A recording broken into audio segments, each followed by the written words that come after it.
item, unexpected item in the bagging area.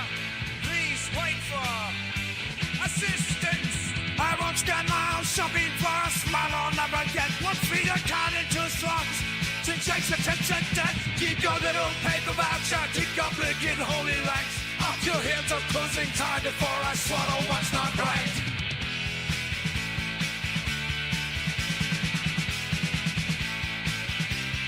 I am the unexpected item. I don't fit your clean machine. The flesh and blood inconvenience in your antiseptic dream. Below my dignity, I'll dignity. You can't keep your 10 cents. You will never have me. They sack your and register. They sack the line in stores. Now a street says thank you for your custom box 100 sub doors. Consumer want to citizen or cow in the shoots. Press the button, take a number, learn to love the boobs. Please place the item in the bagging area. Have a pleasant day.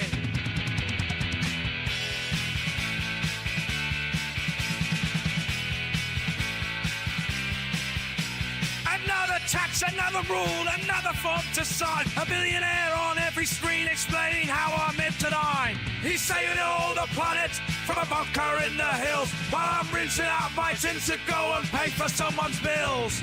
They want it frictionless, they want it clean. No hand to shake, no eye to meet, no human in between. But I am friction, I am grit, I am the charm that works, that goes in your perfect tile, the snack your software shirts.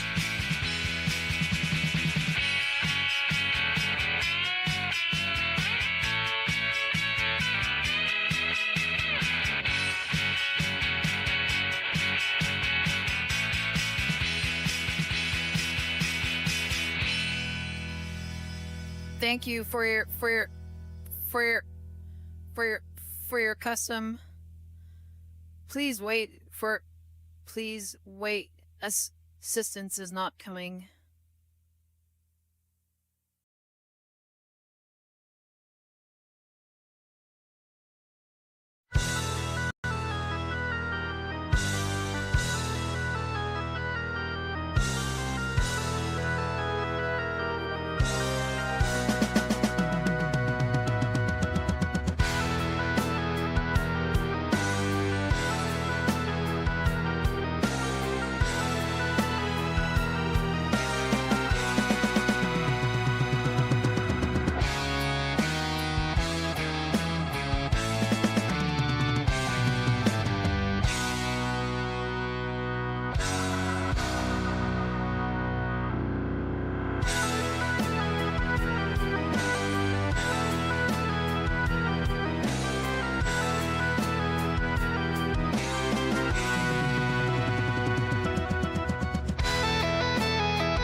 This is the forest primeval, the murmuring pines and the hemlocks, bearded with moss, and in garments green, indistinct in the twilight, stand like druids of elves with voices sad and prophetic. Stand like harpers hoar, with beards that rest on their bosoms. Loud from deep-voiced neighboring ocean speaks, and in accents disconsolate answers the wail of the forest. This is the forest primeval. But where are the hearts that beneath it? Leaped like the roe when he hears in the woodland the voice of the huntsman.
Image of heaven, waste of those pleasant farms and the farms forever departed, like dust and leaves, when the mighty blast of October seized them and whirled them aloft, and sprinkled them far o'er the ocean.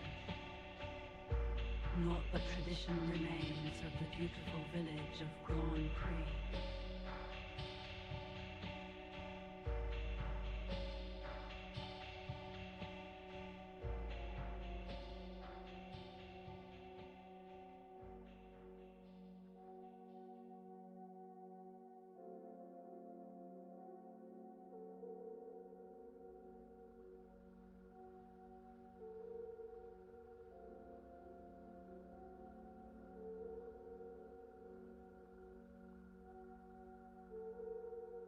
Ye who believe in affection that hopes and endures and is patient, ye who believe in the beauty and strength of woman's devotion, list to the mournful tradition still sung by the pines of the forest, list to a tale of love in Acadie, home of the happy.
find our way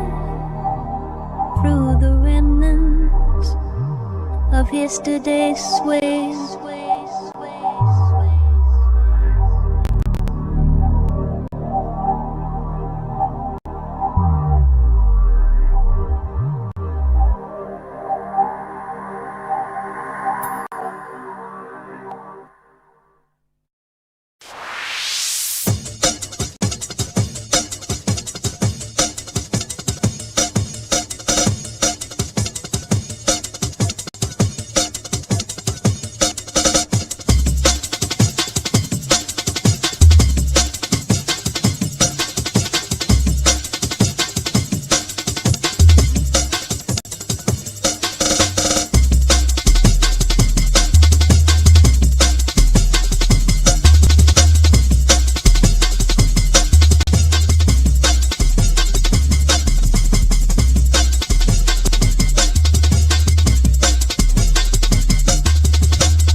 I must have risen with the grey of dawn as always done.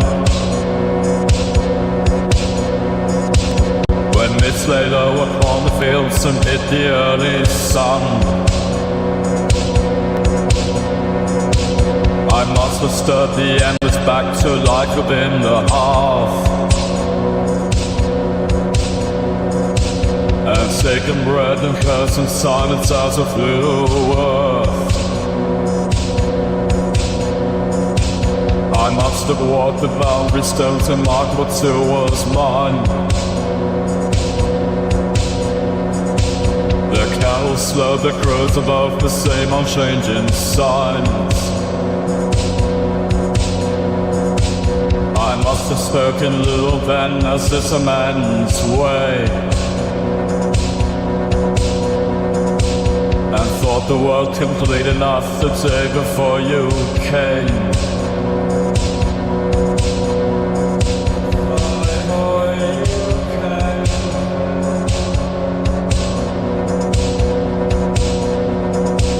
I must have set my hand to work with iron wood or fields, the kind of labor that a man performs and does not yield.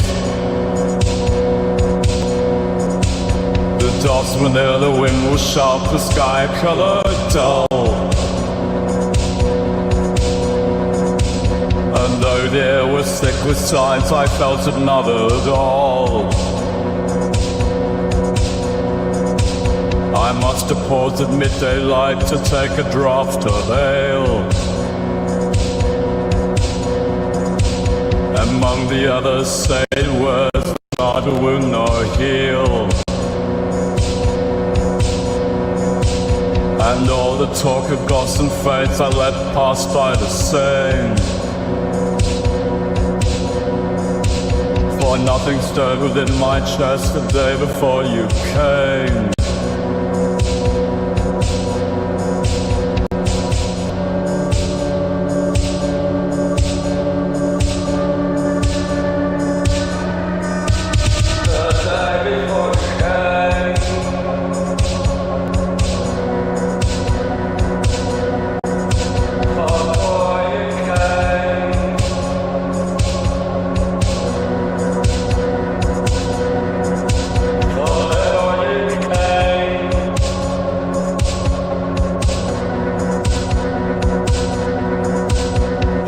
No call or any fear, no sense that I outside. I must have entered through my door as night began to fall. The fire low, the shadows long upon the earthen wall. I must have eaten, drank alone and thought it all the same. For life had neither edge nor depth the day before you came. The day before you came.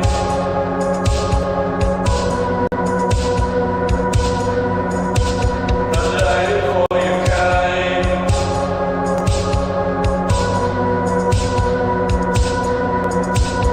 And lying down beside the coals as rain began to speak. Upon the thatch, steady hands that neither soothe nor break. I must have closed my eyes as one who neither seeks nor knows that all the world can shift its ground beneath a man's repose,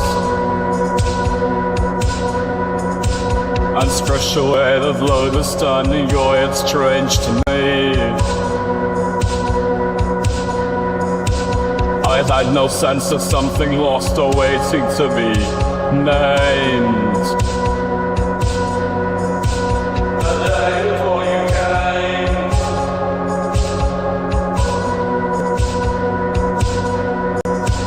The day before you came.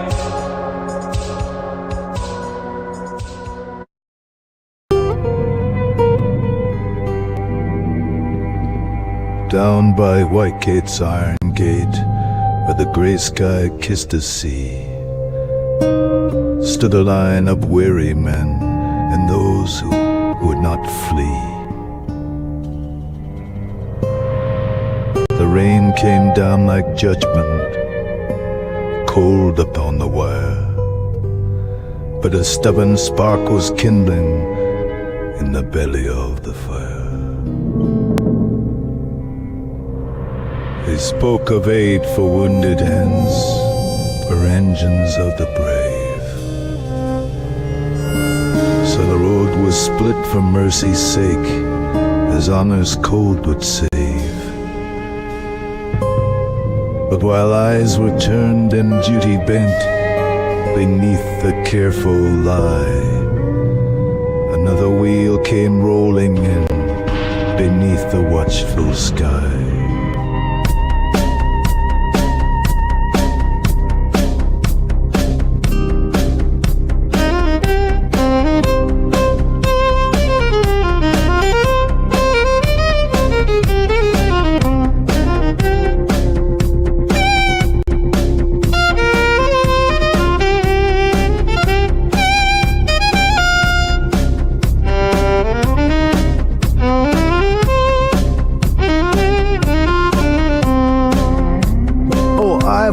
Climbed the Janka high with the tricolor in hand, and it roared against the silence like a storm across the land. Fuck the globalists, he cried, so every soul can understand. There a crowd below took up the cry as only free men can.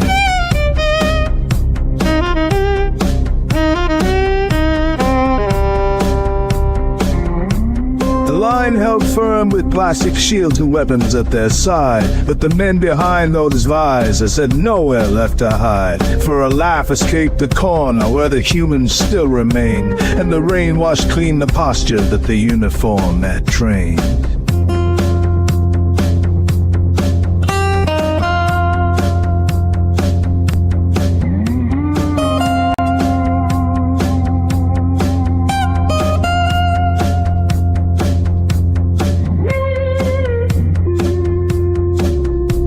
He stood up high up on that iron beast, half rebel, half a fool, but roaring like a priest. We roared it back, our spirits overfilled, and one man's voice gave shape to all we willed.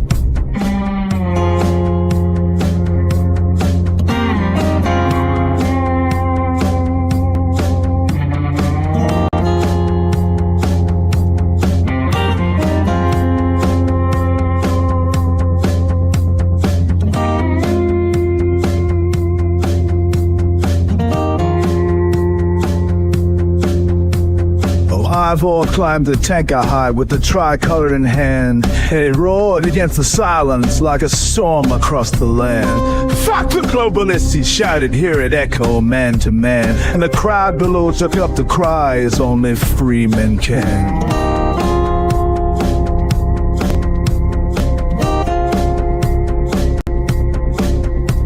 They called him down with careful words, with long weight and threat, and he held his ground a moment more, lying you don't forget, that like the old tales often go, and numbers seal the day, he yielded not in spirit, though his body gave away. So remember Whitegate's rainy hour when the lines were drawn that day, not for who controlled the roadway, but who would speak and stay, for battles turn, break and fade as all that kind have done, but truth once voiced before them all is not so easily undone. Fuck the globalists!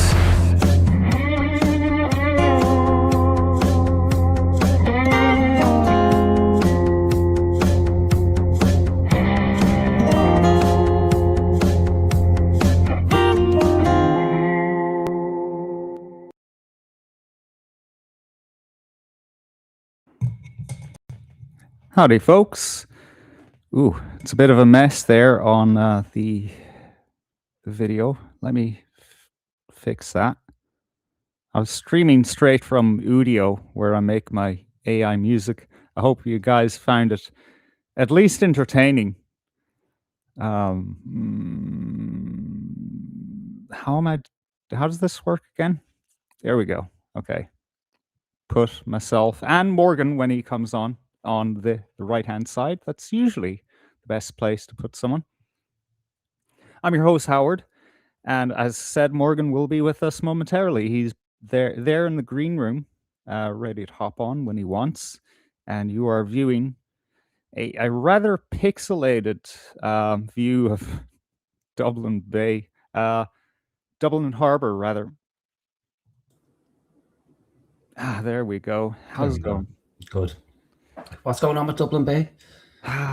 She's all pixelated. It's a beautiful night, though. It wasn't all that bad for the first half hour. Maybe you coming along has kind of crapped it out. I don't know. Thanks. You wouldn't be the first person to blame me on stuff like that. Like other people blame me on poor weather all the time. Anytime they show up, it fucking rains. Like so. Yeah, causation and correlation. We'll get into that shortly. Yeah, I don't know. Maybe the simulation is failing. So it's, we've been downgraded to 360p resolution for the world. Yeah, who knows?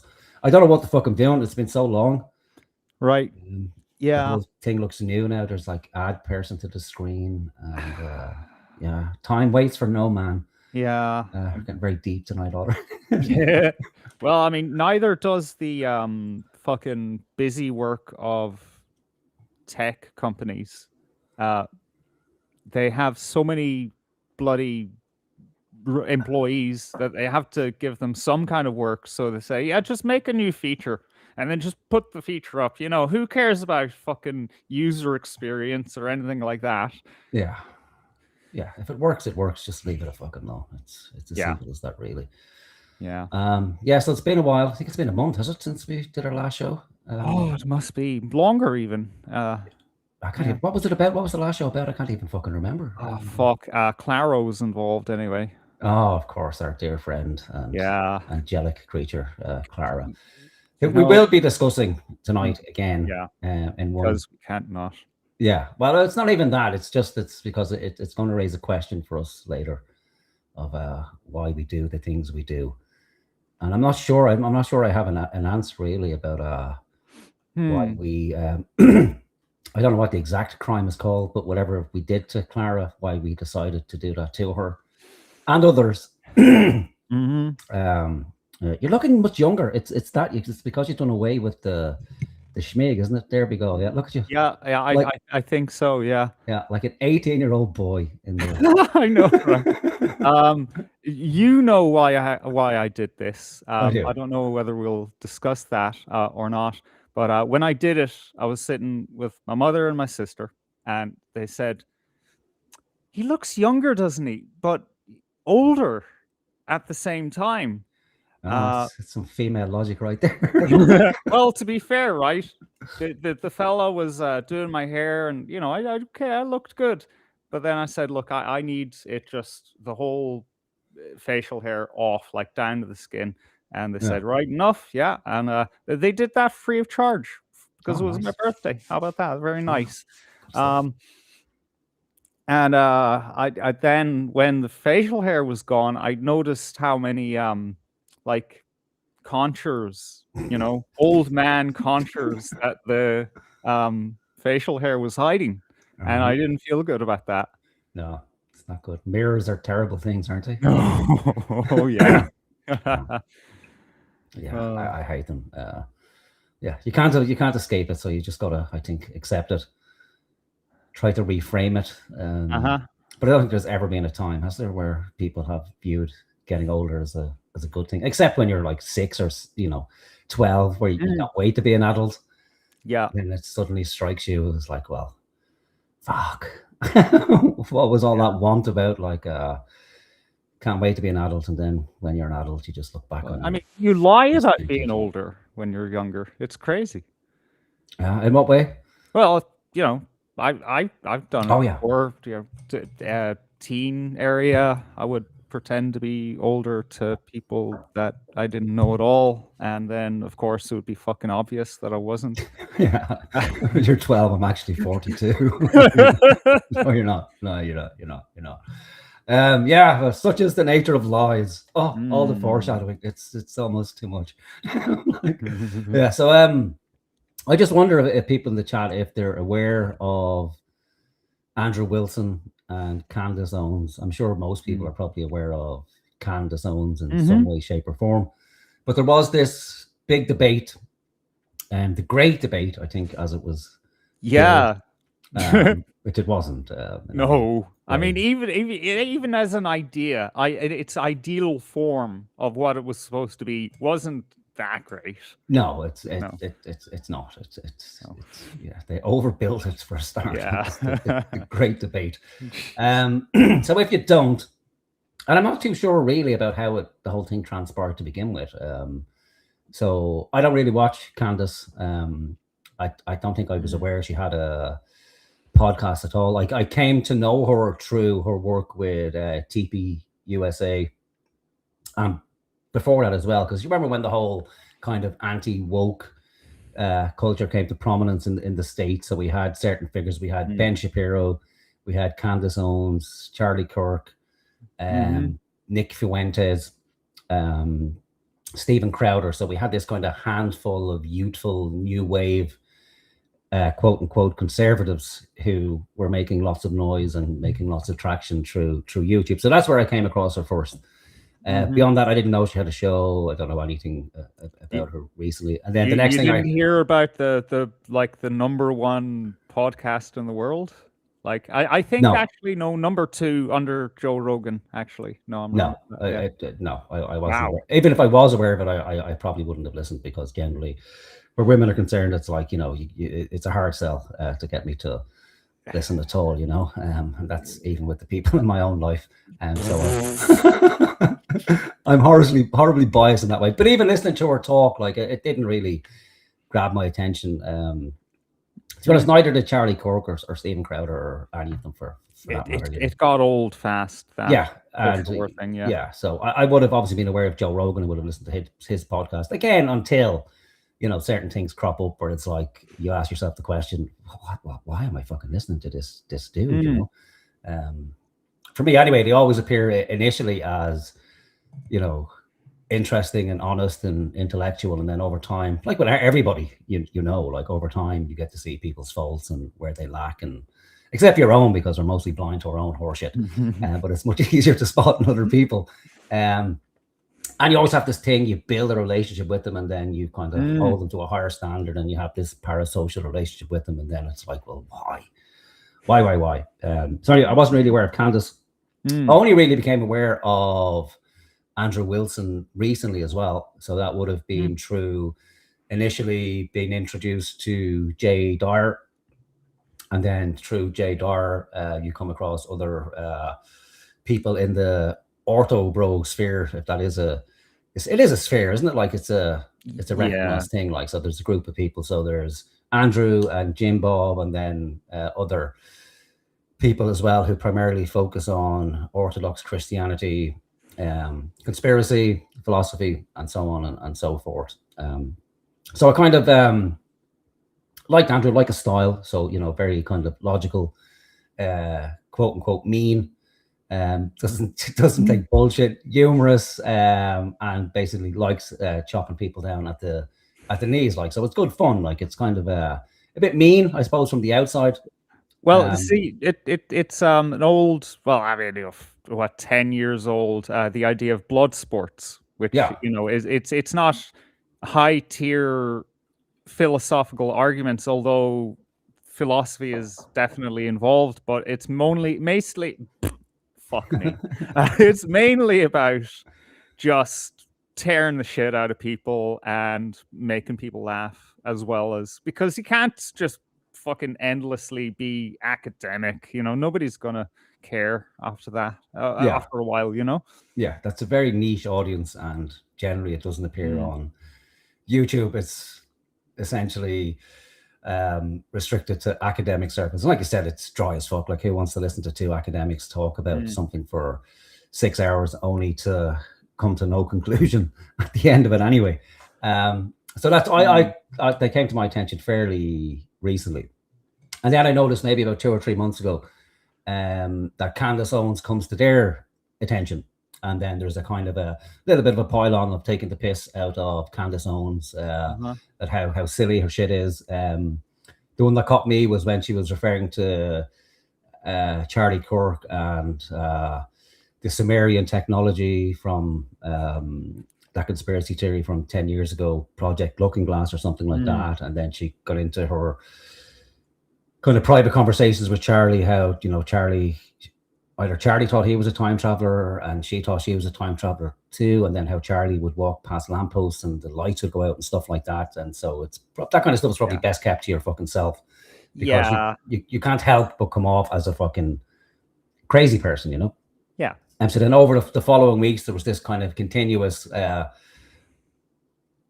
not really an attack, but just taking the piss out of Candace Owens, and then various videos about how she can't pronounce words, how she's essentially a dummy.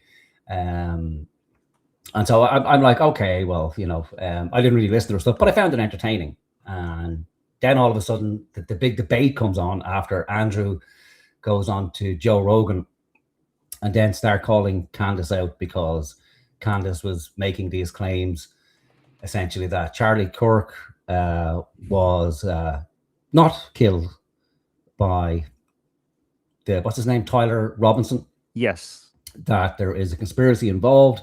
And as far as I can make out, it's hard because it's kind of shifted a few times, but Erica Kirk has something to do with it, either directly or indirectly she's covering something up. Mhm. And then there was, it might be Israel who done it. Like any conspiracy, it might be this person, it might be that person, it might be whatever. And Yeah. then the orthobrosphere is calling her out because there's no real evidence to back up her claims from what they see. Like, so they just see her making assertion after assertion, and no way to Right. back up those claims. Because that's their job, right? As Christians. Calm down. Now, I know you love Candace. I'm I just know you love asking Candace. Calm down. questions, Calm down. Calm down. We have to look at this objectively as much as we as much as we can. So yeah, but again, when you said it's their job, because it's very difficult, right? Because the whole premise of the thing is that everybody's looking for the truth of what happened.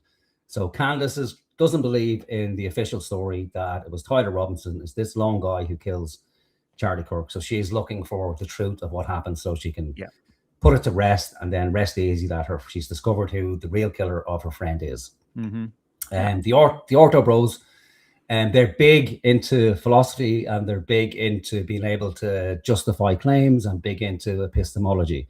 But it's more than that, because we have to also take into account that we're looking at people who run YouTube channels. And all YouTube channels at their core are, if they're going to be successful and you're going to make money from them, you have to have engagement. So you have to have something that's entertaining, that's going to bring people back week after week. And there's a phenomenon of stealing people's audience. So if you can say someone like Candace, who has a much larger audience than Andrew Wilson and say Jay Dyer combined, so you would naturally see it as an opportunity to take people away from that audience and bring them to your own audience, even for just exposure in general. To go up against a much bigger account, you get more exposure.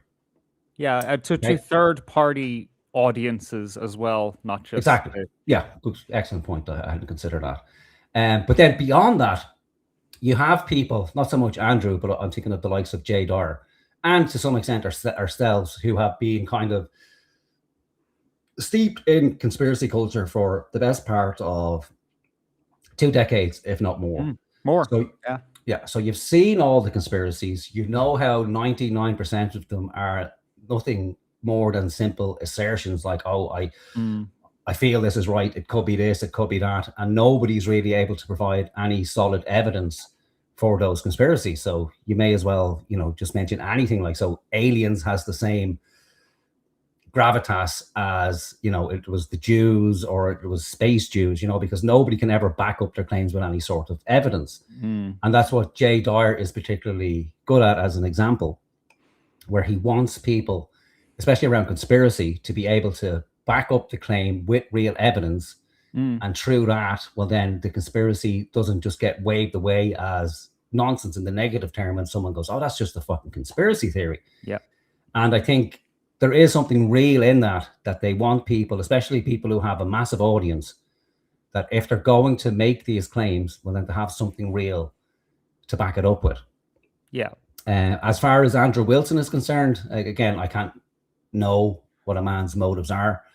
But from what I've seen from him, like, he's never really had any real concern about getting to the truth of what happened with Charlie Kirk. For me, it's a fairly recent thing as far as he's showing interest in. And I have the suspicion that really, well, it's not even a suspicion, it will come out when we watch it, that the whole point of this was, one, not to get to the truth of the matter from his perspective, but rather to expose Candace as a charlatan and to expose the kind of flaws in her reasoning.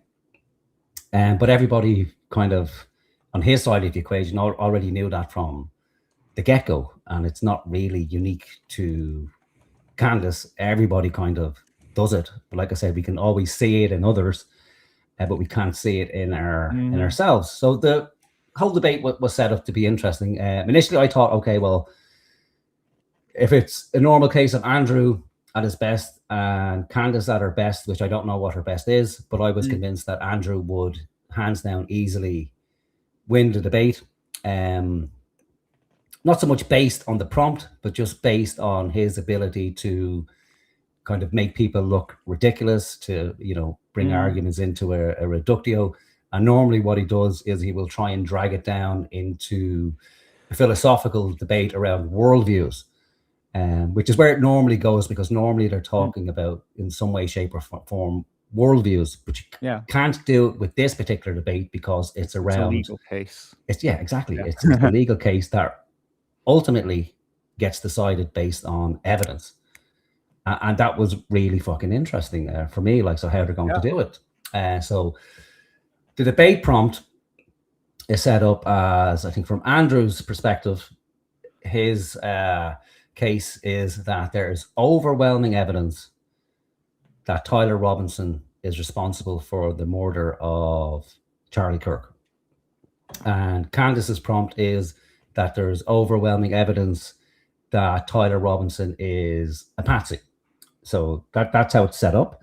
And we can't remember, or we can't forget, that Andrew Wilson has paid Candace the princely sum of $300,000 fucking dollars for the honor of a debate, which to my mind is fucking insane. Like, there's a hell of a lot more things I could do with 300 grand than sit down and have a debate with somebody. But, you know, how that plays out in the end, I don't know. I don't know how much of that money was recouped, because I know we had a kind of, not a GoFundMe, but something similar to ask his audience to help pay towards the cost of it. I know he does very well.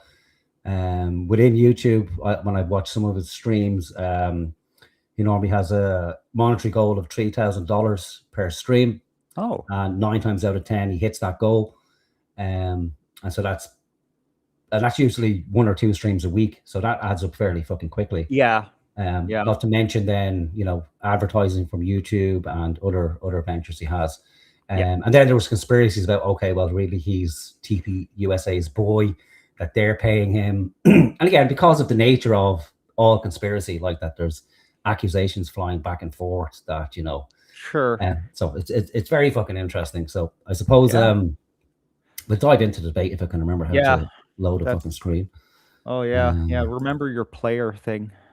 I don't know where the player is. I didn't even fucking... So we just have to go old school. If you remember the name of it, just type it into your browser and it, you know. I can't. We'll see how this looks. That looks okay, doesn't it? Yeah, that's okay. I'm going to have to change where we are on the screen. Maybe in the center bottom.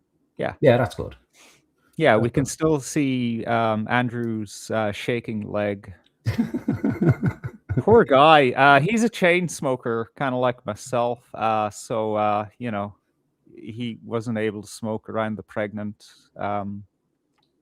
Candace Owens. Actually, you know what? Before you play that, I was watching this, right? For a whole hour, and I was thinking, man, Candace Owens got fat. And I completely forgot she's pregnant. It just left my mind. It's like, wow, she's fucking fat, man. But no. I think she's been continuously pregnant for the last couple of years, hasn't she? Like, she's popping kids out like there's no tomorrow. I don't know. I'm not that into her in terms of following her. Yeah, I think I was reading that she's had kind of multiple children in the last couple of years. As she should, like. And of course we have Patrick Bet David here. Who has his own podcast and kind of has a somewhat questionable past. I think it's either some sort of pyramid scheme. I mean, he's still running a fucking pyramid scheme, you know? Like, and a shoe company. Or like, I watched the debate live, some of it, and then afterwards I went back to the live stream and interspersed with ads for shoes of all things, which I wouldn't think would be a big thing, but I don't know. Like, apparently there's lots of money to be made in shoes, I suppose. I mean, it makes a difference because everyone's fucking selling coffee now. Everyone. And water. Do you remember Tim Pool? We were looking at Tim Pool, like, I think about a year ago now. And his brand of water is pool water. Oh, Jesus Christ. Why would you buy that? I don't know. It's one step up from calling it piss water, really, isn't it? Like, it's I mean, legally, could he go into his pool and just fill up the bottles and then say, "Well, you know, I fucking called it pool water. What do you want from me?" Yeah, I suppose I'm sure there's some rules about selling. Well, I don't know. Tap water is probably pretty much the same composition. It's very close. Yeah. The chlorine levels are probably the same in both. Yeah, but even like, was that a success for Tim Pool? Was it? Pool Water seems like a terrible fucking name. for a Nothing product. Tim Pool does is a success. All right. I mean, Yeah. his Scream is like, yeah, sure, it makes him money enough to keep his fucking weird compound and hiring his weird friends who do no work. But you know, he barely scrapes by, and nothing else he does works. All right. Yeah. So we have PBD as the moderator, who Uh-huh. really may as well not have been there at all because he failed Yeah. miserably to Well, the moderate. Candace camp, which I'm leaning towards, says he did a good job. He just stepped back and let it all happen. Yeah, but that's not the job of a moderator, really. So, again, I suppose it depends what way you view this. Like, if you're viewing it as a formal debate, as a moderator, he failed terribly because he failed to spot, logical fallacies. Really? Yeah. He wouldn't press people when they were being evasive. So, I don't know. He was a viewer. That's what he was doing. Yeah. Yeah. So I had suppose a front seat, front row seat. Yeah. I suppose with Candace's viewers, they probably thought he did a good job because he didn't interrupt, and in certain segments she did well. I don't know what Andrew's people think about him as a moderator. I'd imagine they'd say he failed miserably because they're going to be judging it on the basis of a formal debate, which it wasn't really. It's I don't know what the fuck it was. It's billed as a debate, but it's really comes across as a discussion, really, But for all intents and purposes, it has the outward appearance of a debate. Let's just they're facing each other. Yeah. Yeah, and again, thankfully we were spared from a full view of PPD's balls. You don't have to manspread all the time, Yeah, that's quite a flex, man. Yeah, a table or something would have been useful. But I like the way it's framed. Candace obviously had a psychologist in beforehand to advise her, don't let Andrew smoke. For 3 hours, be very close to each other, have it in a really fucking small room. But anyway, we'll get into it because we'll be here for hours. Go on. So PBD has introduced them, and now we get into the debate proper. So we're going to start, I think, with Andrew's opening argument. And then, of course, the great Joe Rogan that started this conversation, and he also volunteered, but it ended up being this format that we have here today. So with that being said, Andrew, your claim is overwhelming evidence that Tyler Robinson killed Charlie Kirk. Opening statements, opening comments. Sure. And what I mean by overwhelming is I just find it very convincing. And that's the debate over right there.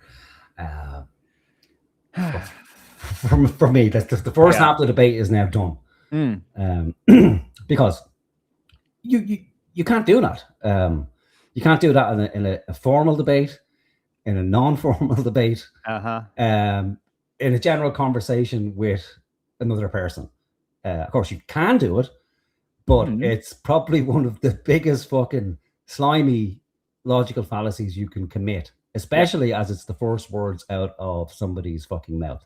And let's not forget that Andrew is a high-tier debater, relishes calling people out on logical fallacies. So what he's committed here is a kind of classic Mott and Bailey move.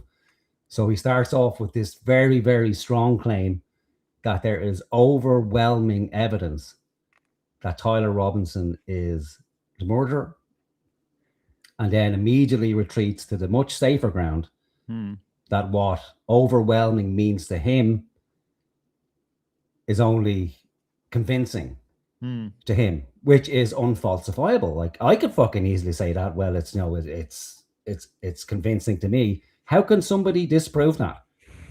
Or how could I prove it? It's a completely subjective thing, whereas overwhelming suggests that it's objective, that nobody can fucking deny it. So from the get-go, he's failed to meet his prompt. And it's a deliberate fucking act. And it's a shitty thing to do. So at that stage, I don't know if Candace does bring him up on it.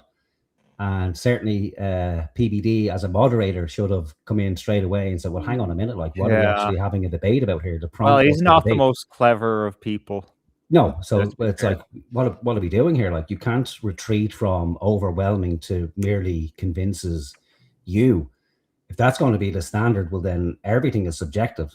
Yeah. So that's like me saying, well, 2 + 2 is 5, and by 5, I actually mean 4. We can't do that, and especially if we're a fucking high tier debater, like it's the shittiest move I've seen from Andrew. And I even think his body language suggests that he knows what he's doing, because he has to know that he can't defend that claim simply because there isn't overwhelming evidence that Tyler Robinson is the killer. If there was, it would be almost impossible for anybody to make an opposing claim, because it would become apparent immediately that what the other person is putting forward is just pure horseshit. Like, so for me, overwhelming evidence would be that there's multiple videos of Tyler Robinson walking onto the campus.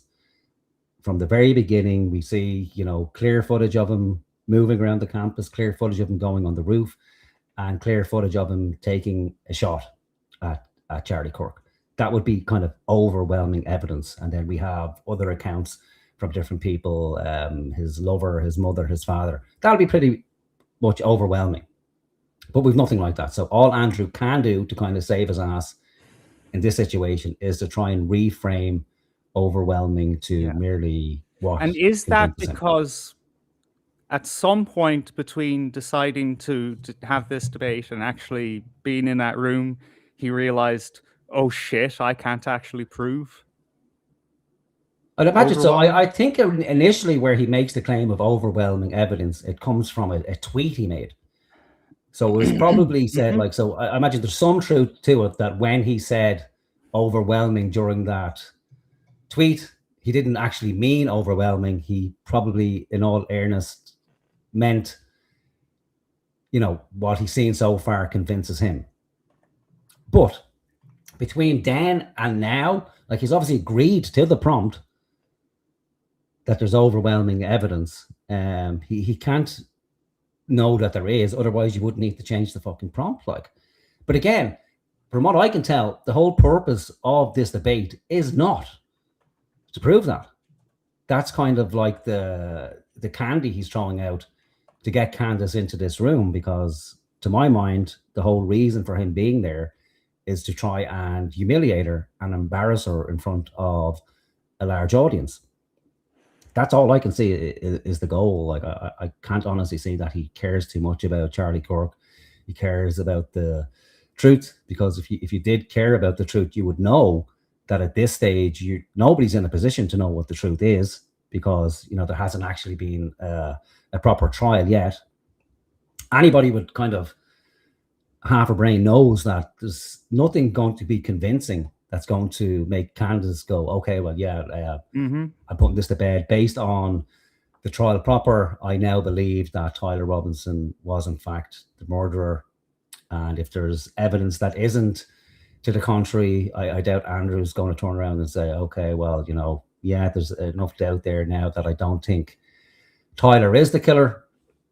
But if I'm being honest, I would imagine Andrew would be more inclined to change his mind. What I get from Candace and what I've watched is that Candace is 100% sure in her own mind that it wasn't Tyler Robinson. There's no chance it was Tyler Robinson.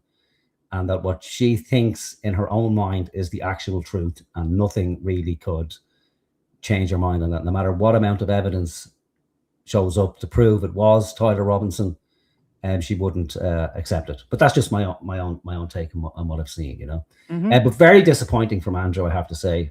I've seen him use bad faith arguments in the past, but on this stage and this level, and especially when your whole thing is about calling people out for not being able to justify positions and have poor reasoning, to do this is very disappointing, So, and again, always calling people out for not being intellectually honest. So rather than just turning around and saying, well, by overwhelming, I merely mean what convinces me. He should have said, listen, I can't, I need to own up to something here. I don't have overwhelming evidence that it was Tyler Robinson. I shouldn't have made that claim.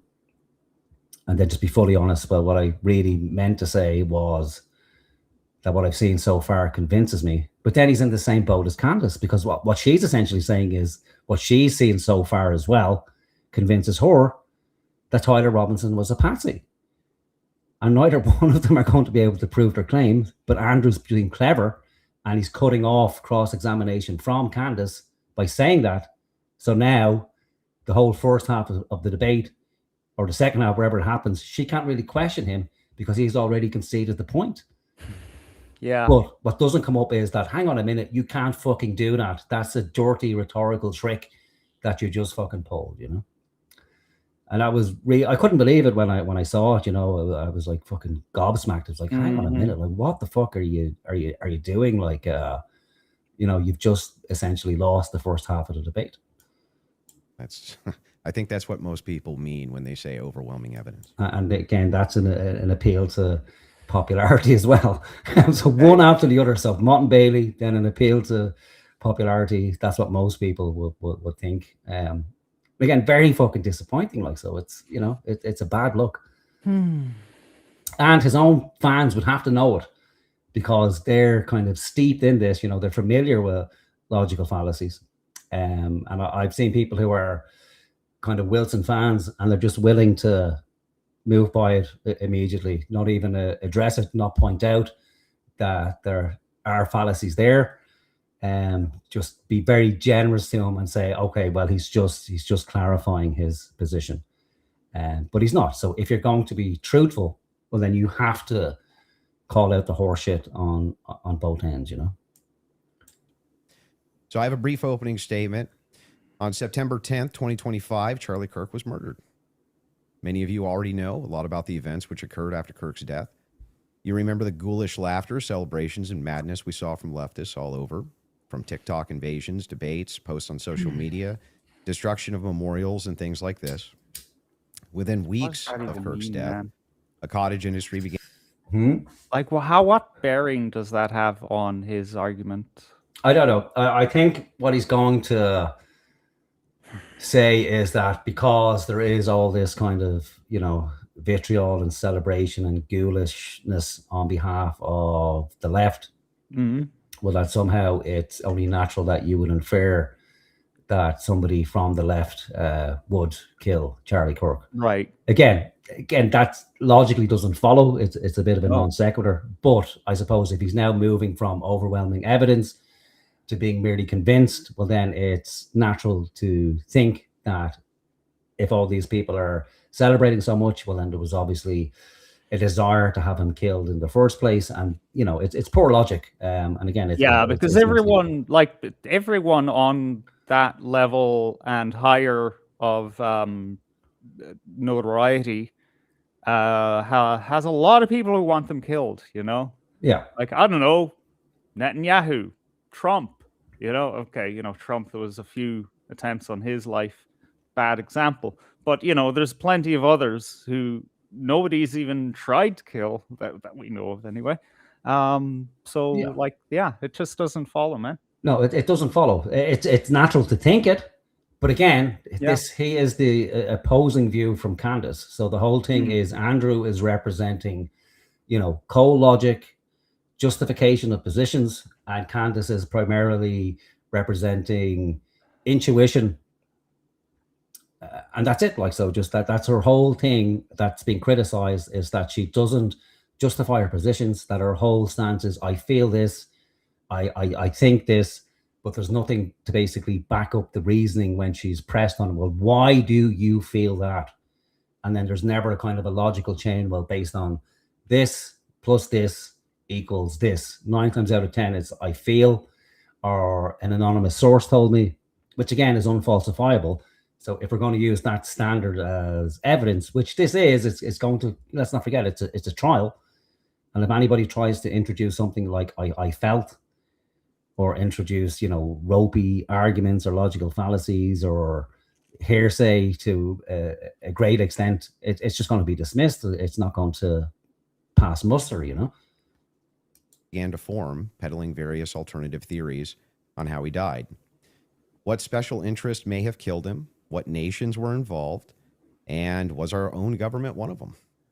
Because this was the first nationwide traumatic event in Gen Z's lifetime, the demand for answers was severe and palpable. The leading theory from the conspiracy verse is that Israel worked with the United States government to murder Charlie Kirk. Within a day or two of Kirk's death, Ian Carroll claimed that Israel killed Charlie Kirk, and the conspiracy caught on like wildfire. This theory was built on one misleading piece of evidence, that in his final days, on or around September 8th, Charlie sent a text message reading, "Jewish donors play into all the stereotypes. I cannot and will not be bullied like this, leaving me no choice but to leave the pro-Israel cause." This was sent in the context of a platforming dispute regarding Tucker Carlson. From this scintilla of misleading information, it was speculated that Israel killed Charlie Kirk because he would have successfully opposed the Iranian war. Now, that's a fun theory, and who doesn't like a good, fun conspiracy theory? I like them. But there is no evidence that Israel actually killed Charlie Kirk. Okay. Scintilla of misleading evidence. What kind of fucking bullshit is that, man?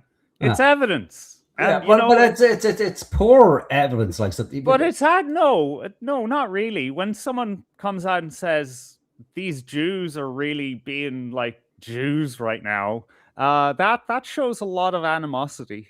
Yeah, but it towards doesn't your donors. necessarily mean that they want him dead. But Like that's the of non course. sequitur. Like so Of just course. because somebody doesn't like the direction in which he's moving, it doesn't follow necessarily that they want him dead and are going to Sure. assassinate Sure. him in public.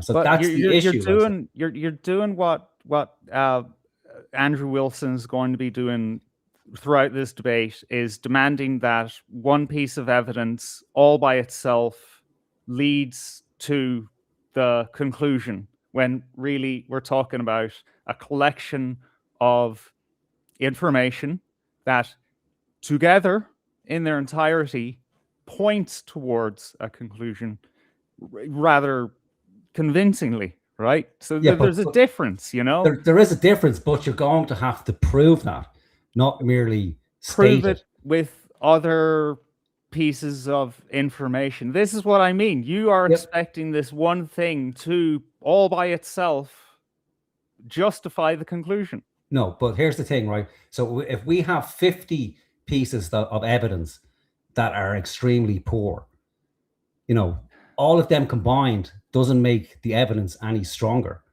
So, like I said, if we have 50 non sequiturs, like so, what he's saying here essentially is just because a text came out that one Jewish donor was unhappy, or many Jewish donors were unhappy with the direction Charlie Kirk was taking, doesn't necessarily follow that they're going to have him killed. Yes, yeah, but it's like me saying, so it's like me saying, listen, I have an issue with the direction you're taking.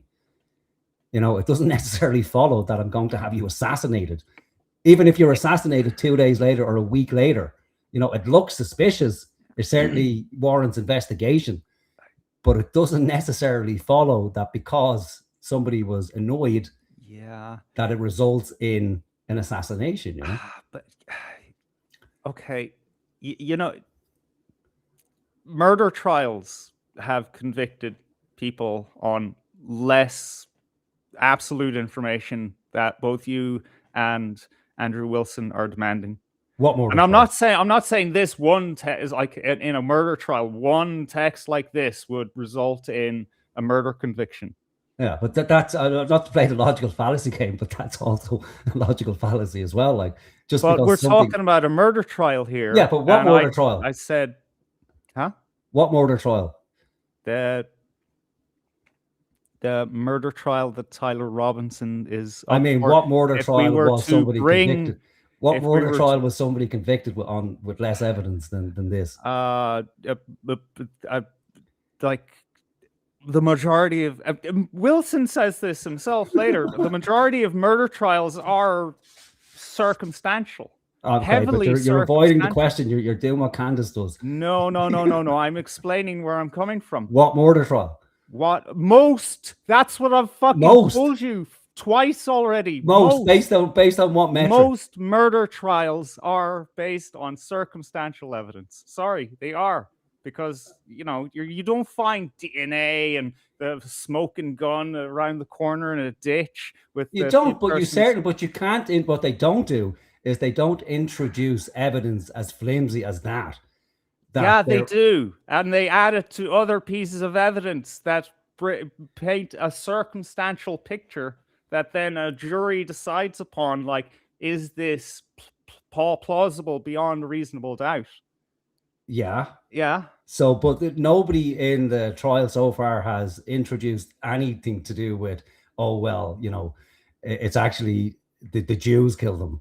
Because it's not at that stage of trial. I mean, do you honestly when think you're that on trial for murder, it's not your job to propose an alternative killer, right? Well, then why would they? But why would they bring it up? Then why are you using that as evidence? I'm just saying, if we were to bring like a one entity called the Israeli Jews into court, then we would hold them to the same standard of evidence as any other murderer, and that happens to be just a lot lower than you personally would expect out of a murder trial. And that's not the problem of our legal system, whether in the United States or here. It's your problem, because it's not good enough for you. That doesn't But it matter. wouldn't be good enough for a court. Like, so nobody would like.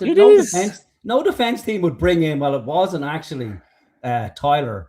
It was actually the Jews, based on we have this text that some Jewish donors were unhappy with the direction he was taking. Therefore, they had him executed to stop the war in Iran going ahead. Like, how in the name of God could anybody prove that from one fucking text? Like, there's no other possibilities that, I'm not saying one from one text, mother of God. Yeah, but I'm saying this is a shoddy piece of evidence. So it doesesn't matter if you have shoddy pieces of evidence. It's a piece of evidence, though. Yeah, but it's no good. It's useless. It's piece a of good evidence. place to start a line of inquiry from. Yeah, but what you're not getting is, if you have like these shoddy pieces of evidence, where it takes like half a minute to disprove how shoddy they are, and there could be like 100 other reasons what that means. It doesn't matter how many you stack upon each other. If I stack, 1,100 fake €100 bills on top of each other, they're still worth nothing. Anyway, we haven't got into the fucking debate. You're going down this route because, like Candace, are already convinced. Already convinced of what? That it's the fucking Jews who did it. No. Well, who is it then? Because what I can't understand is I'm supposed to solve the crime myself right now? Well, not you, but you and Candace, you must have some idea or some inkling of who is responsible. Like Candace rightly said later on in this debate, I don't have the power of the fucking FBI. I can't go and investigate Charlie Kirk's murder. Unlike Candace, what are you putting this on me for? Because again, it has to be like, so if the whole thing is it wasn't Tyler Robinson, okay? Well then, who do you think it was? Like, what other fucking suspect is there? What could the motive be? And let's not pretend that Candace in other shows like has her whole kind of shtick as being, well, I don't really know who it is, and when good evidence appears, who I think it is, but only then will I come out and say who I think it is. Like, there's numerous clips of her saying, like, it was fucking it had to have something to do with TP USA. Charlie's friends had him killed. It was the French fucking Foreign Legion, that there was government planes in the air, therefore the government is involved somehow. The fact that it's being covered up. What does that mean? It means somebody's covering up. So who is covering up? She's in a bit of a bind at the moment because, she's being sued, because you can't really go around fucking saying, listen, I think you committed the fucking murder. And then the other person's going to say, okay, well, fine. Like, I'll do nothing about it. So she's on shaky ground because what she says here and going forward has, ramifications for her. Right. So it's not a case where people just go, okay, well, I don't know who it was. I'm not sure it was Tyler Robinson. Therefore, it was nobody else. Like, there are people who think that, but people on Candace's side of things aren't thinking that. I've heard numerous claims where people think it's fucking, anybody from, the Jewish state to people within the Republican Party to Charlie Kirk isn't dead at all. There's numerous fucking conspiracies around it. So let's not pretend that, like, Candace will walk it back, but let's not pretend that she hasn't made claims in the past. So again, the question is, like, if you don't think Tyler Robinson did it, who do you think? You don't have to prove it, but who do you think is responsible for it?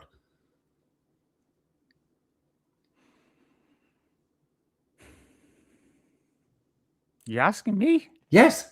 Mother of God, I told you. Do you want me to personally go and investigate Charlie Kirk's murder? No, I'm not asking you to investigate. I'm not asking you to prove it. Like, do you have a suspicion of who it is? Who's responsible? Do you believe it was Tyler Robinson? I don't have any, like, suspicion that can ground in any kind of, like you say, solid evidence. However, I have to wonder about the Israel angle, because there is a lot at stake for these people. I'm open to that. I'm not saying I know for sure. What? Oh, what's at stake? Political, the political discourse of the United States, and then as a result, the whole of the Anglosphere, which it's going really fucking bad for the Israelis right now. Okay, but then so make me understand why killing Charlie Kirk benefits them. Because he had the ear of the current. That's one thing. He had the ear of a lot of people in the United States, and he was even acting as a kind of a bridge for his generation between political sides, And this is based on what? An interview with Tucker Carlson? What we know from his... Oh, mother of God. These are facts that everyone knows, that everyone, even on TPUSA, recognizes about Charlie Kirk, right?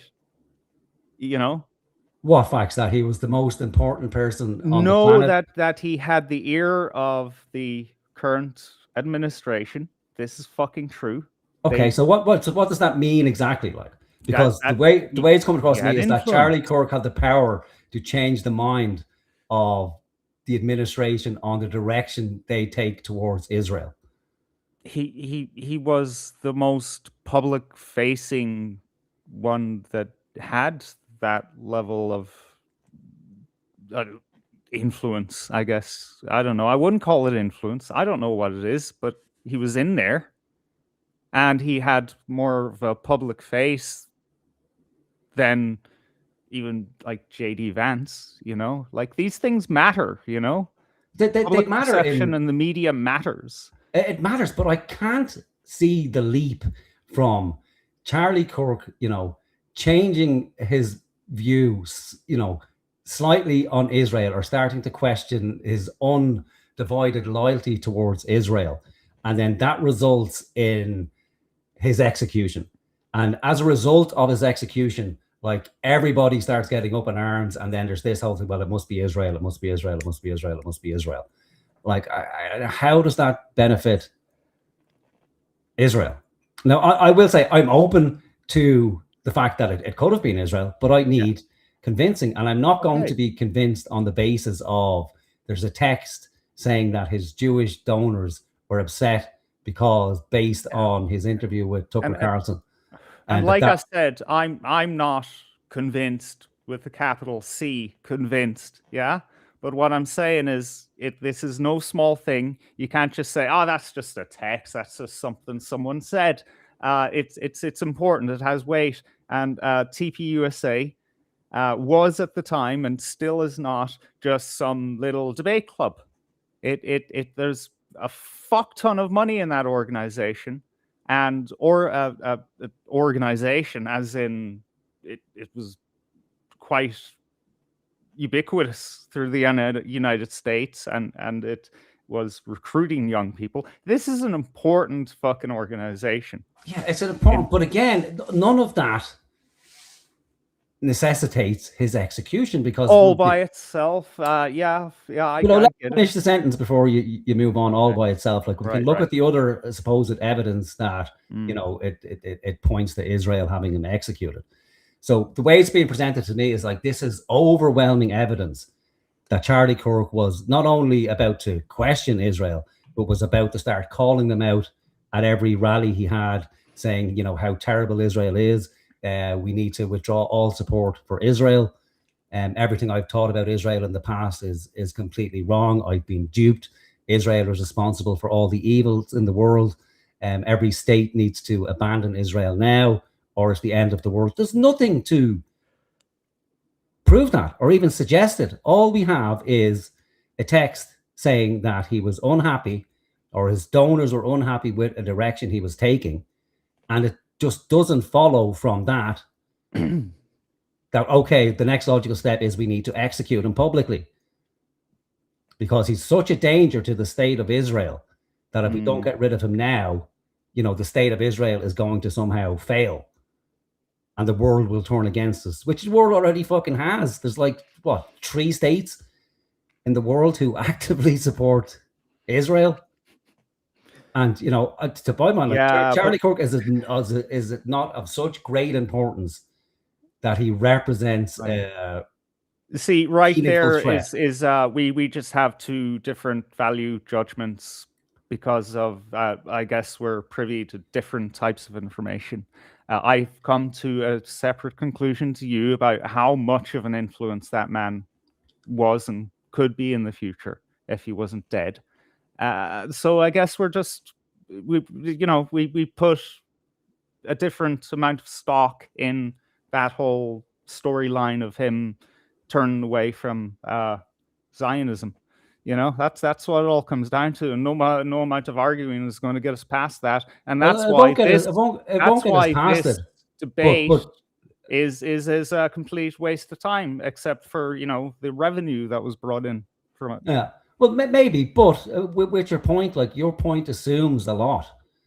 It assumes that he was going to follow the trajectory that you think he was going to follow. He actually came out with some statements publicly, not just one fucking talk with Tucker Carlson, that showed that he was testing the waters there, that he wasn't very happy, to put it mildly, what was happening in Gaza, for instance, or Lebanon even. So, I don't know how much you're aware of that side of things. Yeah, well, but that necessitates having him executed.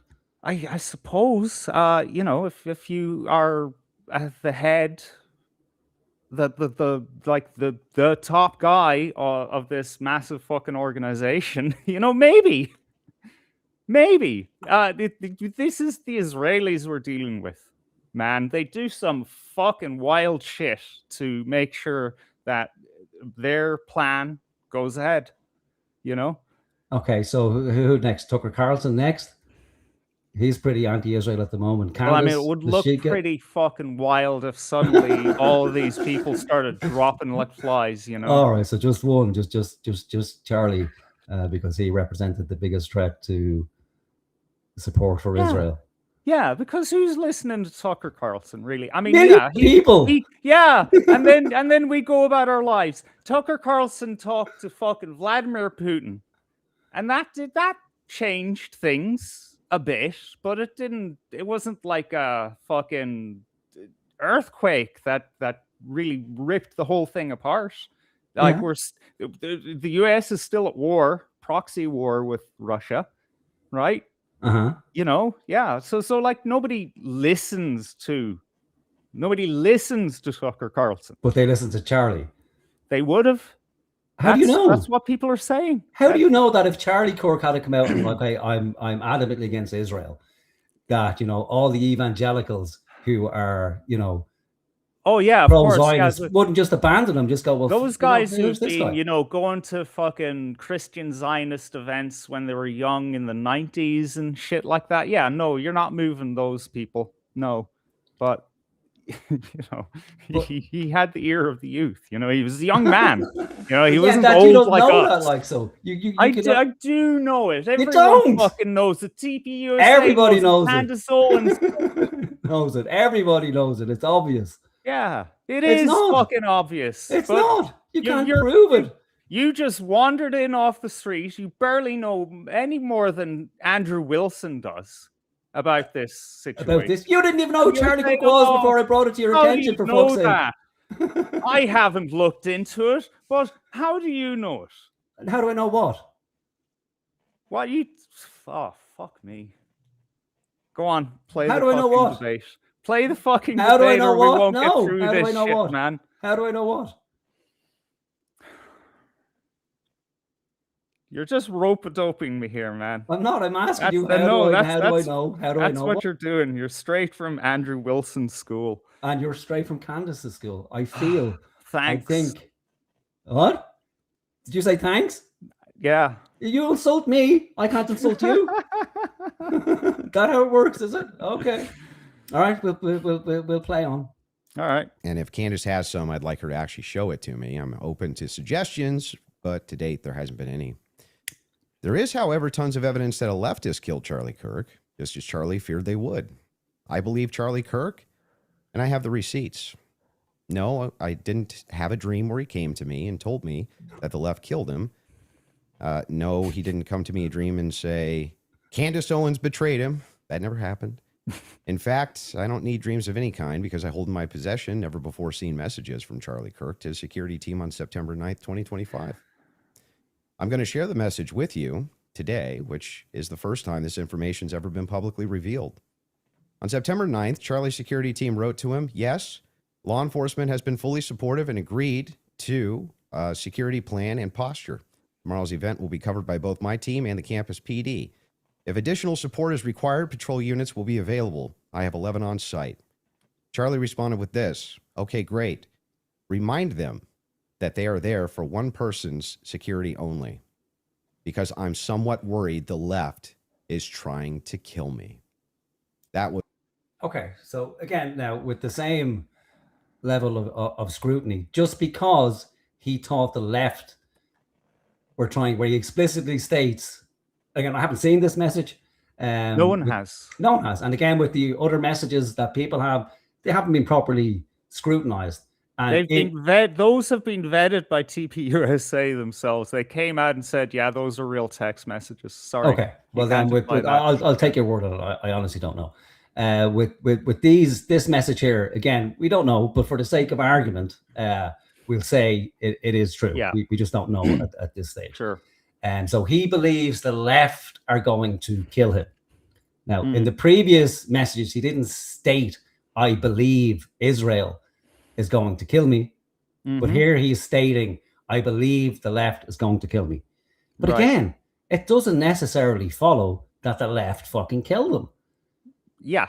Yeah, that's true. Sure. Yeah. And so, based on the strength of evidence, and who actually hated him, you would have to come down on the side that it would be somebody from the left, because his whole fucking shtick is essentially dismantling the arguments and worldview of the left. So, anti-trans, pro-Christian, anti-homosexual, anything to do with modern left, he argued against and was actually despised. Mm-hmm. So it would be, not shocking at all. Yeah. Given the size of the left, that if somebody took it upon themselves to fucking murder the dude. Yeah, that's what everyone kind of assumed. That's what everybody thinks. That's the case from the state, But again, just because he thought that, you'd have to be fucking nuts not to think that at some stage somebody from the left who, that's your whole shtick, is dismantling it, is going to try and fucking kill you, Absolutely. But again, because we live in the world of a message sent September. Because we live in the world of conspiracy and we can't trust our governments for good fucking reason, it's only natural to think kind of straight out of the fucking, or straight off the bat, that, oh no, we can't believe this. There must be something else, which is fair. Absolutely fucking fair to think that. But then in order to justify it, we have to come up with fucking, solid reasons for it. Yeah. So that's all I've got. I don't want to get into a massive argument with you. I enjoy getting into an argument with you. Yeah, same. But can I hold you up on this, right? Do you actually believe this text exists? I don't know. I'm suspicious that it's it exists. a bit weird, right? That he would say that the day before he got shot. Like, based on what? Did he have a dream, or like, is he psychic? I don't know. You see, for me, it would make sense that he would think that kind of all the time, every event he goes to. Right. Yeah. I think because we're dealing with and we're dealing with a debate, so nobody's coming to this in good fucking faith to figure out what the truth is. Andrew's coming in to win. Candace is coming in to win, and they're going to use whatever means they can to win the debate. So I can see it as a rhetorical device because, Candace, relies a lot on anonymous sources and anonymous tips. And I've watched her show. She has a fucking tip hotline for people to, call in with tips they've heard or stories they've heard. So I don't know if he does, because I can't remember the debate fully. But if it's okay for her to kind of use that kind of evidence, well, then it should be okay for him to use that kind of evidence. And Andrew does have a relationship now with TP USA. Yeah. And so, I think Candace will try and make it out that he's TP USA's horse, or he's their boy now because he's worked with them. And again, that doesn't follow just because somebody fucking did some work for an organization that therefore, you're now part of a conspiracy. But he was contracted recently, I think, by TP USA to help them with debate. And so, that doesn't follow, but it certainly raises suspicion, because you can't then present yourself as this kind of neutral entity when you have this, relationship with TP USA, as flimsy as it is. Like I said, just because you're contracted to work for an organization doesn't mean that somehow you're now involved heavily in the organization. Right. But if he's getting anonymous texts and tips from TP USA, well, then it doesn't look good. And again, it's unfalsifiable. So without the actual text, and even if we had the text, that wouldn't be fucking good enough anyway to reach any sort of high evidentiary bar. Not only would we need the text, we'd need the phone, and we'd need the metadata to prove it, Well, there's one very, dare I even call it evidence? I think so. I think it could pass for evidence. A piece of evidence that kind of indicates that this text isn't real. And that was shortly after he was killed. And the whole thing about the Jewish donors text was going around. And Erica Kirk came out and said he wasn't talking about anyone trying to kill him before it happened. The day before, he didn't mention anything like that because I have his phone. Okay. So either she was lying then, or like what? I don't know. We don't know. So that's it. We have conflicting accounts based on what was said at a particular time. Maybe she didn't know. Maybe she, I don't fucking know. Like, so that's what I'm saying. In order, I'm going to get around to this later, but in order for us to come to a real solid conclusion one way or the other, we would have to have access to all the evidence. We would have to be able, and in the lack of that, which we're not going to get, we're going to get, bits and pieces of evidence presented at trial. But in order for us to come to our own kind of unbiased judgment, we would need to have, one, access to all that evidence, two, to be able to trust in the people who gathered that evidence and sourced it. And we're past that stage in the world. Like, so Nobody trusts their government. Everybody's suspicious of the police. People are suspicious of their legal system. So unfortunately, nobody's really able to believe anything anymore, which is the real fucking problem, tragedy of it all, you know. Is that we can't trust in our official apparatus. We can't trust in our legal system. We can't trust in the cops. We can't trust the politicians. We can't trust in people with opposing views, with different ideologies. You can't trust your next door fucking neighbor. And ultimately, it's getting to the case where we can't even trust ourselves. For fuck's sake, it's bananas. Like, but again, that's what's interesting in this. And then the bigger question is, why do we give a fuck? Anyway, like, you know, what the fuck are we actually doing? You know. Oh my God. Like, why do we care? Like, so if it transpires that yes, it was Israel, it's like, yes, I was right. Okay, and or you know, if it was Tyler Robinson, yes, I was right. Okay, right. Charlie Kirk still fucking dead. It's like, oh yeah, that's a tragedy. But then it's like, if you're honest, it's like, well, you know, I didn't really give a fuck anyway, because you know, didn't know who he was beforehand. Wasn't really that sad that he died. It was shocking, yes. Why was it shocking? Oh, well, because, you know, he held views on certain things that were similar to mine and was a voice for them, you know? That. Yeah, and then for people on the left, like, they didn't celebrate his death for no fucking reason. It was because he was a strong opposing voice to that particular ideology, and a very effective one on the left. And again, you could then make the argument then, if, and only if, he was to go on and basically, you know, with the same vigor, attack Israel in that fashion, you know, well, then you can certainly argue, yes, well, you know, certainly they might view him as such a threat and have him killed. And you can also make the argument that they will have the foresight, well, then we can't even take that chance. But then you get into dangerous territory of, like, okay, well, then we can do that about everyone. Like, let's kill Tucker, let's kill Candace, let's kill fucking anybody who disagrees with us.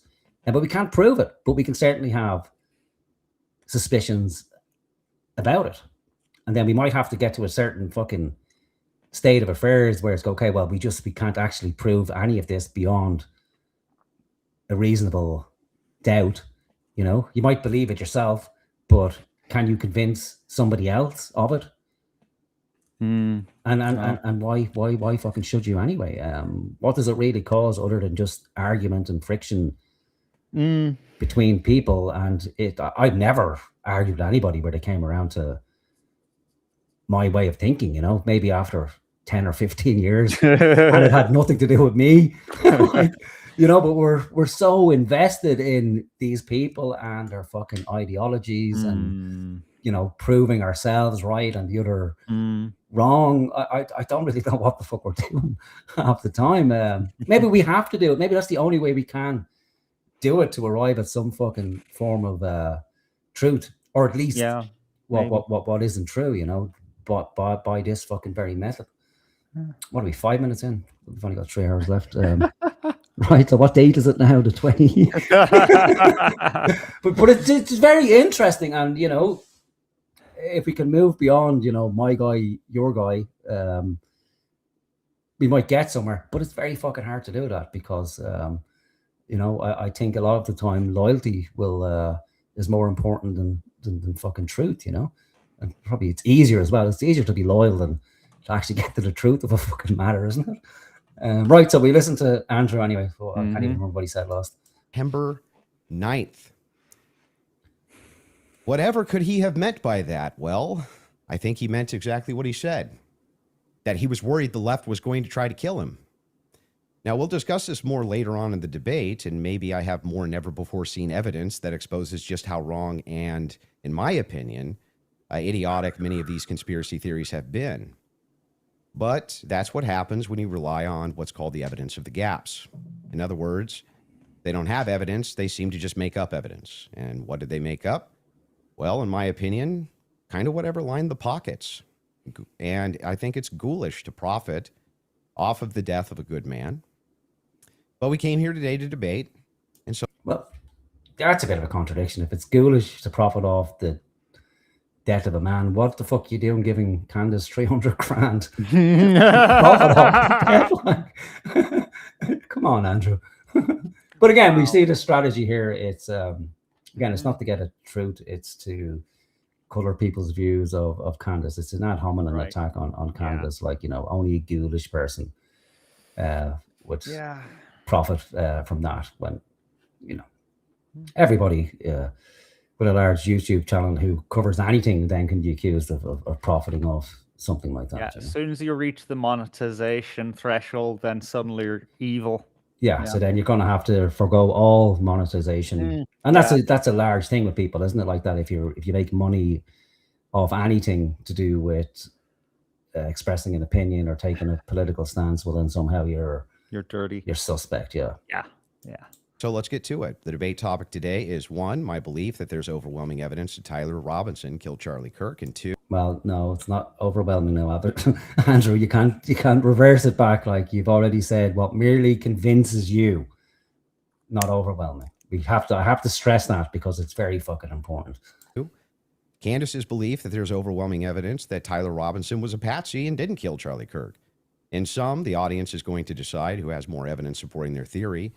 My theory is that the state is correct that Tyler Robinson is the killer, at least based on evidence so far, and Candace's theory that Tyler Robinson is not the killer and he's a patsy set up by the feds. To be clear, this is not a question of reasonable doubt. If it was reasonable doubt, and that's all it was, and that's all Candace was proffering, I wouldn't even be here having the debate with her. It's fair to have doubts, as the trial has yet to occur, and the state hasn't even begun to try to prove their case beyond a reasonable doubt, but Candace makes a more forceful claim.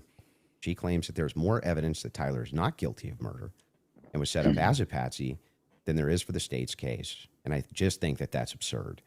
And she will not be able to demonstrate that in any way.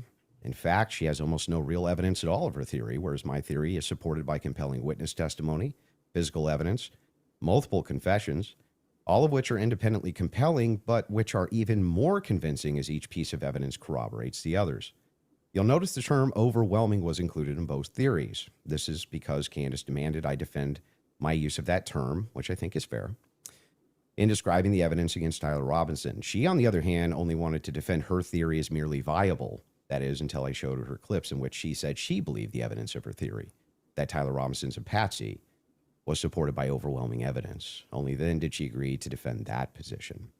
Regardless, we're both defending the claim that there's overwhelming evidence on our side, so it's worth defining that term. When I say the evidence against Robinson's overwhelming, all I'm saying is that I mean that as of right now, I find it very convincing. I see almost no evidence. The debate shouldn't have happened then, like so. Or the prompt should have been completely different. Yeah. So if she's essentially saying, well, by overwhelming, I didn't mean overwhelming, really, that I'm suspicious. And if he means by overwhelming that he's merely convinced, well, then the debate should have been over like 2 minutes in. Yeah, and he wouldn't have gotten into that room because, like, you know, Candace is not a dummy, no matter what Andrew Wilson thought before he approached her. She wouldn't have fucking agreed to argue with a cloud, you know? Like, there's no point. There's only losing at that point. At all, only speculation, unverified claims, and suggestions of things that could merely be hypothetically possible. Dreams, vibes, feelings, things like this. Almost done, by the way. I have no problem defending the state's case and welcome Candace bringing up any challenges she would like, but if I'm honest, the reason I was willing to pay the $300,000 for this debate was to finally have a chance for someone to demand Candace be held accountable for the unbelievable theories and claims she's been making. Yeah, so that's the real reason for the 300 grand there, is to get a chance to question her and call her out on the claim she's making, and to simply ask, you know, how can you justify those claims? Now, in her defense, she doesn't have to. Like, why should she have to? And I think what Andrew would argue is that because she's making these fantastical claims and demanding that people answer her questions, and by the same standard, why should anybody have to? They don't. But if we're ever going to get to the truth of a matter and evaluate how strong somebody's claims is, well, then they have to be fucking questioned and cross-examined. And that's normally the domain of a court. That's why we have a fucking legal system, you know, and people who are trained in the arts of law. Because we can't have people who are heavily invested and biased deciding what's true and false in a matter like somebody's murder. Yeah. Because with the best intent in the world, you're too biased, like you're too close. Candace is too close to Charlie. Like she's essentially already made her mind up. She's not going to be open to opposing evidence. She can't judge it unbiased because she's too close. And Andrew comes in from a bad faith perspective. He doesn't care about the truth either of Charlie Kirk. He just basically wants to prove a point that he wants to hold Candace to account. Why? I can only gather that it's good for business. Yeah. But, you know, he gets further exposure. Again, I could be wrong, but I can't see anything else to prove that. Like I said earlier, maybe you can be generous and say, okay, well, he wants everybody essentially to come to the understanding that in order, when we do make claims about things, that we have to be able to justify them, and that people should, you know, be more critical and have a better knowledge of critical thinking and philosophy and epistemology and all that. That's great. Sure. But logic in and of itself is pretty much fucking useless. And especially in an instance like this, because what tends to happen with people who primarily rely on logic is you come to stasis, because it's too fucking time consuming. Like if we were to have a trial purely based on logic and to parse everything through, you know, a formal logic system, it would take like the best part of 20 fucking years to bring a case to trial, you know? So we have to come to this kind of synthesis, I think, where we start with intuition. Like it's perfectly rational and reasonable, I think, for somebody to suspect something is amiss, given the history of, you know, actual conspiracies and state involvement. And so we have that kind of pattern matching that, oh, well, this shit happened before in the past. Therefore, it's natural to think that something is amiss in this particular instance. And then what we do is we use those things that Andrew advocates for, you know, logic and justification, to then test them to see, okay, well, is this just a hunch? Is it just intuition? Is intuition always correct? No, it's not. It's probably correct as much as it's fucking wrong. But with no way, we can't measure that with more intuition. We have to use some sort of empirical or some sort of logical system in order to test the strength of something. And, you know, as I suppose entertaining and interesting as this is, the conclusion isn't going to come here. The conclusion isn't going to come from Candace's show. The conclusion will be made in a courtroom with, you know, 12 jurors who will all view it subjectively anyway. And we'll have to be content with that in and of the time. And we won't be, because, you know, I think there's a fair amount of people who, if Tyler Robinson is found guilty, they'll never rest with it. Like it will be going endlessly. It'll be another JFK, you know, there'll be generation after generation who drags it up and finds new evidence, and we'll never, no matter what the outcome is. Yeah. On both sides, you know, there'll be people in 40 years still having the same argument. Oh, well, no, it's exactly as the state presented. And then you'll have people on the other end. Well, no, actually, what about this? What about that? What about this? What about that? Yep. But this, for me, is what I can say is it's good fucking business for everybody involved, you know? Candace's investigation is indistinguishable. Oh, sorry. Well, I speed it up to 1.5. Yeah, if you feel that's necessary, yeah. Yeah. From a leftist operation. She couldn't be doing more damage to the right if she were trying. She uses her considerable platform to relentlessly attack one of the most influential conservative outreach organizations for young people. And she's making a mockery of the online right-wing commentary class. Yeah, so this is Andrew's conspiracy. And again, no evidence for this other than his own intuition. And again, an argument can be made for it, because... Yeah, is he necessarily saying she's deliberately doing that, though? Is that what he's saying? I don't know. I'd imagine if he's bringing it up, it's at a minimum to suggest that this is what she's actually doing. Oh yeah, it's what she's doing from his perspective. Which, Yeah. you know, you could, you know, I guess depending on your, you know, political perspective, that is what she's doing. Yeah. But is she doing it deliberately? I don't know if he's trying to say that. I don't know if he is, but it would certainly it could be inferred. Like, so she may be doing it unconsciously. But again, an argument could be made that she is doing it deliberately, that Candace herself is involved in some sort of conspiracy because, you know, up until recently in her life, she was always a kind of, you know, progressive. And then there was a sudden shift to the conservative movement. And within espionage circles, there is a thing known as flooding the zone, where, you know, you just conspiracy after conspiracy after conspiracy, and it muddies the water so much that nobody can say what's right or wrong because there's too much to go through. But again, he's not actually providing evidence for that. And again, I don't know if he's using it rhetorically to kind of cut Candace off at the knee, so then he can say, well, if you can say that, well, then I can say that. And what's to stop us from an endless loop of just making base assertions, you know, without any evidence to back it up? She's harming Republicans in an election year by dividing them. She's attacking the very organization Charlie spent his life building. And she's attacking the people he loved, including his wife. And it cost me $300,000. But today, I hope that she finally answers. I must think about it. I think he mentioned $300,000 a few times now. Like, I couldn't. I don't care. I don't think I could pay 30 quid. Maybe 30 quid to debate someone, but certainly not 300 fucking thousand. No. For some of that.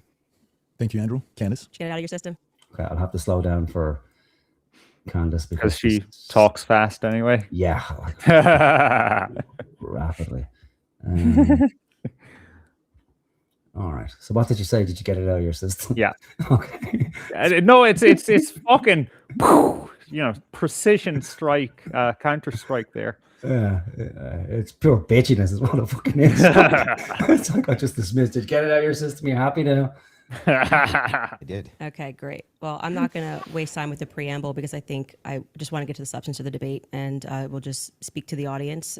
I've obviously had an audience since we've been covering this case. People know that there was a personal friendship between me and Charlie, and diminishing the pursuit of something that makes sense regarding what happened on September 10th. By throwing it to, this is just people who are conspiracy theorists. These are people who are just trying to generate clicks. I don't think that people should be satisfied by that. I want people to remember that it's important to think. We've been lied to by the government a great many times over, I mean, just the last couple of years, if you just think of the things that we've learned about our government. And I do want to say this, what's been the most disturbing element, I think, for everyone is that not only does the narrative not make any sense, which I'm going to demonstrate, I don't need to waste time with the preamble going through the points or trying to insult you or pretending that I've been running a podcast saying it's just dreams and vibes like I'm Miss Cleo.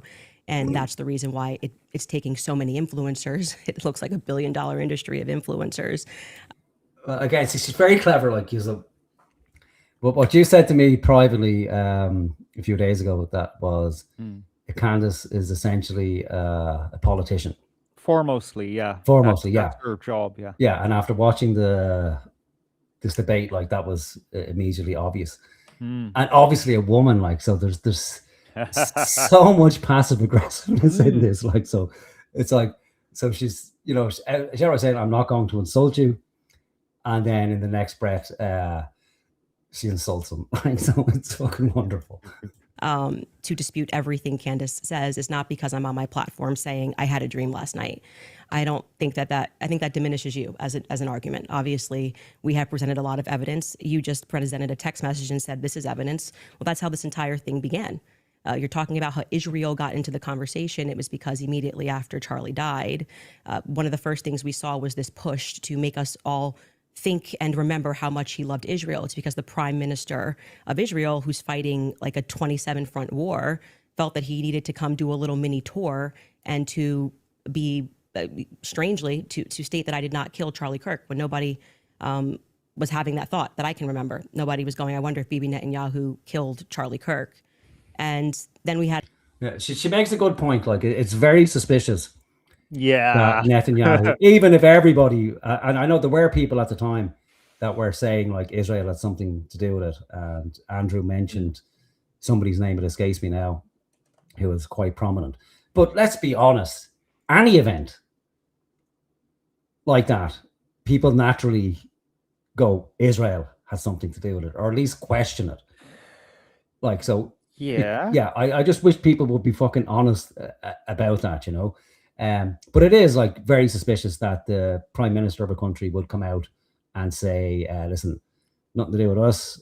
Please don't look at us. Yeah. Especially if you are that country that everyone looks at when something like this happens. Yeah, Like, but especially then you don't come out with the unprompted denial. Yeah, but again, but you might though, because if you know everyone's looking at you to begin with, you might feel obliged to come out and say, look we can't be responsible for fucking everything. We know we're bad, we know we've done some terrible things, but this one wasn't us. But it does look suspicious, like so. Yeah. But again, doesn't necessarily mean they did it, but I can understand the thinking of, you know, well, why you don't need to defend it if you had nothing to do with it. It does look suspicious, but by the same breath, I think we can't deny that generally when something happens, people will naturally jump to Israel. Yes. And I tried not to watch any kind of commentary on this after the event, but I couldn't help myself because you know, I can't help myself. So I listened in to Jay Dyer's analysis. One, because I like Jay Dyer. I know he's very kind of logical, and he does hold himself to a high standard. And he's probably one of the least biased people I've seen when it comes to analysis like this. But it was more interesting because I know like he's friendly. I don't know if he's actually friends with Andrew, but I certainly know he's friendly. And so I wanted to see if he could look at it in an unbiased fashion, given how close he is to Andrew. And it didn't help that Andrew's wife was also in the chat as well while he was doing his analysis, so that probably added extra pressure. But what I found refreshing about Jay Dyer's take on it was that he openly admitted that when the whole Charlie Kirk thing happened, his initial suspicion was Israel. But he was intellectually honest enough to say, well, I can't actually justify it. I don't have evidence I can present that points that it actually was them. But that his intuition, again, based on previous things that Israel has done, like they have, you know, openly assassinated people. It is part of their hallmark to, you know, strike terror in others that, okay, well, I'm going to assassinate this person publicly to send a message to others. Well, they even assassinate their own people when they get, you know, out in the way. Yeah, they will do it, and you know, other countries will do it too. But that's what I like about Jay, that he's kind of honest enough to say, yes, I naturally suspect them, but I don't have any evidence to say, well, I can actually prove it beyond this is my suspicion, you know. Had a round of influencers who lied and said Charlie was not changing on Israel, that he wasn't having any disagreements regarding that topic, that the day he died, he just loved Israel so much. And I demonstrated via a text message, which you just mentioned, and you're now contextualizing and pretending it was just about Tucker Carlson, which is not true. It was a part of a broader shift that Charlie was having over the last, I would say, actually on your show, it began since October 7th, which is when I began asking myself more questions about Israel as well. And so, yeah, when all of these things happen in the immediate aftermath, and then I drop a text message after everyone is denying that, Tucker Carlson then comes out and confirms the conversations that he had with Charlie. Megyn Kelly then comes out and confirms the private conversations that she had with Charlie. People then begin to ask a reasonable question, which is, why are we lying about this? If they were forthcoming with that and they had said, hey, yeah, Charlie was starting to ask questions. I think after October 7th, it's reasonable that people are starting to re-examine our relationship with Israel. We wouldn't be here today. But it has been lie after lie after lie, debunk after debunk after debunk. Yes, I did share that I had a dream that Charlie was betrayed. It's not a dream anymore. It's a reality. I look at what the organization has become, the people that they are partnering with, the lies that they are telling, the extraordinary people that they're sending out to say that I hadn't speak to Charlie since 2018, and it begins to look like a conspiracy. And just as a historical fact, that entire term was created by the CIA to gaslight people after the assassination of JFK. So it's not exactly one that makes me nervous. Like calling somebody a conspiracy theorist is essentially saying that they demand further answers and they're not accepting the Fed slop. So that's partly true. Yeah. Yeah. So the CIA, they did weaponize the term conspiracy theory. But again, just because somebody's a conspiracy theorist doesn't mean that they can't be full of shit, you know? So. Right. Yeah. So but she's not denying that, I don't think. No, I think she's trying to use it that, but one that, you know, just because people call her a conspiracy theorist doesn't mean that she's full of shit. But by the same standard, just because you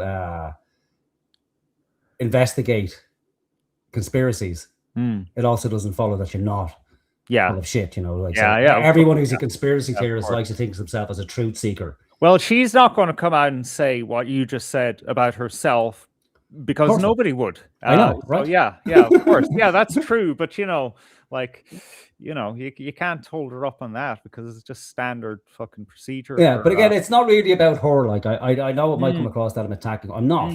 Like, I've no love or animosity towards Candace. I'm just looking at it as kind point of well made. Yeah, human foibles. You know. Yeah, we all fucking have these within us. Like, with the conspiracy, because I've done that as well. I've used that, like, you know, when I'm arguing with people that, like, that, well, it's the CIA, you know, coined the term conspiracy theory, but they didn't. I only found that out the other fucking day.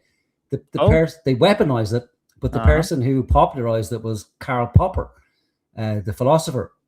And it was after World War II when people start questioning the concentration camps. So that's when he kind of popularized the term conspiracy theory. Yeah, I didn't know that at all. Like, so, and then I was looking at his first kind of, I think the first recorded use of it was in the New York Times or something like that in 1812, or just an irrelevant ADHD point there. But yeah, so Karl Popper popularized it, so I might look into what he was actually saying back then. Anyway, we'll carry on. I'm grateful that you came today. I don't need to, like I said, take cheap shots and discuss your manner of debate or your strategy. And I'm also grateful that you shared that you had that text message today, because everybody watching knows that I have been demanding not a debate, just an open conversation with Turning Point USA. They should be here. It shouldn't be you in that chair. It should be the person that took Charlie's place, maybe Erica Kirk, maybe Andrew Colbert. He's a spokesperson. And rather than doing that, they send us another influencer. Oh, that's mean. So that, by extension, suggests that Andrew himself is corrupt.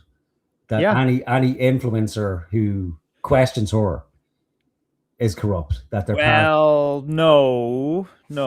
Anyone who's deliberately sent by TPUSA, who it has animosity towards her, is approaching her in a sideways fashion, you know? That's what she's saying. It should be one of those two people, not some guy that comes out of the shadows. Do you know, I'm asking this honestly, when was he hired by TPUSA to teach them how to debate? Maybe, I think I heard him mention it 2, maybe 3 weeks ago. Oh, okay. So, like, just out of nowhere, like out of a puff of smoke, he suddenly cares about this, and he suddenly has 300 grand to just give to Candace. You know, he's never talked about this before. He's even insulted Erica, called her a stupid woman, and then claimed to give her a hug when they first met, when, you know, he went to work with them or meet with them or whatever. So it's, you know, I don't blame her for thinking, hey, this guy is sent to basically intellectually assassinate me in front of millions of people. Yeah, it is fair. It is fair to think that. But again, it just doesn't necessarily follow, you know. I would certainly be suspicious myself if this guy comes out of the blue, you know. But But what she's saying is like, so him and the other influencers, that this, she's called it a €1 billion industry. So there is an inference that, you know, somehow they're being funded to take her down.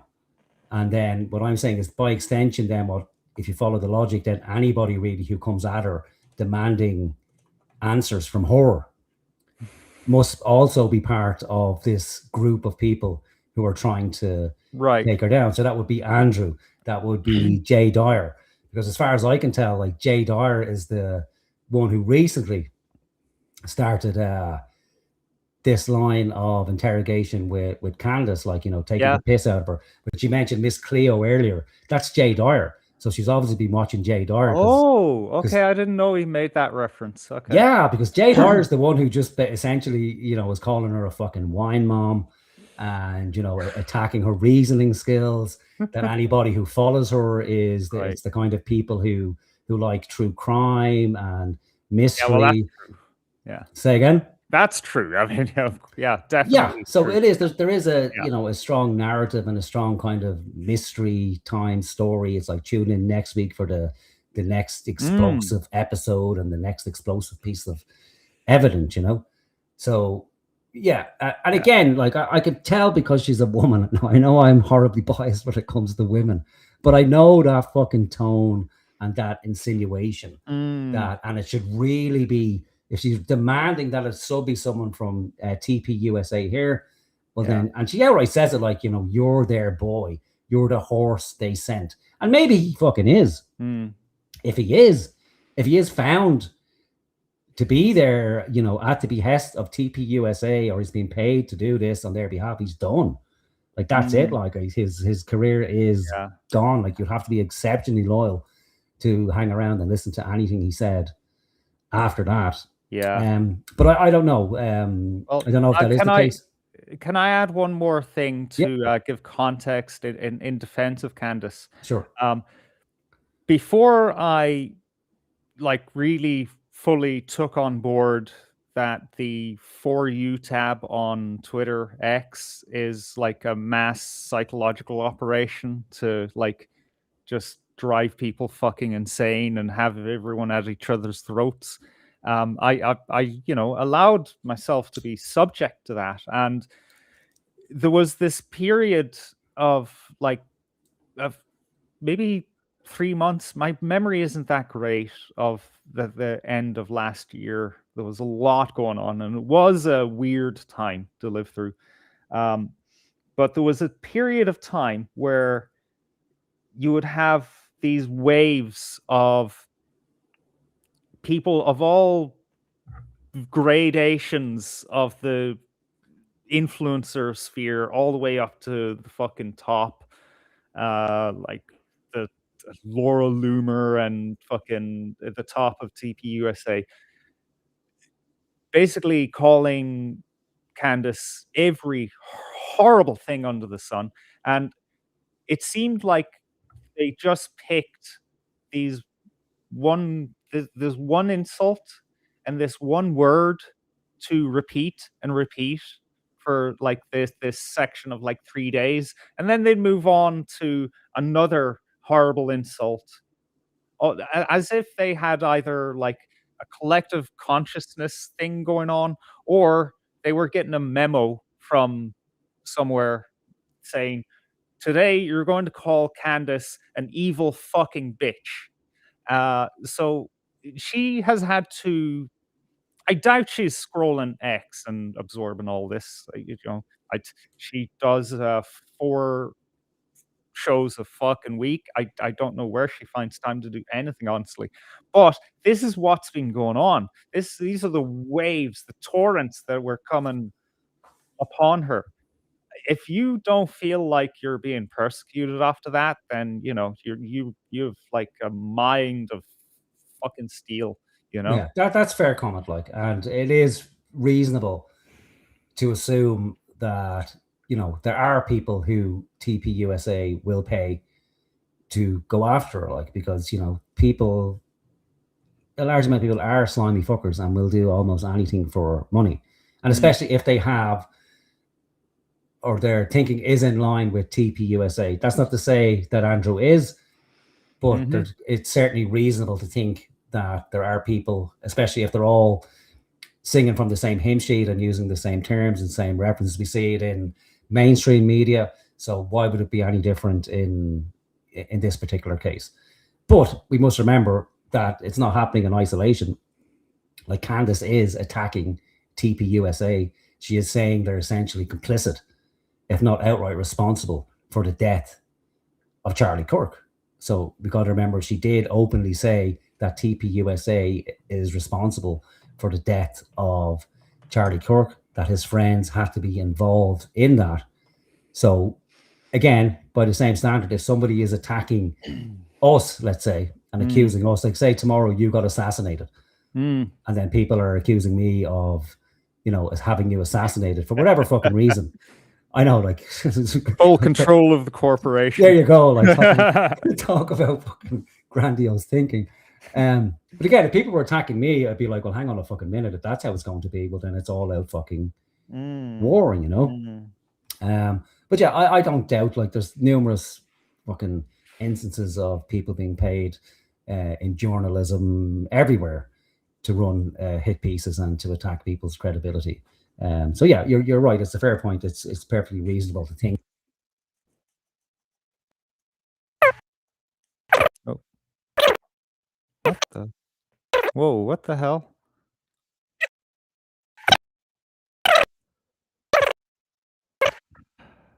What the fuck is going on here?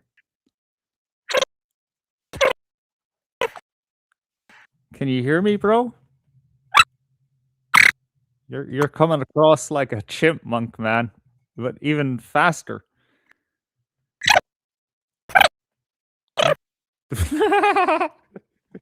I have no idea what's happening, man.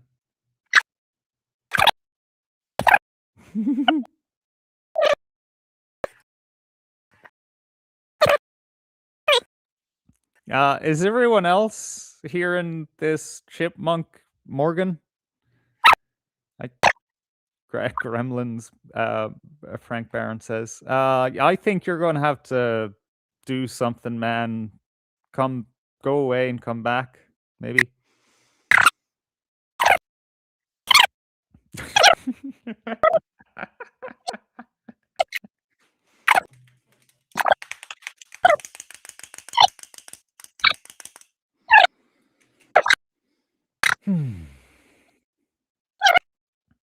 Yeah, I don't know what you're fucking doing here, man. But you need to stop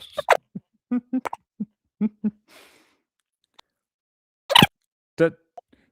Does he know that he sounds like this? His gerbil escaped, Dublin said.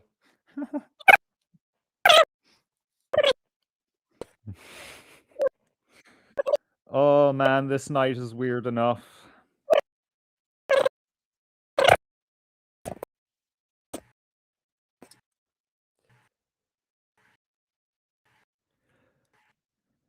Hello?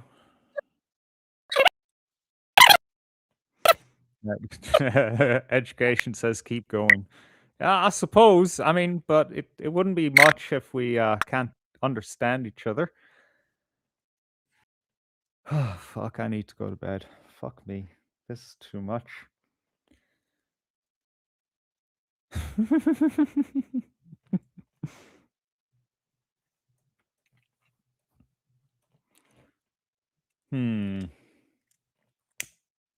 I don't know what Morgan's trying to do. He just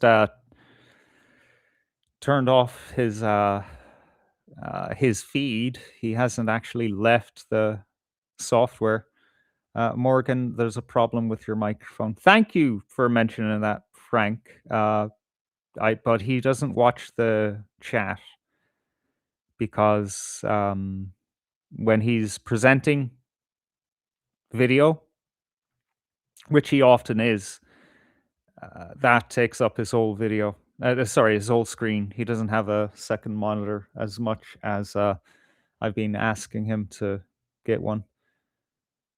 But I don't blame him because I think a month and a half ago his monitor kicked the bucket and he had to get another one real quick.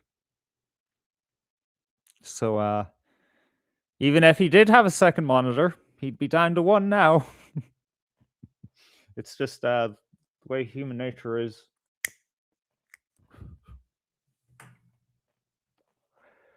Personally, I don't know how people fucking survive with one monitor. It's like, you know, when you're in a ship and there's just this little fucking hole that you can see through. That's what I feel like when I'm using one monitor to operate a computer.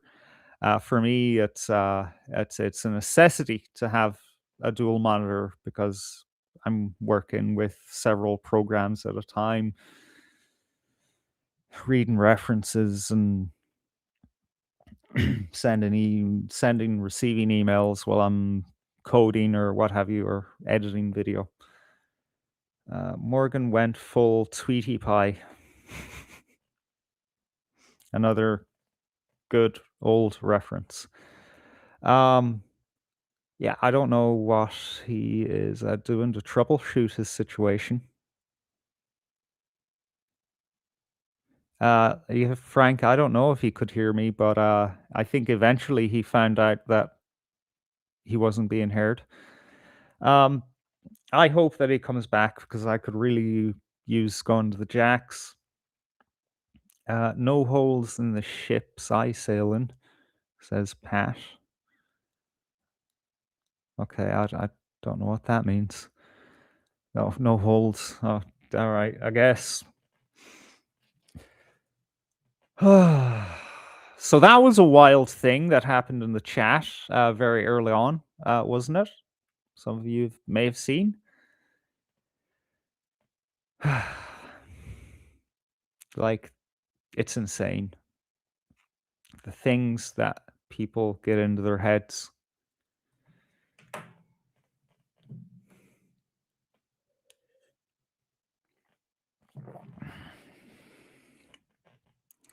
What can we do? Right. I let out a bit of excess wind that helps the needing to go to. Fuck. What? I don't want to bring anything up and kind of derail our conversation. So I'll just read from the chat. Candace just has one mega boob now. Morgan has to come back to add balance to the rack.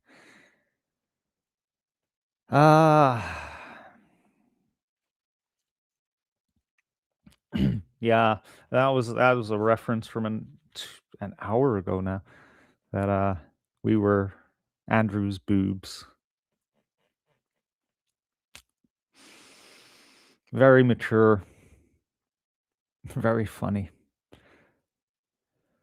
Dr. Crispy asks our lurker whether she believes Candace. I wonder actually what her opinion on all of this is. I wouldn't expect her to be fully abreast of the to and fro of who killed Charlie Kirk because, you know, it's all the way in the United States. It primarily concerns conservative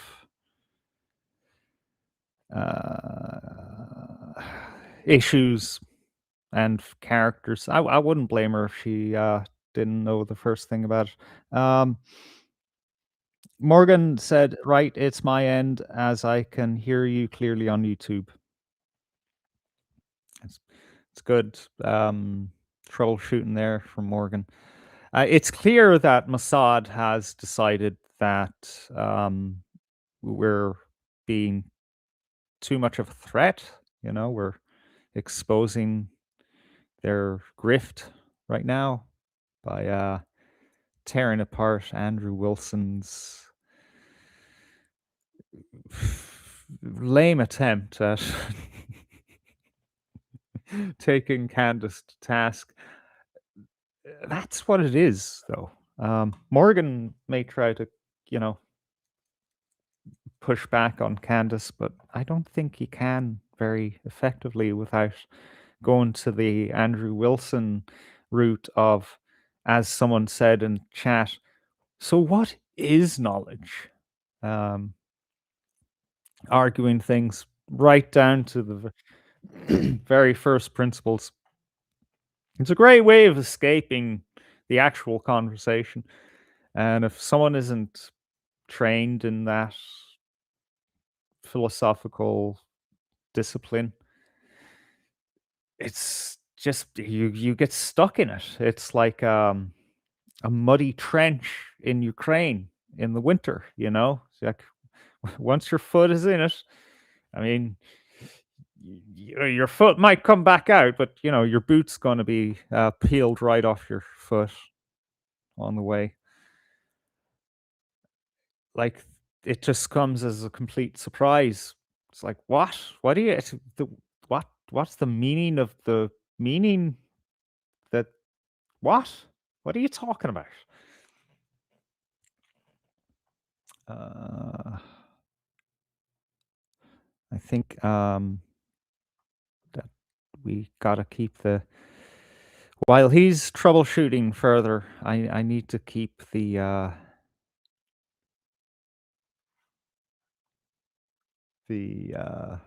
stream rolling here, keep you all entertained. So that this is I forget I need to look up the We Are Forbidden. That's it. We Are Forbidden on Twitter. They make these amazing fucking AI videos. Just incredible. And if you're on Andrew Wilson's side of this whole thing, don't let this color the amazing work they do in other subjects. But I just thought this was funny. It should be funny no matter who you are.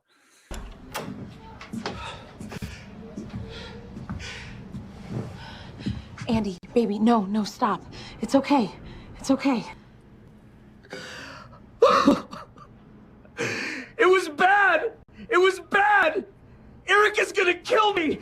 Ben is gonna kill me!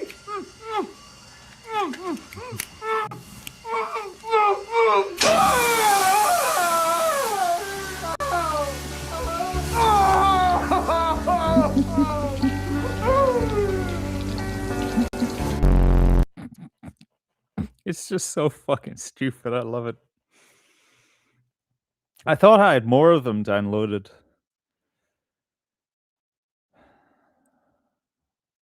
Maybe there is just a gap of time.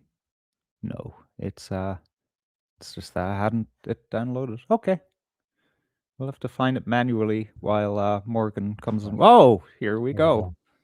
Okay, you poisoning the well while I'm gone? No, I'm just showing stupid videos of these guys. We Are Forbidden on X. They are just so funny with these. Like they must spend hundreds of dollars prompting the shit out of video AI to get everything like perfect.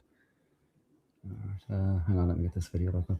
What was it? I caught you saying boiling everything down to first principles is really annoying, and it really catches you off guard if you're not like from that, you know, discipline. It's like, wait, what are you saying? Like once someone's dragged you into there and you don't know where is, you're like, well, you know, you're stuck there. You can't get out because, like, wait, you're asking what the nature of reality is. We're talking about who did that things.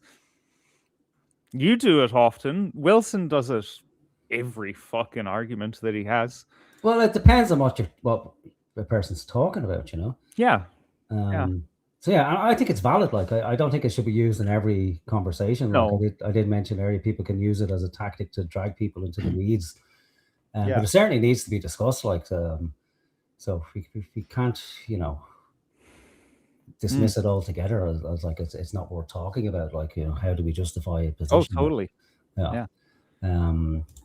Yeah, what did you say? I'm not going to be able to disprove Candace. And Well, no, I You're don't so- think you're you're so- doing you're so very sweet. well. I mean, I'm not trying to. That's the difference.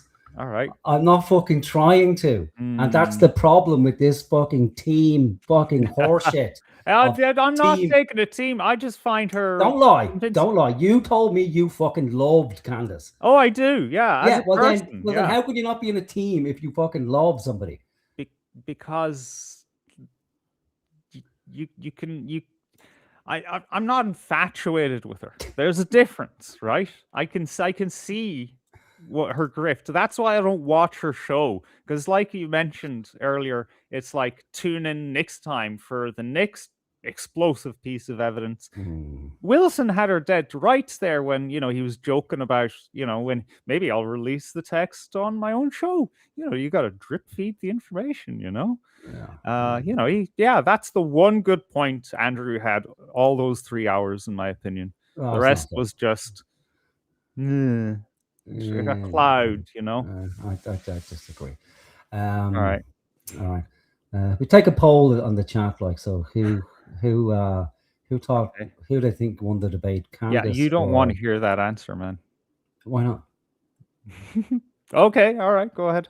So- I'm not logged into the back end on YouTube, so I can't do a real right. poll. Yeah. We can do 1 versus 2. Yeah, do that. So who won the debate, Candace or Andrew? Yeah, 1 for Candace, 2 for Andrew. A very scientific study here. We're polling 16 people. Yeah. Where the fuck did I put the video down? See on desktop. Candace and okay.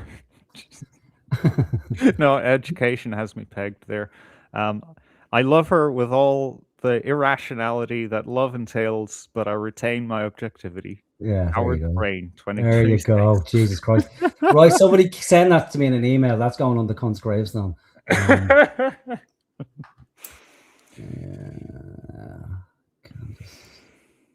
No, that's the wrong one. Right. Oh, actually, right. Since you were a sneaky boy, Okay. and played that clip of Andrew, it's only fair, I think we should play one of Candace. Is the one you made? No. Oh. No. Let me see if I can bring this. That was a good one.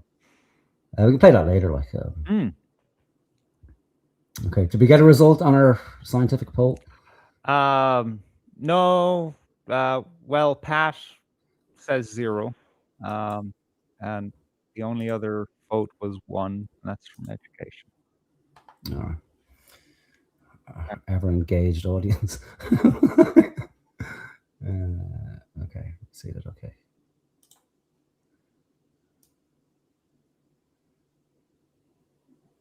Is this even the right fucking one? I don't know. I think it is. Okay. So I think this is. So part of the kind of people taking the piss out of Candace was that she has extreme difficulty pronouncing words. Oh. Okay. So we'll have. I think this couldn't be. It's 2 minutes and 37 seconds. Right. Let's see if this is it. Instagram, you see she has millions of followers, and you think, okay, this is an illiterate person. Kind of read books. I'm just fascinated with learning real history because I think that truth is kind of, what actually has happened, the events of our world, is obviously, as the expression goes, way stranger in fiction. To do it again posthumously, Charlie Kirk, the founder of TPUSA, will be posthumously honored a posthumous award. They've decided posthumously, cordially accepted those posthumous terms. SCIF, which stands for a sensitive, compartmented, if you can't compartmentalize, and a CEO and a chairman has to compartmentalize. The IDF even dropped napalm 12.5 miles off the coast of the Sinai Peninsula. Is that correct when you arrive into the Sinai Peninsula? Sinai. Illiterate person. In Portland, Oregon, the Hamptons debacle came out. The Hamptons. Okay, remember that whole debacle? We knew a kerfluffle happened as this dress kerfluffle causes this whole race kerfluffle. Ways that you can honor Charlie. Stop telling us that it has to always be Miss Macabre, like retired Green Beret, allegedly a heart. I think it's macabre, is it? Oh, wow. Tact, normal passion, not this like chat GBT. Everyone says, well, not everyone, but way too many people say chat GBT. It makes me want to punch them in the face. Last I checked, everybody uses the terminology blitz, blitzkrieg. Everybody uses the term blitzkrieg. And so I called it Blitzkrieg Week. You can't even say blitz means lightning. Krieg means war. Even and the NFL football team say blitzkrieg. Like, God, like, no, he just liked the architecture. Smells in the bells. He loved the architecture. It was about the architecture. Like, yeah, no, like he loved the architecture. I think this may have been about more than the architecture. Jewish people were in control of the slave trade. They've buried a lot of it. Buried the Charlie Kirk story. What about his burial? Buried that way? I know, yeah, that's just that's just being silly now. Yeah. How come we haven't seen anything about his burial? Alex Jones was just burying himself. And Alex Jones jumped into the foray. Mock me and Tucker Carlson. It's always got to be Tucker Carlson, Candace Owens. And With her own name. Oh, that's brilliant. All right, we leave it there. It's yeah. Oh God. Poor woman, like yeah. Righty. Let's see if we can get back to our main video. There we go. I think we were 1347. I think it was. Right.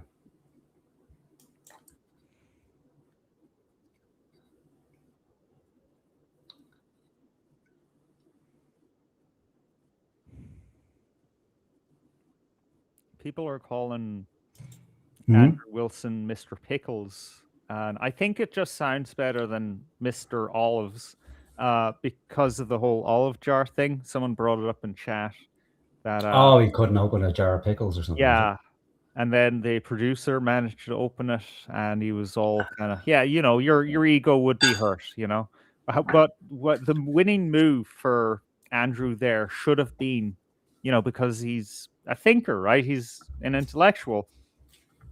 Is take the jar, there's a table in front of him, bang the edge of the lid on the table gently, that will break the seal, and then just open it. Doesn't matter if it's a little bit greasy, you can still open that after the seal is broken. And then he's saying, well, maybe I'm not a big strong man that can force an airlock open, but I have a brain. That bitch over there didn't have one. Yeah. Right? Wasn't that the winning move?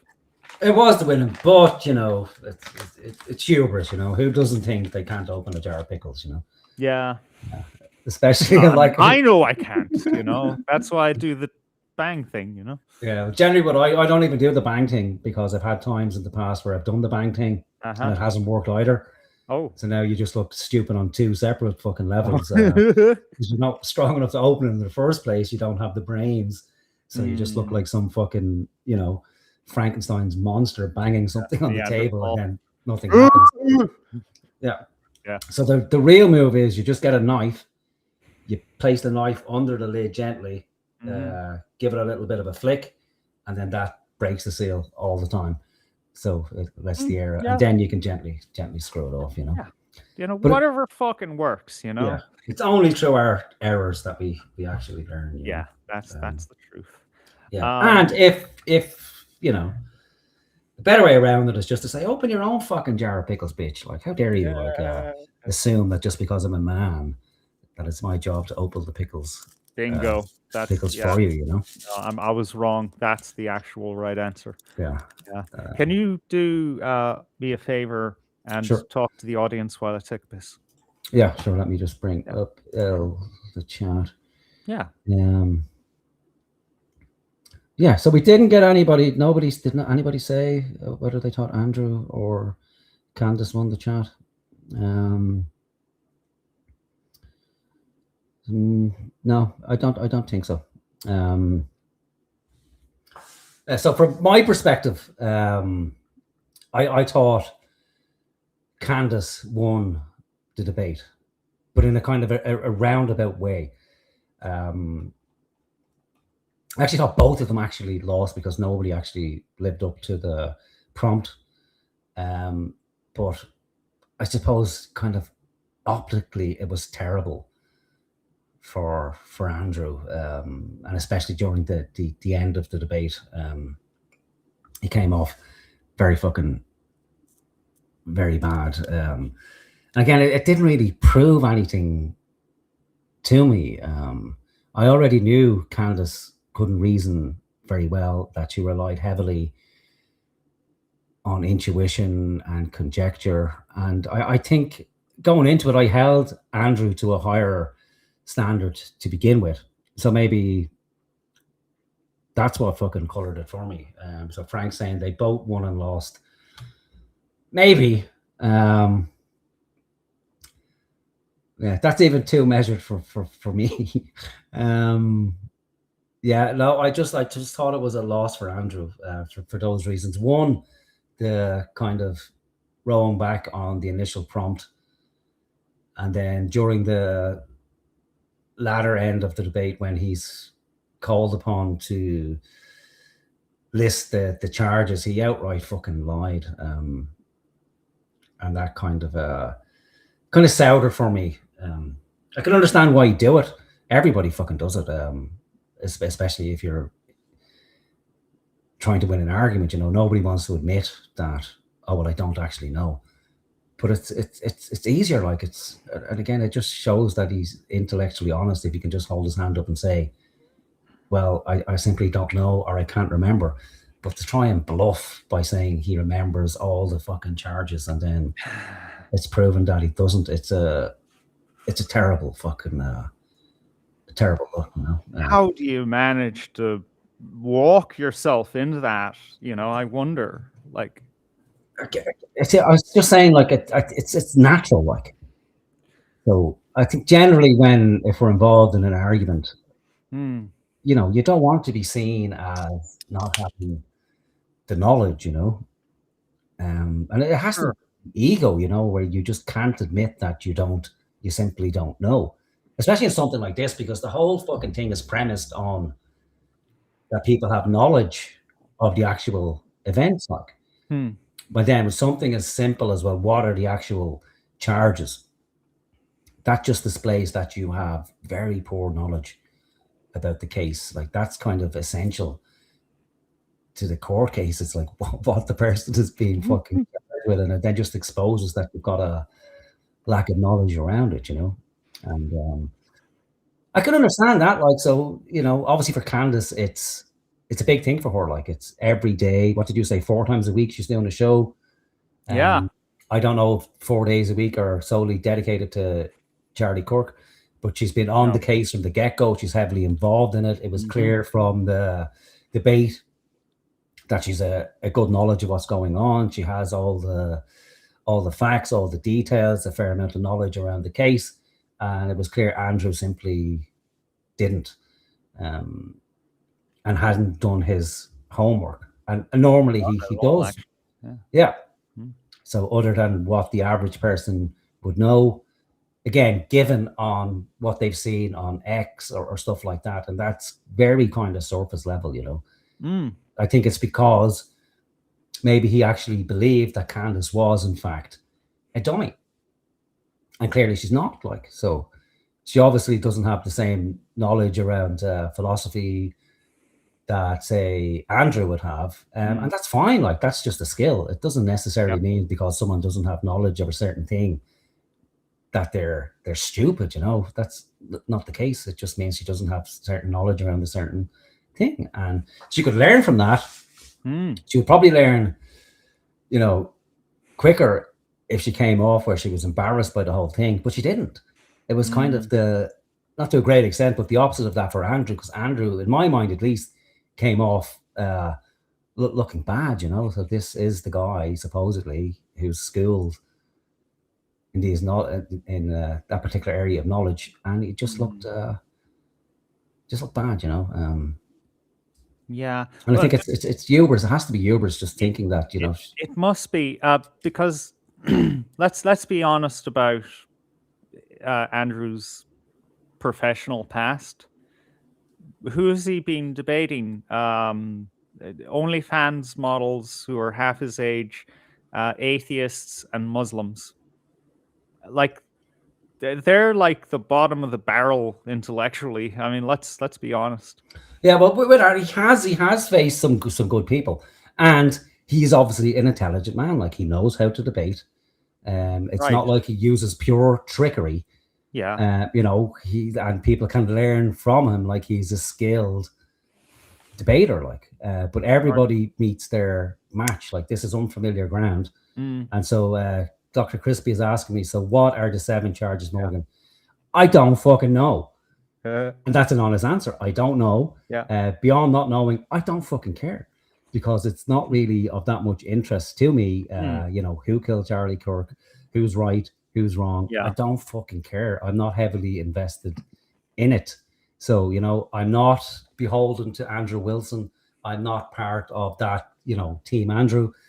I'm not beholden to Candace. I'm not part of Team Candace. If I had to sit in the pub and talk to one of them, if the choice was either or, I would choose Andrew, because I think I would generally find him more interesting. But I wouldn't be surprised if I actually found Candace to be more interested. And with Dr. Crispy, if you're honest, you will admit that you're heavily biased in favor of Andrew, because he's part of your sphere, And so that's what I'm saying. It's very difficult, almost impossible, to look at something like this objectively, because we've already made our mind up in advance who's won. If you're fond of Candace, it's like you will extend her fucking... Hang on, I'm trying to read it. Okay. Yeah. If you're a fan of Candace, you're going to be much more generous towards Candace and, skip any kind of, faux pas she made. The same with Andrew.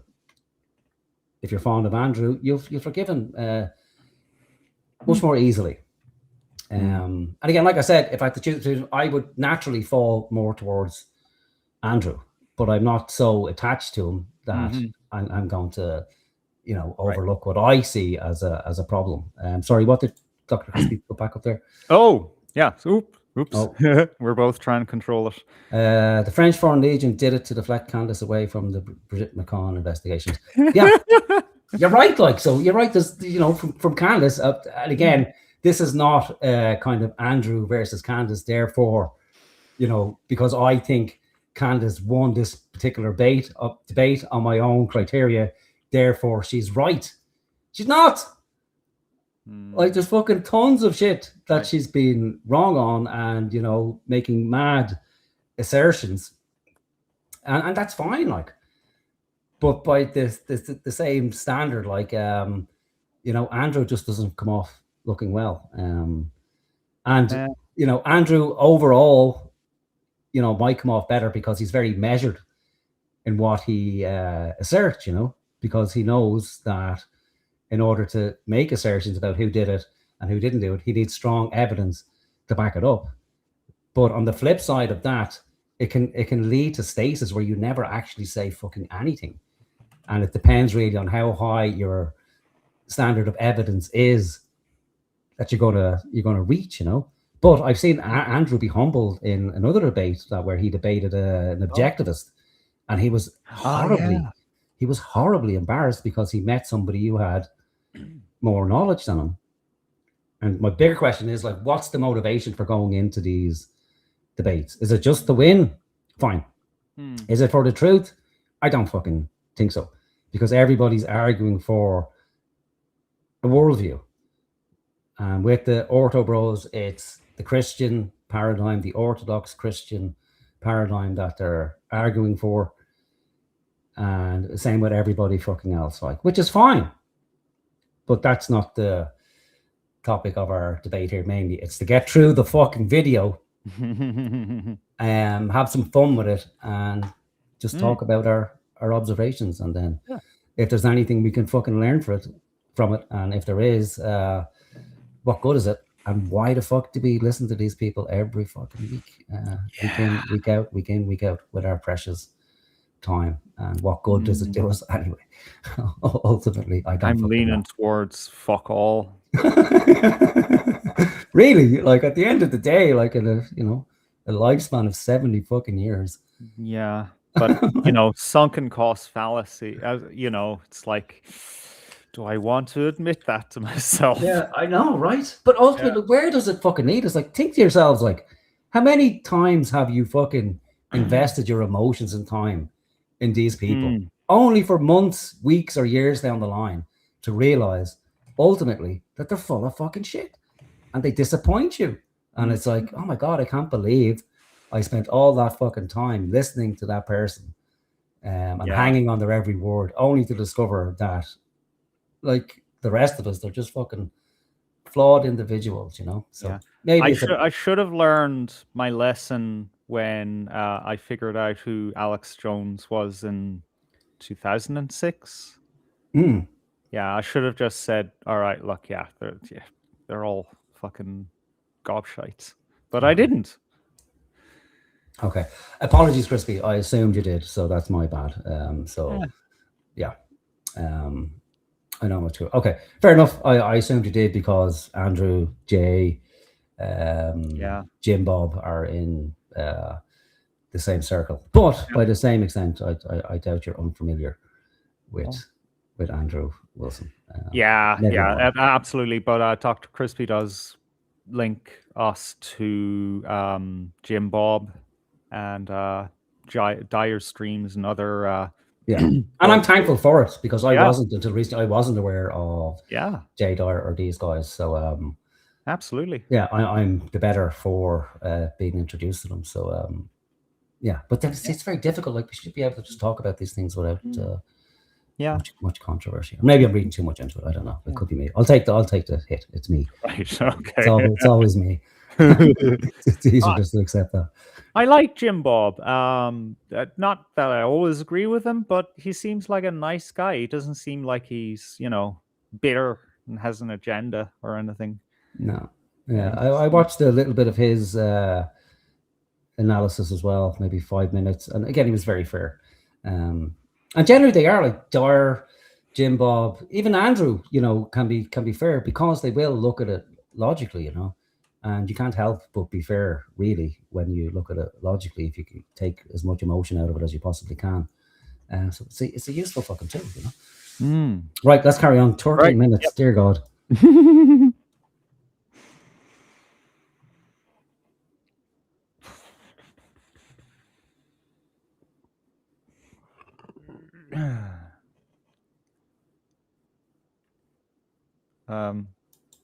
Oh, I thought you were frozen again. I'm paranoid now. No. The sadness struck again. To keep moving, do I? I mean, when I actually looked at you and I saw you blink, I was like, okay, it's cool.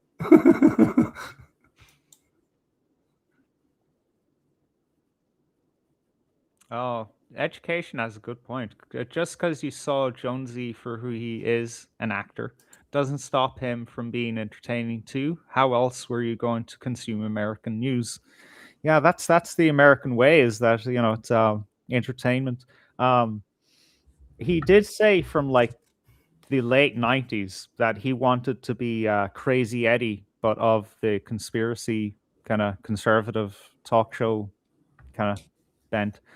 Crazy Eddie, he's like that archetypal thing of the high energy guy on the advert saying, we have sofas, we have so many sofas and all this, and this can be yours for this low price, come on down, that kind of thing. And that's what he kind of was for a good time. He was the Crazy Eddie of conspiracy theory and conservative radio. Yeah, he had a massive fucking reach, and influenced a hell of a lot of people, and if I'm honest, I learned a lot from Alex Jones. Also, consumed a lot of horse shit as well. But again, it takes time to realize, well, why the fuck am I listening to this person? And again, if you're heavily invested in them, you'll just look past the horse shit, because you may think, well, they've been right 9 times out of 10, or then 8 times 7, 6 out of 10, and then eventually you'll bypass all the times they were wrong, Yeah. But again, it's probably just best to have a healthy level of skepticism around all of them, and probably more so the ones you tend to trust in, because that's when you're at your weakest point, is when you trust these guys, Right, Candace. Right, let's go. Did I stop sharing? How did that happen? Yeah. Shit. Oh, Huh. Because you exited completely. Oh yeah, I have. I've just got the one screen, so I have to fucking All right. flick between the two. Kind of. Want to bring us down a bit? You look like your head is on top of PVD there. That's not where I want it to be.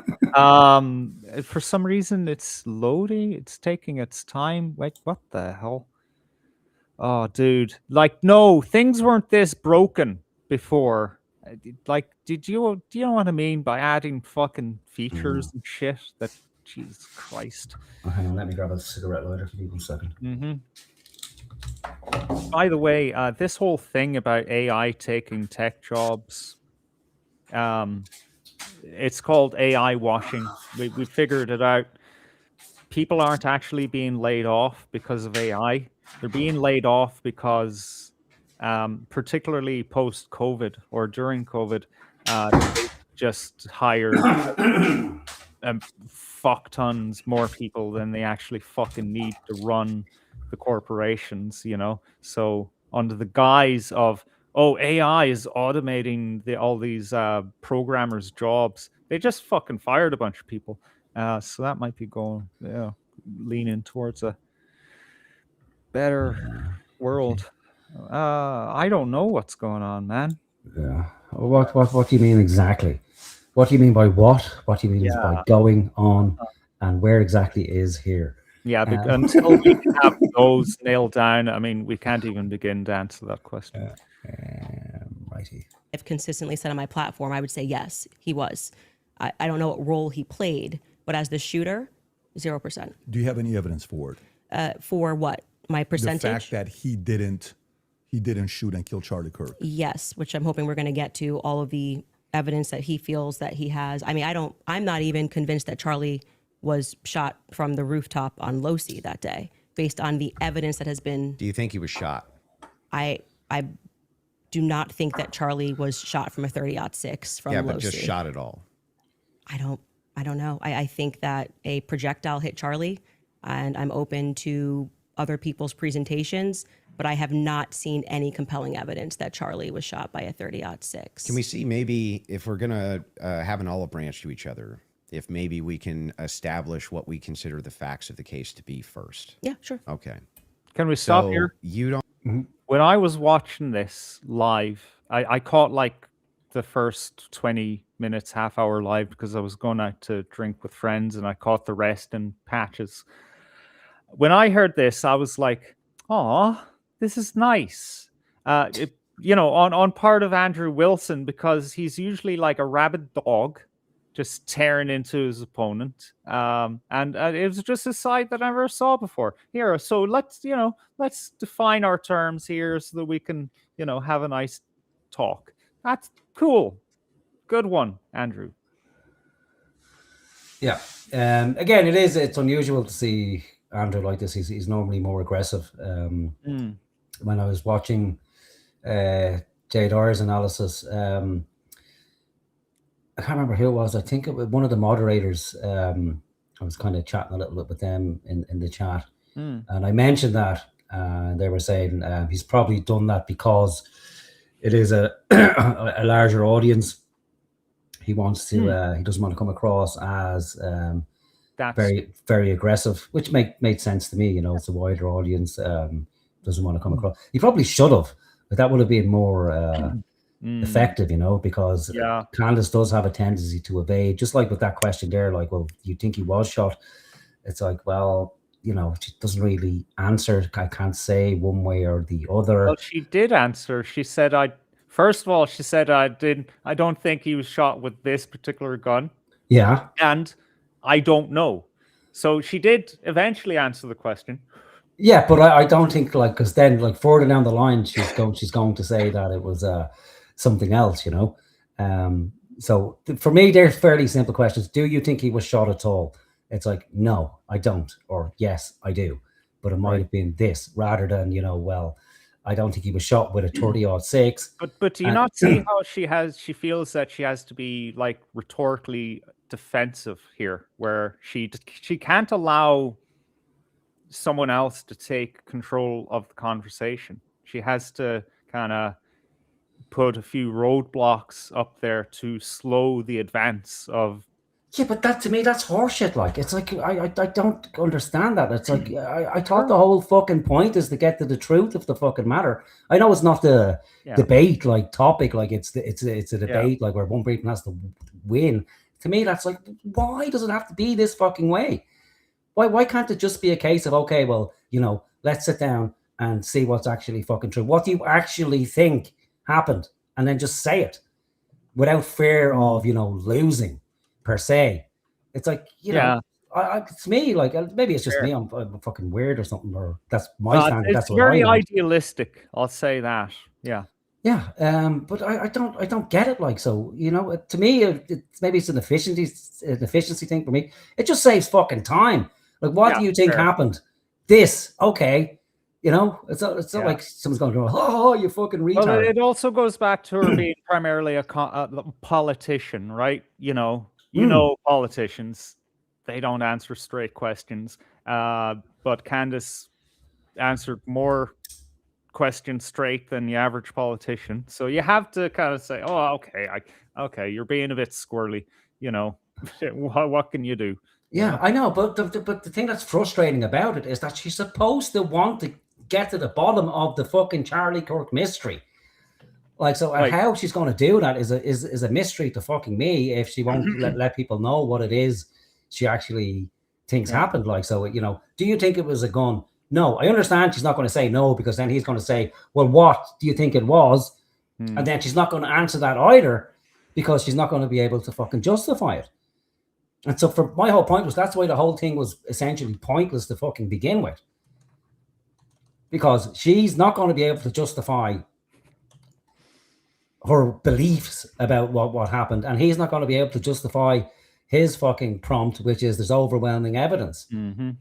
And to me, like, that the whole thing is essentially a waste of fucking time, when really, if people actually gave a flying fuck about Charlie Kirk, the first thing they would probably do is take that 300 grand, hire 2 fucking actual investigative reporters and say, here's 300 grand. I know neither one of you give a fuck. If here's the brief, just find out what happened. See if you can fucking get new information or verify what's out there already. Come back to us in 3 fucking months and then give us your findings. Mm-hmm.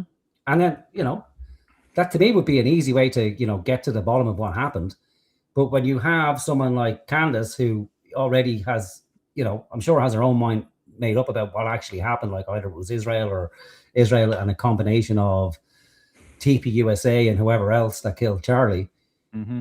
And again, what level of evidence does she require for that to be disproved? Like, so, and to me, it seems like nothing will dissuade her from that conclusion that she's already made.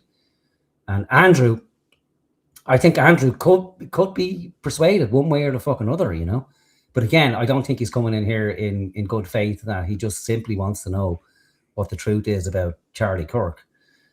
Clearly, he doesn't. He just wants to expose that Candace's method of reasoning is faulty, Yeah, and that's where the well got poisoned, and nobody. Well, I mean, they're doing a good enough job, but they're not really being honest with each other, and I can see why that frustrates you. You're not sure if he was actually shot. You're open to alternative theories. He was definitely hit with a projectile of some description. If we're talking about, was he shot from a gun, a 30-06, I would say definitively no. Okay. It defies common sense. Oh, this is the squib thing, isn't it? Because that's another theory, wasn't it? That he wasn't actually shot by a gun. That the microphone he was wearing was some form of explosive device, wasn't it? Yeah, I think that's Yeah, those microphones, they're made in Israel. It's not like, their devices are known to explode, but I'm joking. I know you are. I know it annoys you. Yeah, that's one. Yeah. To think that he had a Superman neck, and even if he did have a Superman neck, which has been demonstrated, I think actually recently a YouTuber actually set up Valhalla. Yeah, right. And again, that's what kind of, that's a terrible frame to stop on, by the way. But yeah, using a YouTuber as evidence, again, it's weak, you know. Yeah. Or may- referring to what that YouTuber considers evidence, because Yeah. it's not like it was independently verified or anything. Yeah, Yeah. it is. Yeah, weak on its own. Yeah. Allah. On its own. But if we had that weak evidence, I'm kidding. I'm not going back there again. Steel cages and shot it and it went through. So under no circumstance will I. So at least not a 30-06. Definitively not. A Okay, 30-06 but you from are low sea, open- 150 feet. No. But you're not necessarily closing off the avenue that he could have been shot at all. With maybe a smaller. Smaller caliber. Okay. And then there's some things that I'm going to make concessions on that I do think we need more answers on, and I'm fine with that. And we can get to those things as well. The other thing is in the timeline, one of the things that we dispute, I think, on the timeline is that you think that Robinson drove hours away to a steakhouse in Yes. the timeline. Is that correct? Yes. Okay. And what's the compelling evidence that you think you have there? I spoke to the owner of the restaurant, and I have seen the receipt. I know the conversation that I had, and I think it's enough that it will be presented. Obviously, if this goes to trial, but yes, I do believe that he was in Panguitch, which is near his grandparents' home. Did he give you an unedited copy of that receipt? I have seen an unedited copy of that receipt. It was not given to me from the owner. But I want to, before we get into like all the timeline stuff, I want to address what you think is evidence so we can keep this on par with what your claim is. Since Well, I think that that's a piece of evidence that's in dispute, and that's why I'm. yeah, but because if we're not trying to get establishing to the whether there's timeline- overwhelming evidence that Tyler Robinson did this. Yeah, So if you whether want to then use starting the first, with if you want to use the first part of that for the internal critique, yeah, for like you, we should that's go fine. over the actual Okay, evidence that so we feel. The first reason that I think it's compelling evidence is that Tyler Robinson's rifle was found near the crime scene. So Yeah, that was a good move by Candace because Andrew started cross-examining her and asking her for evidence when it's the actual part of the debate where he's supposed to be proving that there's overwhelming evidence. So I would consider that to be very good evidence. And also the fact of the matter is that I dispute this claim that a 30-06 could not have made this wound. I think that that's absurd. 150 grain Remington core lock absolutely could shatter when it hits the neck of any human being. When you say that there's some steel neck and it's a smaller caliber, you have to make a counter explanation. Why wouldn't a smaller caliber also go through bone? It could. I didn't say it can't. Right, exactly. So if that's the case, then ammunition is going to be the critical key here. And if we have frangible ammunition, which we do in this case, a flex tip round, well, I'm sorry, not a flex tip, a soft point round from a 150 grain Remington core lock, that's just a small jacket that goes around the actual lead piece. This thing could have split apart in air for all we know, but definitely upon impact. And we have the medical examiner who confirms this in a summary. And my team can bring that up, the summarization, which means he would have to be a part of some kind of conspiracy as well. Okay, so just to start with your point about saying that the gun was found near him, near Losey Center, or I guess off in the woods. That gun, did you watch the testimony? Did you watch the preliminary hearing? Yeah, we covered it live. Yeah. Okay, so forgetting what the summary of the medical report was, did you watch the testimony that was given by the Caitlin Oliver, the ATF woman, Samantha Carner, any of those people who went into the science of? Yes, I recall. You're talking about the bullet analysis. Yeah, when they went into the DNA. Okay, so that's kind of the most relevant part. Okay. I'm not denying, I've never denied on my platform or anywhere else that a gun owned by Tyler Robinson was found near the crime scene, right? That doesn't remove, if you think somebody set up as a patsy, you could take a gun out of this room right now and you could walk out and plant it in the woods near a crime scene. I agree. That's not convincing evidence to me. I concur with the fact that that's a possibility. So you I think have said on a platform that you were a gunsmith. Mm-hmm. Okay, and for how many years? Many, many years. For many years. Mm-hmm. You also said that you were an Army sniper. I wasn't a sniper in the Army. Okay. And I never said that. Sorry, your wife tweeted that you were an Army sniper. Yeah, I don't know. Like 15 years ago, she said something. Does it change 15 years later? She said that it was colloquial. So Army sniper is a colloquial term? Yeah, I was never an Army sniper. Okay. What does that even mean? Army sniper as a colloquial term? Yeah.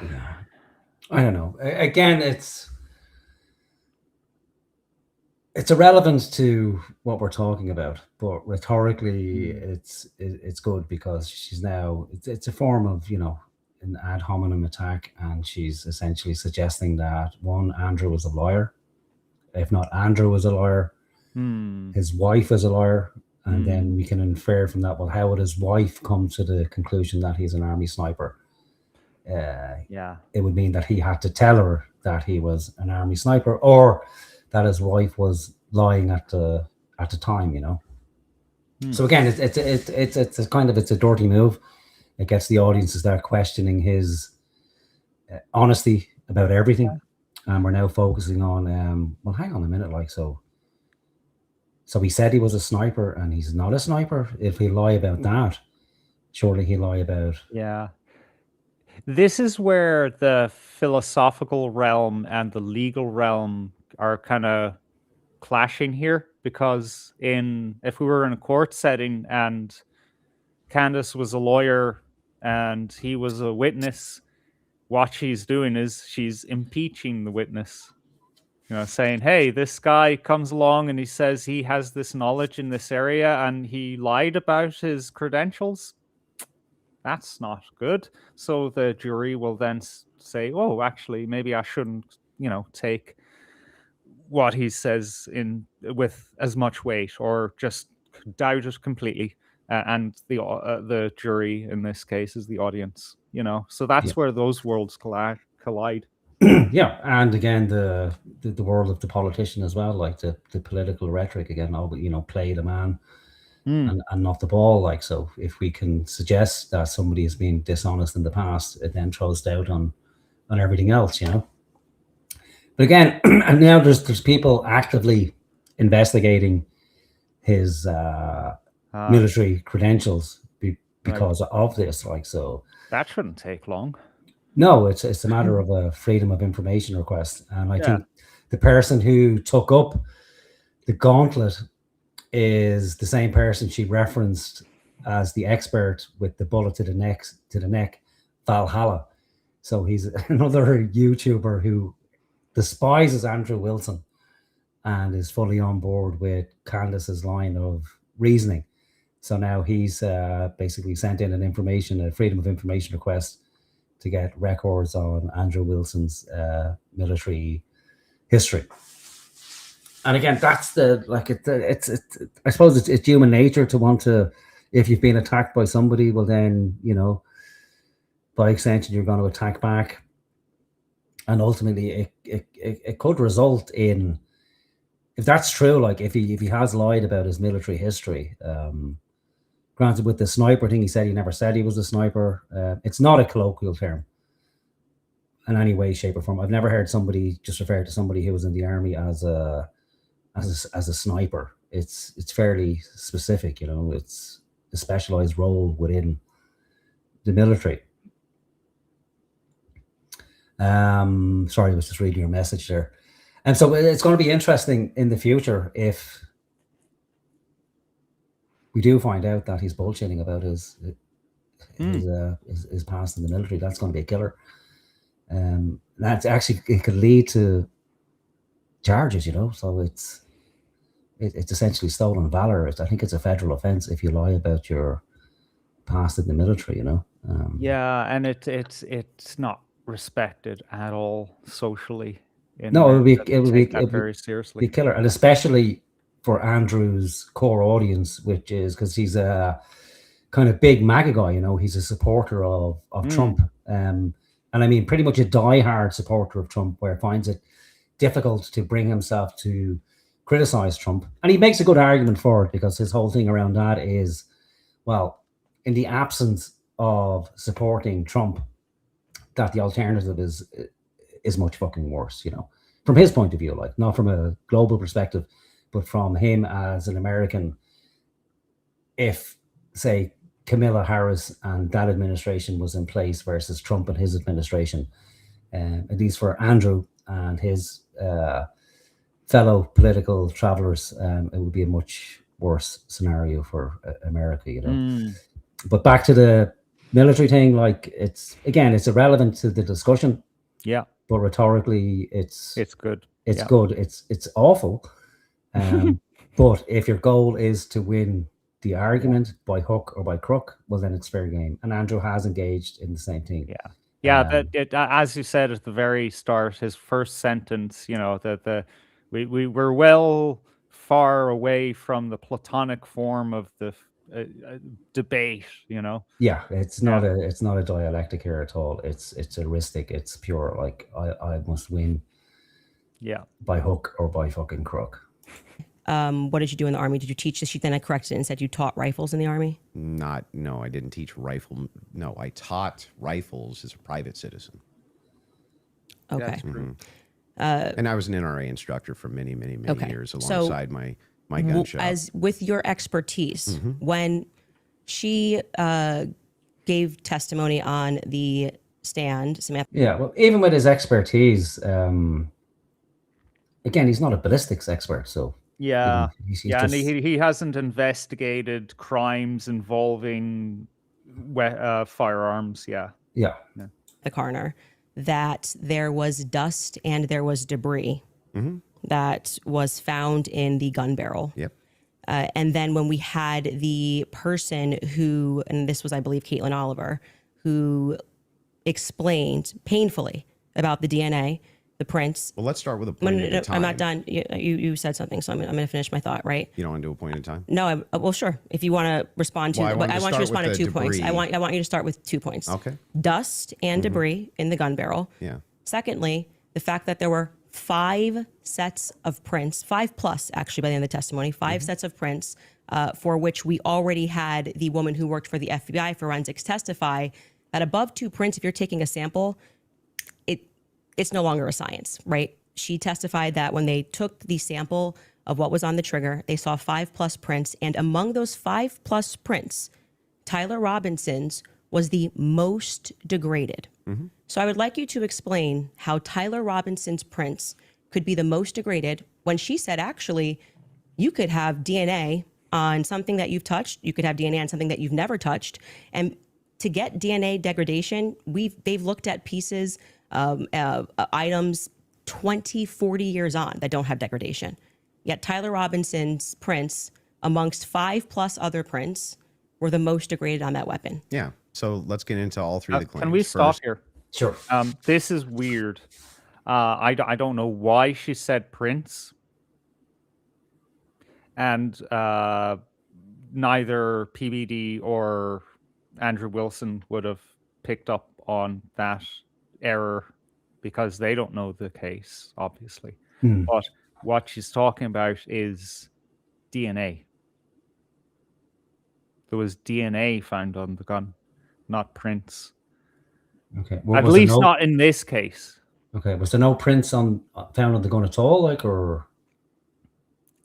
I seriously doubt there was no prints found on the gun. But in this, with the subject here, we're talking about DNA that was left on the gun. Yeah. Okay. Yeah, I don't know what the deal is with the DNA being found on the gun at all. Yeah, it turns out that DNA can degrade at different speeds and things like that, you know. So yeah, I'd imagine that, like, if it's left out in sunlight or something like that, or but I don't know, and I don't know if it suggests that he didn't do it. The prints kind of confused me as well, because I read that his prints were found all over the gun. Well, yeah, and then again, like, it's like, well, you know, surely couldn't someone wear fucking gloves anyway? Like, if it's your own gun, like, you could wear gloves on the day you made and abuse it in 5 years. I don't know. I haven't followed the trial, so I'm not at all familiar. Yeah. With those events, you know. But generally speaking, like, if there's what is it, 5 samples of DNA on a gun and yours is the most degraded, you know, it's safe to say that that kind of goes in your favor that you were the last one to touch it. Yeah.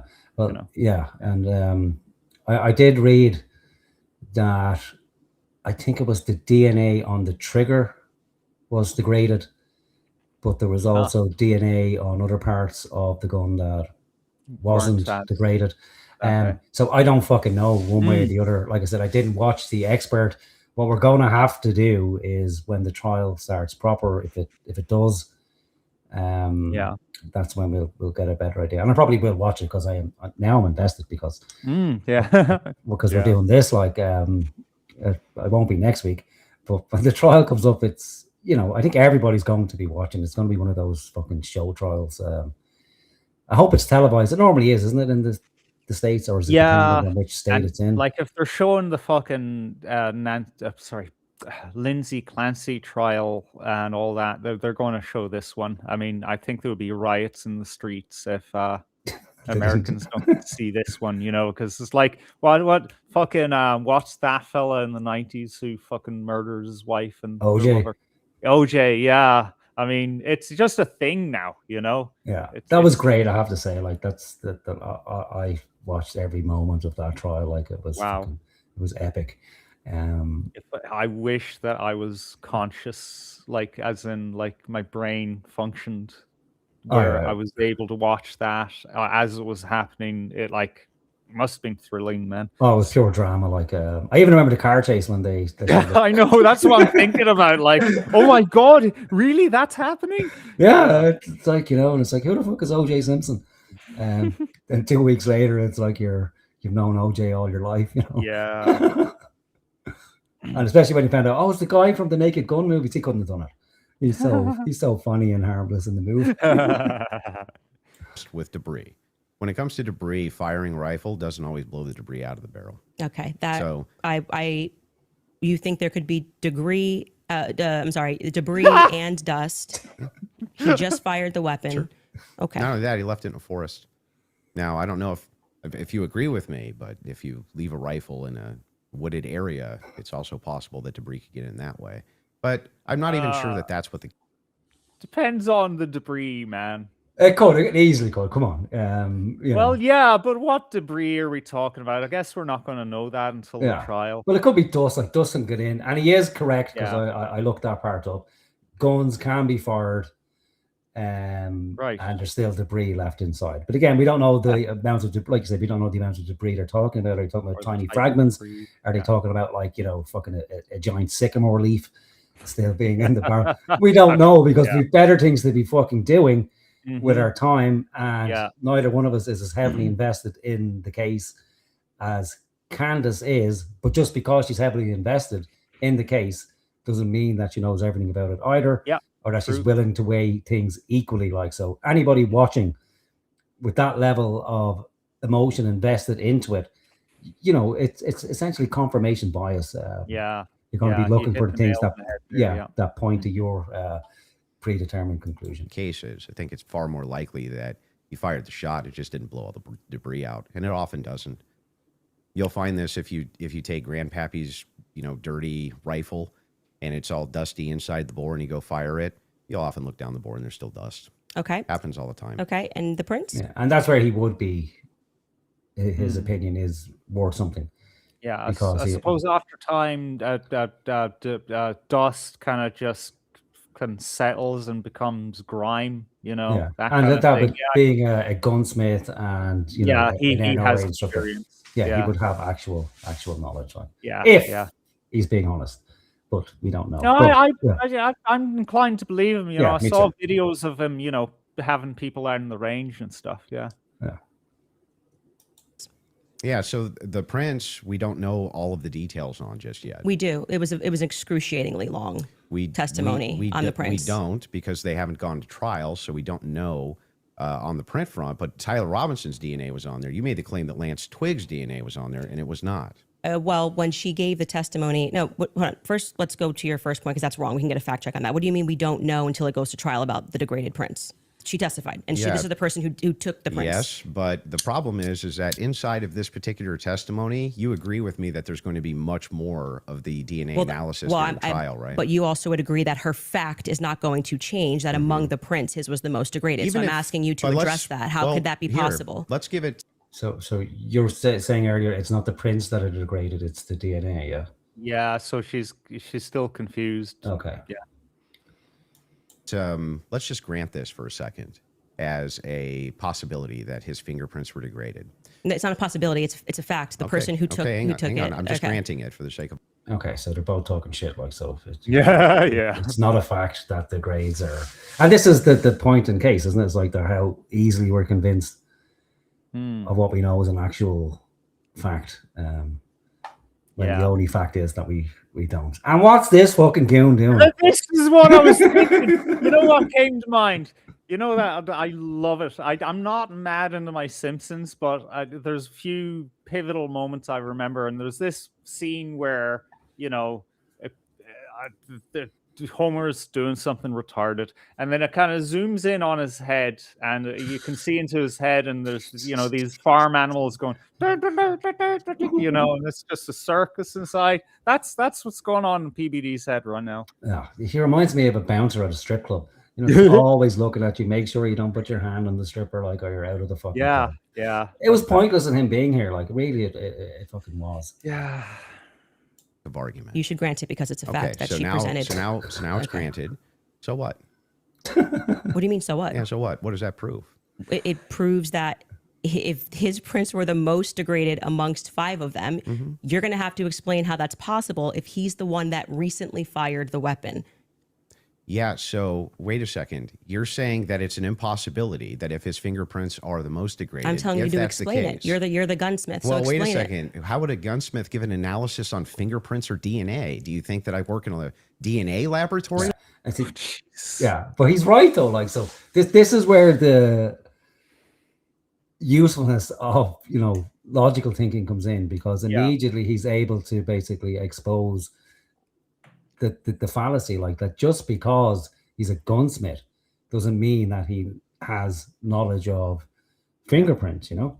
And I mean, you know, unless like he's a high-class criminal who knows, okay, there's certain situations where I need to remove my own fingerprints. Yeah, and again, even by her own, even though, you know, she's mistaken by mentioning fingerprints when it's actually DNA.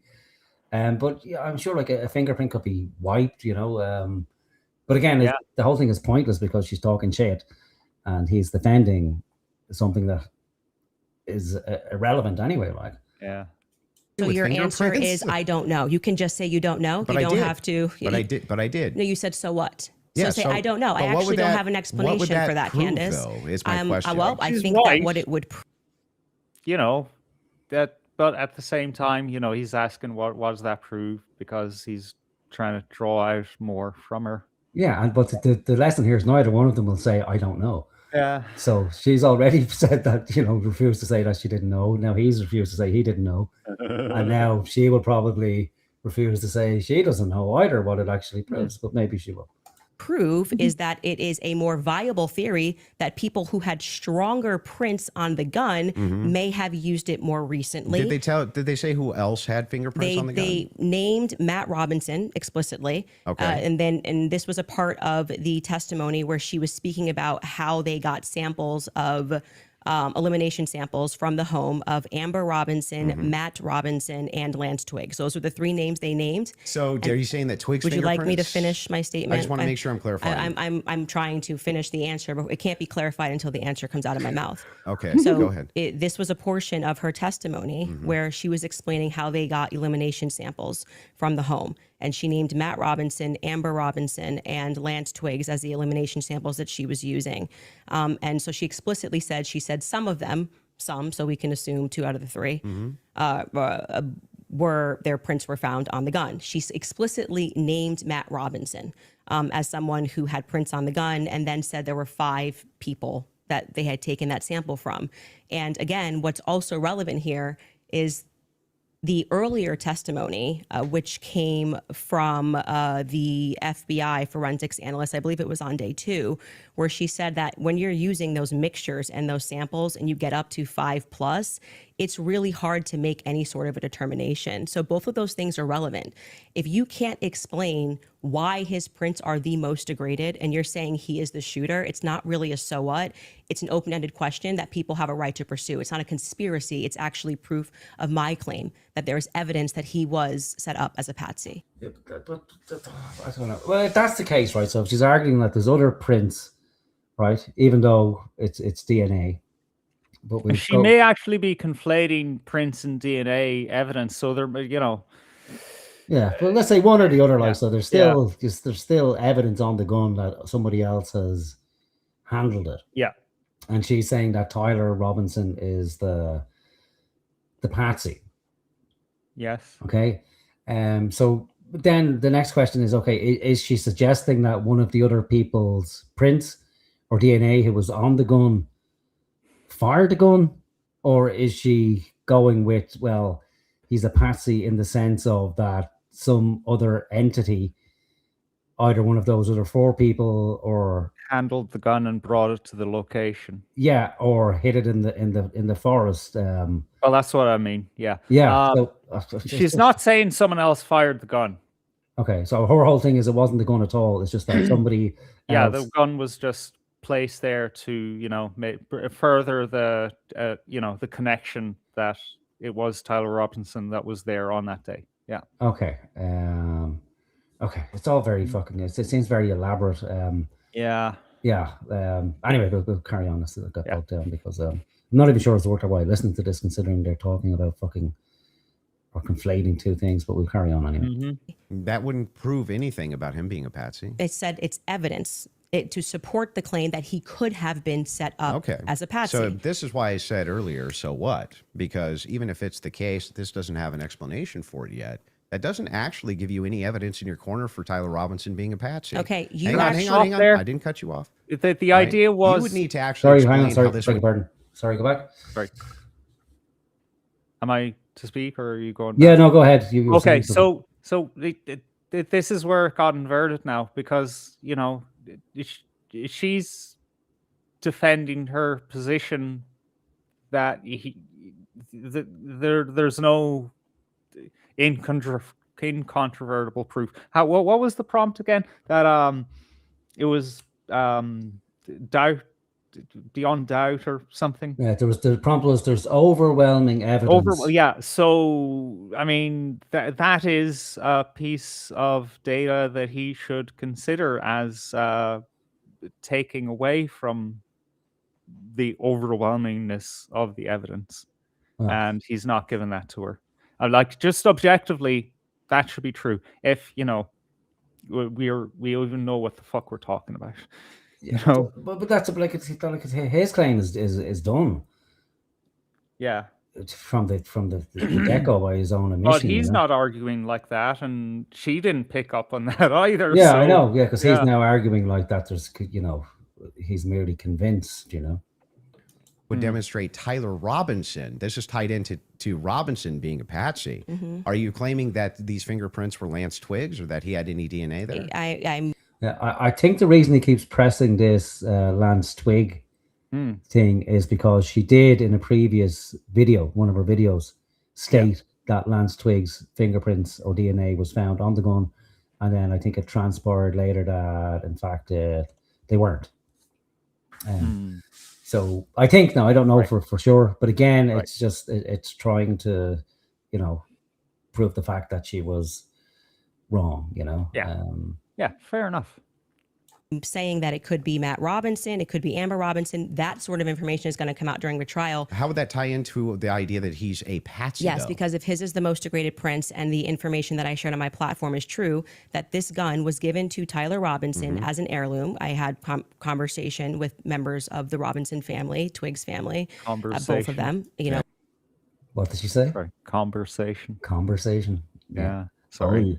Lordy. Now that you played that video, I can't stop. I know, it's everywhere, man. It's fucking. It's everywhere. Like, so, speaking quick and confidently is a good tactic, but yeah.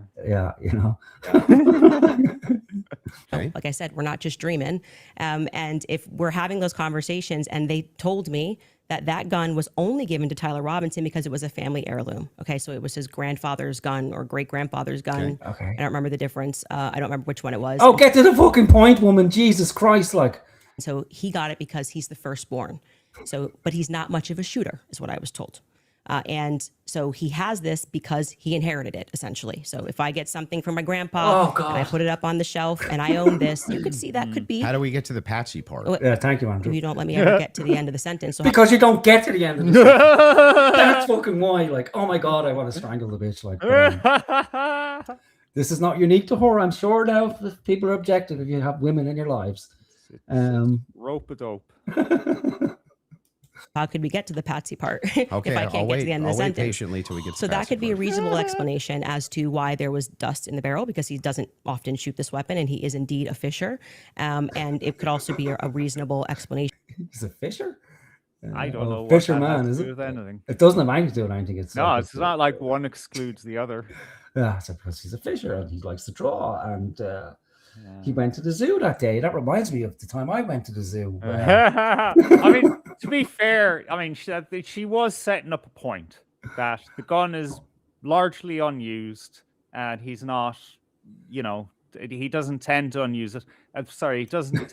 Fucking hell, Candace. So, of course, it's not regularly used. So it's going to be dusty. It's going to have a variety of prints on it because it's a fucking relic. It's there on, I'd imagine, like on a, well, you know, how Americans do on the rack on the wall, and people take it down. Oh, look at this. And they play around with it because it hasn't had a bullet in it in fucking 40 years or something. You know, yeah, that's what she was setting up. But how does that prove he's a patsy? Is it because, like, she is drawing a picture of this. No fucking shit. What's She's going on storytelling. with the gun. Yeah, but she's not getting to the point of, But you know. see, when your interlocutor has zero fucking knowledge of the case whatsoever, then you know you kind of do need to fill them in. It's not going to be done in the space of a fucking tweet, you know. Yeah, but he's just asking her a simple question. How does that prove that he's the patsy? And now we're getting a fucking story about the gun, where it was sitting, where it was laid, how it was a hand-me-down. If she then comes explaining what a fucking, you know, what a hand-me-down looks like. It could be from its grandfather, great-grandfather. Okay, very funny. All right, but if that's what she's doing. But if she came out and said, because the gun is underused or rarely used, and it doesn't prove he's a patsy, though. That's exactly what he would say, and that's why she's painting the picture. Yeah, because it does, because she can't fucking justify it. That's the point. Just because the gun hasn't been used, in no way equates to him being a fucking patsy. I think you're just being obtuse. I'm not. How does it basically how does an underused gun prove someone's a patsy?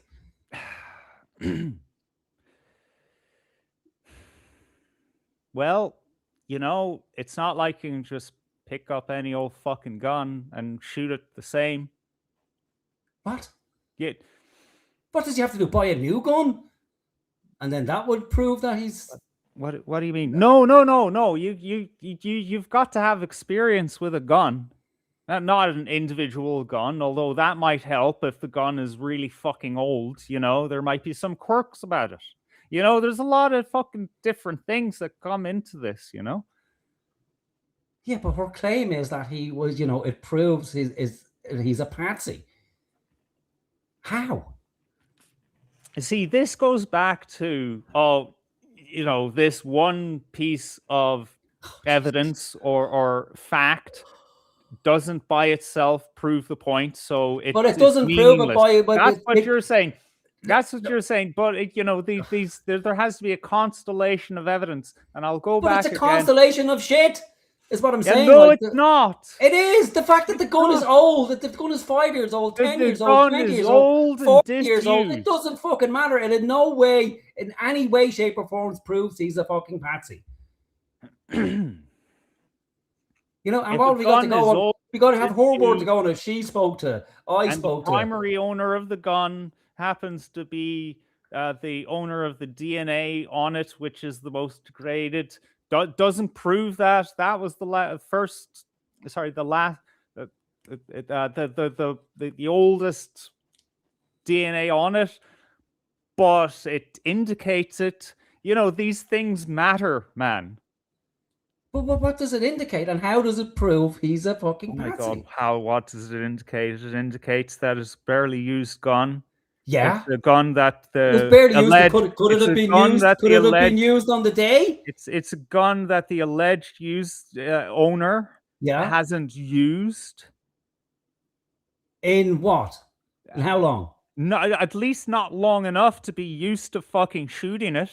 How long do you think a gun you can shoot a gun after? How Wait, how much sorry, of a passage? what do you mean? What How did you much say? of passage? How long a passage of time has to pass before you can use a gun? Huh?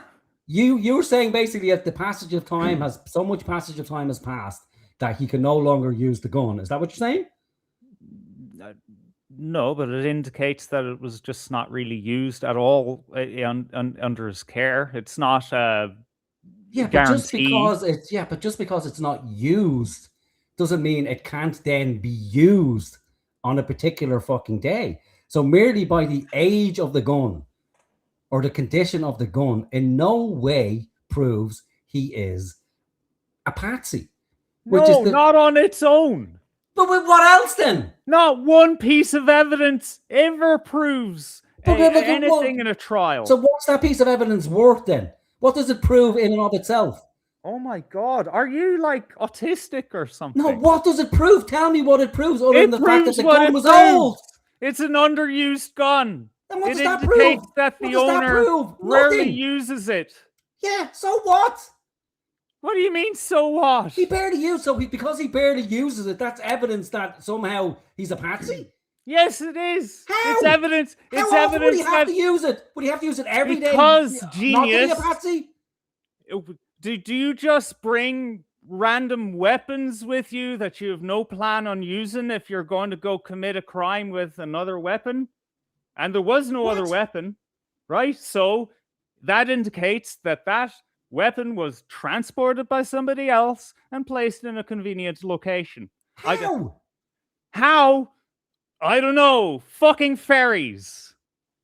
Ferries? Jesus Christ. But what are you talking about? Like, it makes no sense that because he didn't use the gun regularly, that, you know, that somehow he's a patsy. How regularly would he have to use it to disprove that? I don't know. Exactly. Because it doesn't make fucking sense. Because if you use the gun once a week, once a month, once every 6 months, once in 5 fucking years, it's no bearing on using that gun to commit a fucking crime. All right. Do you know that? Logic would dictate that it Logic? Based on what? What do you Logic based on what? What are based you on the basing fact this that logic because somebody doesn't use a gun. No. particular... I'm asking you, what is this logic of yours based on that if you can just pick up a gun and fucking use it? What do you mean, what logic? Because I can I'm asking you. Because I can just basically, I can prove it evidentiary. I can basically show you by example. I can create a fucking experiment for you to show you, hey, look, here's this old gun I have that I haven't used in fucking 5 years. Watch me pick it up, point it, and shoot it. Okay. All right. Do you want to do that? Well, we can certainly fucking do it. All right. Well, you do that then. Get back to me. Does that not make logical sense? Just, I don't know where you're going to find an antique gun and ammunition. Oh, in well, of Ireland. course, there's only one. There was only one in the fucking entire world, and Tyler Robinson had that. What Come are on, you dude. talking about? Jesus Christ. You're saying like that it's beyond the realm. What was that last sentence? That because Tell me, what the fuck was that? you said, where am I going to possibly find an antique gun that hasn't been in used Ireland, in 5 years? Yeah. Where? What are you From going to a break fucking into some gun farmer's collector, house from to some of steal my his friends. rifle? Huh? For Sorry, I some was of my- yelling. I couldn't hear you. For some, I can ring up a gun dealer. Hey, listen, do you have a gun that hasn't been fired in 5 years? I can contact some friends who own guns. Hey, listen, do you have a gun that hasn't been fired in 5 years? That doesn't have any bearing on it. A gun that you haven't touched in 5 years. It doesn't matter if I've touched it or not. It still doesn't follow that because I haven't touched a gun in 5 fucking years. And you don't know that Tyler Robinson hasn't touched the gun in 5 years. Where's your evidence for that? You don't have any. There is no evidence to say he did. I know, but there's no evidence to say he didn't. She's the one making the fucking claim, and you, by extension, with her. No, the prosecution is the one that's making the claim. But you're that making the argument was that because capable the of doing gun that. is old and he hasn't fucking used it in a certain period of time, therefore it couldn't be the gun that was used on the fucking day, and therefore that is proof positive that he is in some way a patsy, or based on your fucking arbitrary level of small pieces of evidence that make no sense. If we stack them all together, then somehow that equals evidence. But that's how trials work, man. The Work majority on of basically trials are horseshit. this. It's not a case of, okay, the first one to get to a stack of shit evidence that reaches 100 pieces of shitty evidence, therefore makes it good evidence. How? Yeah, that's how people get convicted. They don't get convicted on shitty evidence. Yeah, they do all the they get fucking based time. on the fucking preponderance of evidence, if it's good evidence or poor evidence. I Who say, well, decides you know, what's good I come evidence? in that night, I saw a fucking shooting star that was actually an alien. You know, now I have evidence of it because, you know, I saw it and it is indeed an alien. And many other people agree with me that it's an alien. And now, when I stack this up with my other fucking 99 pieces of fucking imaginary bullshit, somehow that's given weight because I now have a stack of horseshit or very shaky evidence. If multiple independent people came into a courtroom and said, I saw an alien, then, I mean, it would be pretty fucking bizarre, but a lot of a jury might tend to agree that, no, well, maybe they actually did see an alien. That's how the fucking justice system works, man, you know? But the justice system doesn't work on, you know, the dude had an old gun who was handed down by his grandpappy. Therefore, that's proof somehow that he was a patsy. And when I put that together with my other pieces of flimsy evidence and fucking stories about something somebody told me, well, then when I add them all up together at a certain point, there's going to be this tipping point where it proves that, in fact, he was a patsy. See, this is where wires get confused, right? The whole basis of this question is Candace is on the defense, Wilson is on the offense. He has to prove that there is overwhelming evidence. Candace merely has but to, in this book, she merely is has to fucking defend. She Oh my merely has God, to Jesus defend Christ. doubt. Oh, And this dear is it. God. You have it in Jesus your Christ. head somehow that Candace has to prove that he was. She does, because her prompt is there's overwhelming evidence that he is a patsy. Who stated that and when? That she had to, that was her prompt. There was one prompt. There was two fucking Where? prompts. It's Show in me. the fucking intro of the video, dude. Where? On the one I sent you. It's like it's in the prompt, and fucking your man said it at the start, PBD. Okay. That Maybe Andrew's I'll get position that. is there's overwhelming evidence that Tyler Robinson is the fucking murderer.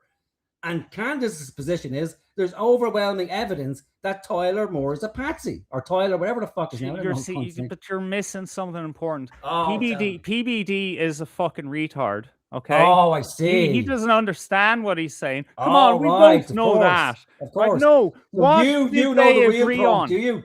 Where's What the role? did- It's the before mystery this prompt now. stream? There's a conspiracy about the prompt. No, the real no. prompt is missing. Let's do a 15-part No. episode with Candace every week. Where did the real prompt go? The prompt was actually a jeez. hand-me-down from All her right, grandpappy. Calm down. Where before this stream was it agreed that Candace had to prove that Tyler Robinson was What do you want? The fucking day, time? Like, this is No. a very high evidentiary Where they bar. like. agreed? Where they In where the they try, agreed? don't fucking know. It's Well, in the then prompt on shut the the fuck video. up. Well, I then know Andrew better doesn't than have to you. prove his point either because, you know, where's your proof that Andrew said he had to do the... No, This is no, retarded, We're dude. talking about the This basis is of this retarded. whole It's the debate. fucking prompt on the fucking thing. The guy said it himself. Did you hear anybody object to the prompt? No. Because they're all dummies, man. Come Oh, on. well, that makes sense there. Like, there's the fucking logic again. Like, so they're all dummies now. That's why the prompt is... Candace. What prompt do you started think? What's the talking real about prompt? Fingerprints when What's the should have real been prompt? talking about DNA. What's the real prompt? The real prompt is that fucking Wilson has the burden of proof that there's overwhelming evidence that Tyler Robinson is the shooter. And where did he say that? They agreed on the fucking debate before the debate happened. Where? When? It was stated in several places. Where? Twitter is a place that it was mentioned a few times. By who? Shall I? Would it not Both follow parties. that the prompt when the two of them are actually in the fucking room that they've agreed to? that they've spent the last 24 hours hashing out what it actually is they're going to talk about and the rules around it? Would it not follow that the prompt that the moderator tells us is the prompt is the actual fucking prompt? Not in PBD's case. Oh, Jesus Christ, dude. Come on. Fucking hell, man. Oh my God, you're fucking unbelievable. Like, right, we're moving past this. I'm not like, this is just fucking pretty simple fucking stuff, man. Let's move on. Fucking hell, you're going to give me an aneurysm, man. For why we have Matt Robinson's prints on this. Obviously, Lance Twiggs, even if he has prints on things, they live together. That doesn't really mean anything. But that could demonstrate that somebody took his weapon and put it somewhere. His prints are the most degraded. Somebody else's prints, there's more presence of somebody else's prints, and that could demonstrate that somebody is taking items from his house and putting it into various places. But it also could demonstrate nothing. So the problem... Yeah, this is the crux of the issue. Like, so it could be that. Yeah. It could be that somebody else. But what I'm just going to say, but it could be other fucking things, and Jesus, no actual evidence, like real evidence. But what other things could it be? Just asking, like, honestly, what other things could it be? Well, it could be that it's not the case. That he brought the rifle himself. Yeah. Right. It could be that, it could be that, his boyfriend didn't bring the fucking thing. It could be that 5 people handled it. So what? It could be that he had fucking gloves on the day that he shot him. It could be that he fucking tried to wipe prints off the trigger. It could be many fucking things. We don't know. And the only way that, you could come to a reasonable conclusion about what it is with being presented with actual hard evidence. Right. Real testable fucking evidence, So if this print is on the gun, well, then we know at some stage it's reasonable to assume that he handled the fucking gun, like. Yes. But again, it in no way tells us, well, the last time he handled the gun, because he could simply wear fucking gloves. And that's what I'm saying. It doesn't matter if he handled it like fucking last handled it a week ago, a month ago, fucking 5 years ago, or whatever. It doesn't then follow that he somehow must be a patsy and couldn't have picked the gun up and used it on that particular fucking day. We don't fucking, Okay. Yeah. Yeah. Dublin in the chat says Candace should give you 300k to come on the show. No, I'd fucking kill her, man. No, that would be a show. I'd lose my fucking shit. I'd be arrested. Like, I can't deal with this shit. Like, really, like it's. Well, I mean, Andrew Wilson's career would just be over if you went head to head with Candace. He'd have to dig a hole and just hide in it. I don't fucking know, man. I'm too emotional for this shit. Like, but it pisses me fucking off. No end. Like, yeah. 70% performance, but 30% of it gets on my fucking tits. Like, I'm old. I'm turning into a grumpy old cunt, and I've no time for this fucking shit anymore. Like, I just, fucking get to the cunting point, you bastards. Just get to the fucking point. just fucking narrow it down. Fucking trim off the edges. Just fucking, Yeah. like sushi, like the fucking fine Japanese meal. No fancy horse shit. Just a bit of tuna wrapped in seaweed. The thing is, though, she's a podcast host and she needs to fill an hour, and that's just how she's used to talking. Yeah, I don't care. That's not a good enough excuse for me. Oh, I'm not offering that as an excuse, more of an explanation of, that's just who she is. All right, I like that look. That. Yeah, that stuck out to me. It's like, fuck you. The problem that you have here is that this is pure conjecture. No, this is not evidence that Tyler Robinson is a patsy. It's only evidence that you have conjectured up that, well, if it's the case that these are the more degraded prints, then therefore that means must be patsy because dad's fingerprints on gun. I didn't say. Yeah, that's it in a nutshell. Like, so again, it has the fucking, the form of an argument. Premise 1, premise 2, conclusion. So in that sense, it's valid, but it's not fucking sound. So something can be valid and not sound, and it's just not fucking sound. Okay, fair. Yeah. Must be Describe patsy. how this actually links in to Robinson being a patsy. Okay, I just described that for you, so I can explain it to you, but I can't understand it for you, so I'm going to move. fuck you. Like if someone said that to me, fuck you. Like that's an out. That's the most female thing I've ever heard in my fucking life. Yeah, I mean, Like- but she's not wrong. From her perspective, she explained what it means to her. He just won't accept it. Yeah, because it's horseshit. Because Yeah. you know, But that's it. Yeah, because- they have a different understanding of what this evidence means. yeah, but we can't have that. Like otherwise, the whole of fucking civilization collapses. Like that's just like saying, well, I have a different idea of what a man is. I have a different idea of what true is, and I have a different idea of what color fucking black actually is, and what a tree is, and what a mushroom is. You know, it's not good enough to say like, well, I've already explained. You haven't explained. You've just used words. And you're calling them an explanation. You haven't explained it. You haven't explained it to the man's satisfaction. And it's not on him to somehow, understand it. But what it's did you not say on again? her to explain anything to his satisfaction, though, because, like, But if you're trying to present evidence, and you're trying to if you want people to take you fucking seriously, Mm-hmm. and especially if you're doing this investigation your fucking self, yeah, and then you're making closing arguments, and it's like, well, what's the defense? Well, it's not on us to prove anything or say anything again. It's on you, the people, to understand it somehow magically in the absence of us presenting any real hard evidence. Move on from that. But to just go back to your point about It's the equivalent of saying, anyway. yeah, Just moving fucking that's on. what she did. Yeah.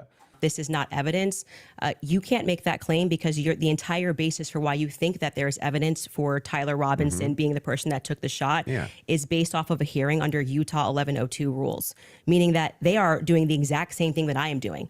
This is the state. You said you're here to represent the state. Well, did you watch the preliminary no, I hearing? didn't say I was here to represent the state. The state's position you think is strong and No, convincing. what okay? I'm here to do is represent my own opinion. You which said is in that your opening statement, based on the evidence presented so far by the state. the state has that I find it presented convincing. evidence What's the under difference, Utah. Andrew?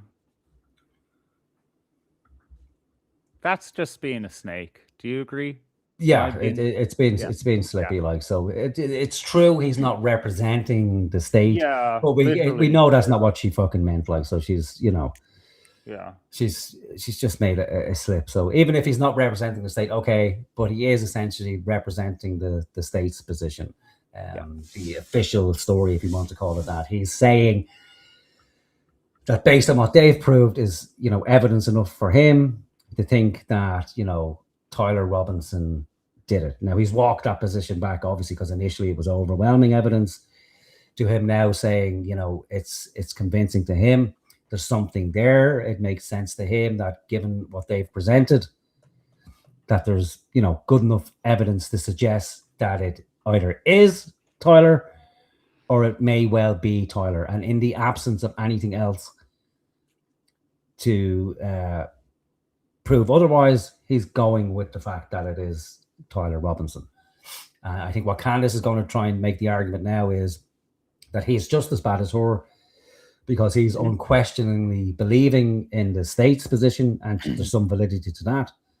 But what the state is presenting has more rigor than what she's presenting, which is kind of airy-fairy, because the gun is old or because the prince is degraded, therefore he's a patsy.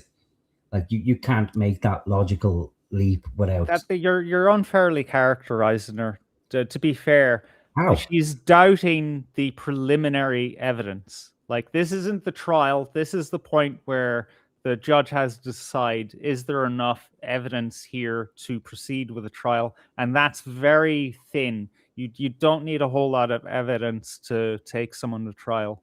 So that's but I'm not arguing against that. I'm just saying, Yeah. based on her, her standard of evidence and the logical leap she's making from, degraded prince to patsy, it's like it's a massive leap. Like how you got from one to the other is a fucking mystery to me, and you certainly can't, lay out a trail to prove it. With the whole rules around this pre-hearing or whatever it was in Utah, she's going to make the case that it's everything that's being said there is hearsay.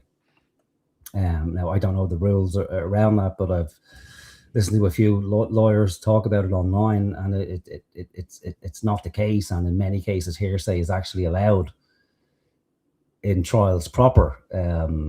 It just depends on, you know, the rules around hearsay. And then again, during argumentation, I'm sure anybody who's watched the trial, like, the lawyers will often object, you know, saying it's hearsay, but then it's up to the judge to say whether he allows it or not. But in Candace's favor, she does have a point, and the point she's making is that Andrew, for all his kind of logic and demands for evidence, isn't basically requiring the same rigor from himself, because he hasn't put the effort in to investigate and question whether what the state is presenting is actually the case, if it's factually correct. Has he done his homework to see if what they're presenting is actually true? Where Candace, you know, she would have spent more time questioning it, looking at it, thinking about what they're presenting. Her problem is, with her alternative fucking theory, is weak as piss. Because you just can't make the logical leap from degraded Prince, Patsy. You know, it's valid to say, okay, there's questions about the evidence they're presenting, and it may well be the case that Tyler Robinson is the Patsy. And I'm fucking more than willing to believe that could be the case, because, you know, one, there's been previous times where people have been Patsies. It's a high profile assassination, and it's very rarely turns out to be as simple as somebody just taking a shot. But it equally could be just as simple as somebody taking a fucking shot. But if we're going to, you know, present it as like, this is a strong case, well, then we have to have strong fucking evidence for it, you know? Yeah.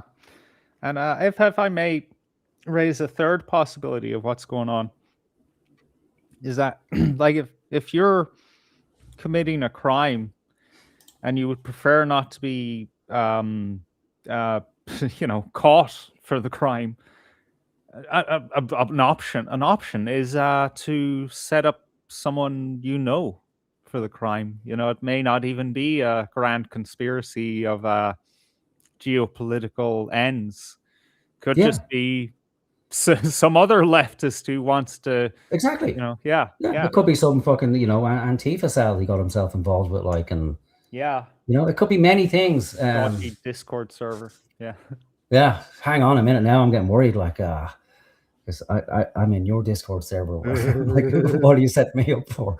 Jesus Christ. But you see, this is just the power of the fucking conspiratorial mind, you know. But yeah, it could be many things, like, and that's the problem. When we get into conjecture, because we can conjecture up fucking anything, you know.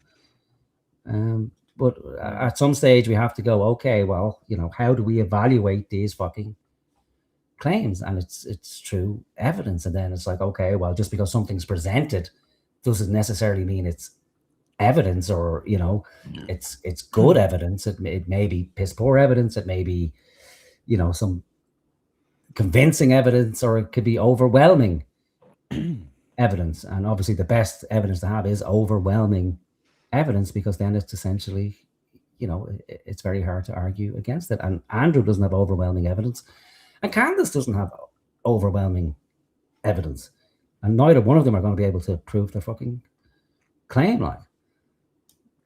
Tadhg 1102 rule. But this doesn't demonstrate any Patsy No, that's behavior. very important, because that rule is hearsay. So you can't say at the same time, Candace, you're not allowed to. And what that means under the Utah rule, which I'm sure you know, because I'm sure you watched the preliminary hearing and yourself understand what that means, is that the entire hearing was hearsay. It means none of that information that was presented is going to be allowed. The majority of it, the overwhelming majority of it, is not going to be allowed at the trial. They're allowed to present when it's just a probative hearing. I don't think all the evidence that was put in was hearsay. Okay, you didn't watch this case. But not only that, no. This is a huge point. This is crazy that you don't know this. We can call for a fact check if all the evidence we need was more than a fact in. check. This was every single day. It's time to jump into counselor mode.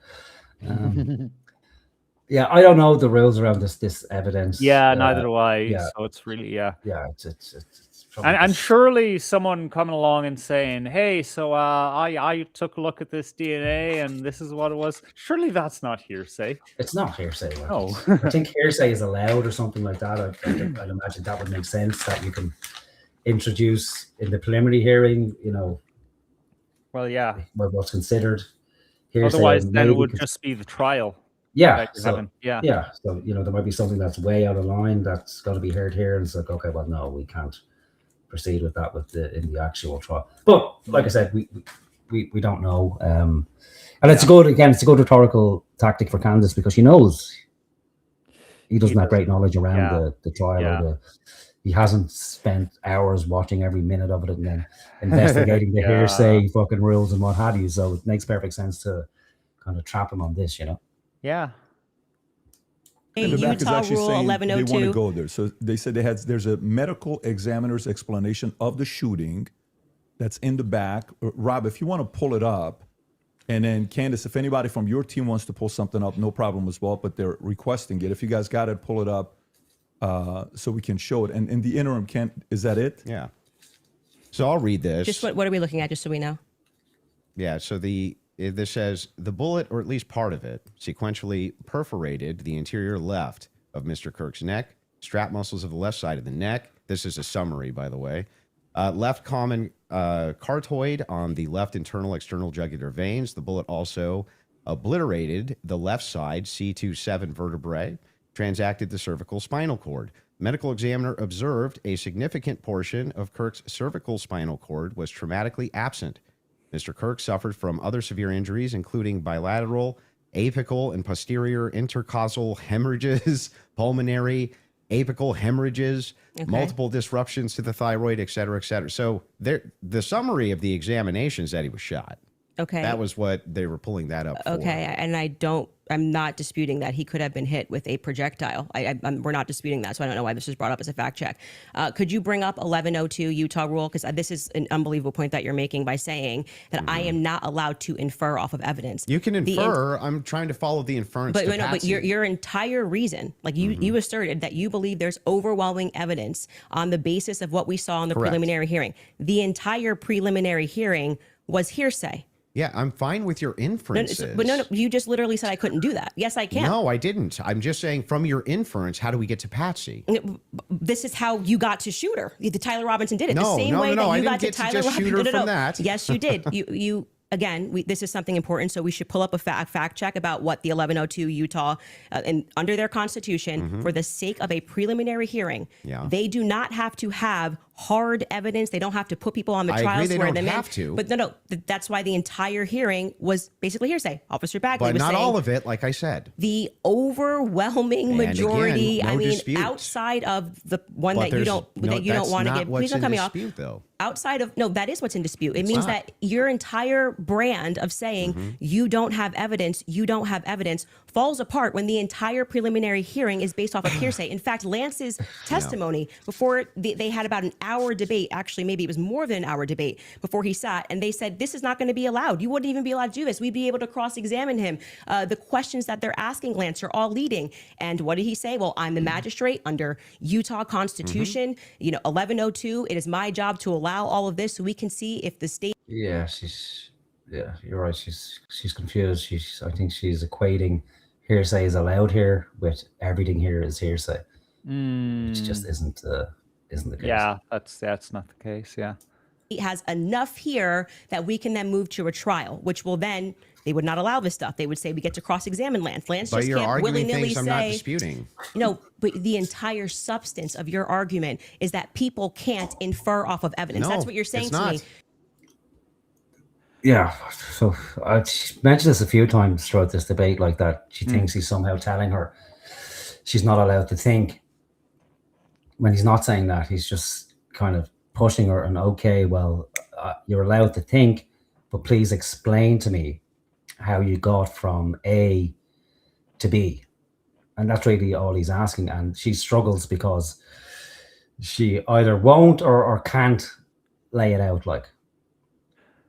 That's what I see. It's like there's Right. no kind of logical tracking it from the likes of, fingerprints to Patsy. And that's not to say that she doesn't.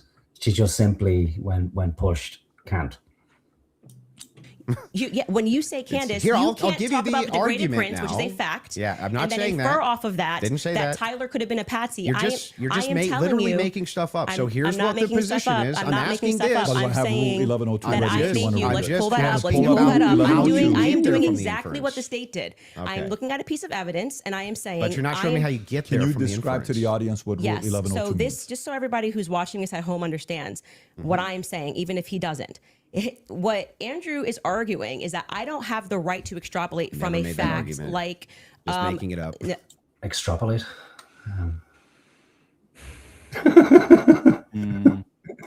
Just purely making it up. I'm asking based on Andrew, based on can I your show my evidence? You inference. just showed yours. Reliable hearsay. You'll get a chance. Reliable hearsay in criminal preliminary examinations. The entire preliminary hearing that you just saw was on the basis of reliable hearsay. And what that means essentially is the people who are making the statements can just say, Patrick told me that he did this on Monday. Patrick's not here. And that is, they can allow that into the hearing. That's just... Yeah, the problem is it doesn't hold weight though. Okay. Because it's just meant to be probative. And so it's the state saying, here's what we have inferred. So you are allowed to take a piece of evidence and then you are allowed to infer off of that evidence. Okay. Case in point, that's a demonstration that's a demonstration of what I just did. I said the prints were the most degraded off of Tyler Robinson. And from that, what I am inferring is that it's plausible that Tyler Robinson was set up. That doesn't. That's the point in contention. That's not a point in contention. That's the point in contention. It's not a point in contention. If you're saying it's a point, it is the point in contention. It's not the point in contention. I'm telling you that was what the entire hearing allowed for. So the evidence that he is but describing, we're asking you that now. he is using to argue his case, is all based on inference, not fact. Great. Inference, not fact. We're So what they just- are inferring off of the facts. So again, we're going to take this, and I'm just going to even grant it because it's irrelevant. I'm asking how you get to the inference that even if you dispute that piece of evidence, that means patsy. I'm looking for the logical chain for how you get to that inference. You know what I think What is I am going on? telling you is it's the... I think it's just so obvious to Candace what she has inferred that honestly, I think any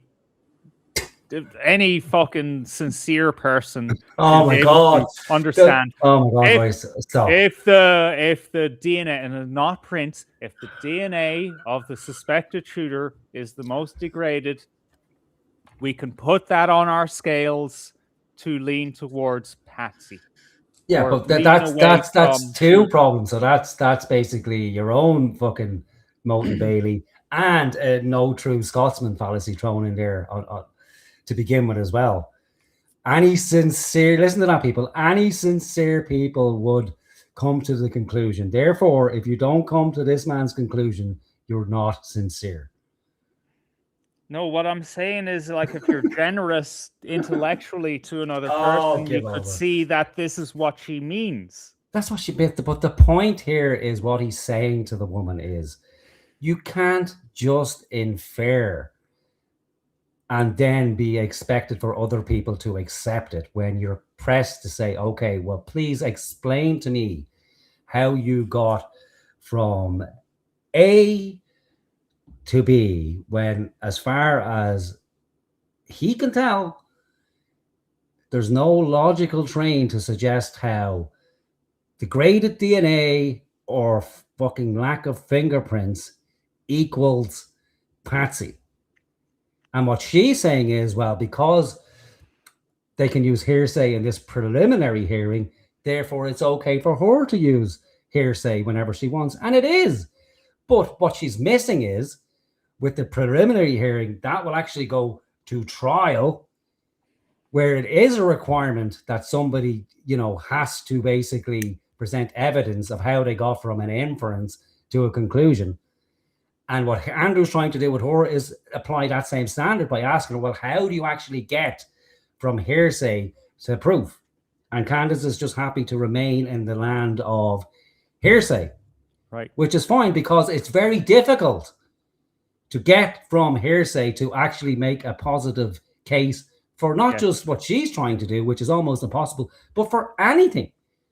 So it's always going to be a case where a defense team or anybody attacking an argument is in the superior position by default, because all you have to do is to basically pull one block out that doesn't make sense, and then the whole thing can come tumbling down. So it's easier to destroy than it is to build.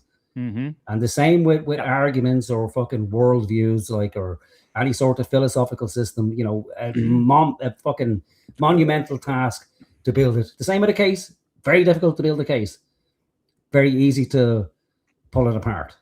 And so Candace is trying to make a case and pull a case apart at the same time. It's a much easier task to pull apart the state's case, because all you have to do is identify certain flaws and doubts, and that's good enough.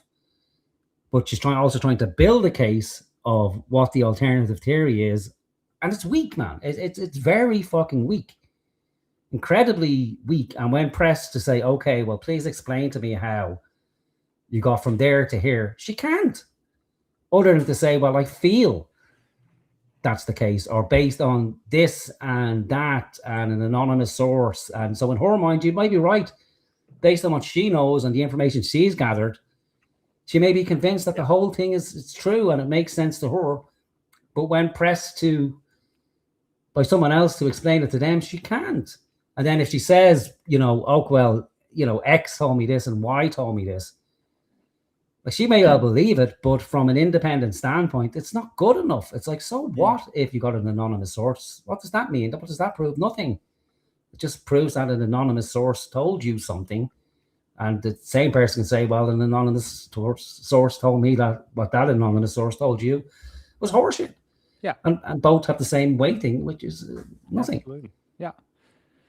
Exact same way that when you tweeted, I think that this evidence is overwhelming. When they say that looks like Tyler Robinson's car, he drives a similar car, okay? They are inferring that that's Tyler Robinson. Can you walk me through the inference so that I understand? It's not a fact. It's not a fact. When you show a blurry image, which you kept citing that we have images. I'm talking about your inference that the fingerprints, even if they're degraded, equals Patsy. How do you get that inference? I didn't say it equals Patsy. I think it is enough evidence that it should be explored, which is exactly what this preliminary was in the inverse. That's not in dispute. What's in dispute is when you said, I'm using this as evidence that he could have been a Patsy. I'm asking, how do you get the inference to Patsy from that? Because what I am saying is that it shows that somebody else had more DNA presence on that gun than Tyler Robinson did. So it is plausible, which is all they're doing. They're presenting plausibility based off of the facts, okay? It is plausible that somebody just took his gun and put it there. That's it. Is there equally... that's how it works. And is there equally 100 other plausible explanations? I think that's the reason why most people are exploring when things don't make sense. Got it. So yes, at the beginning of that, this is how the court process works. So just so we're clear, if there's 100 other plausible explanations, then Candace, why is it that we should go with this idea that it was a Patsy? There isn't 100 not plausible saying explanations. There's maybe 2 or 3, or I mean, he's just being silly, isn't he? Well, yeah. If you look at that route, like, so if she asks him to name 100, obviously he's not going to be able to name 100. So it's an exaggeration. But the point he's making is there's other, you know, plausible explanations, but plausibility doesn't equal evidence. You know, it just equals a plausible explanation. Right. And that's what I'm saying. So for it to have real weight to it, she would have to prove how this is a, you know, good, solid evidence that she could stack on top of other good, solid evidence. And there's a clear, coherent, logical line to go from all these pieces of strong evidence added together leads one to the conclusion that Tyler Robinson is the Patsy. And it's just not good enough to say, well, he might be the Patsy, he could be the Patsy. You know, that's the weaker argument, and it's not going to stand a stress test because it's weak, you know. And that's where she should abandon it, like. Yeah. And then you just stick with what strong evidence does she have?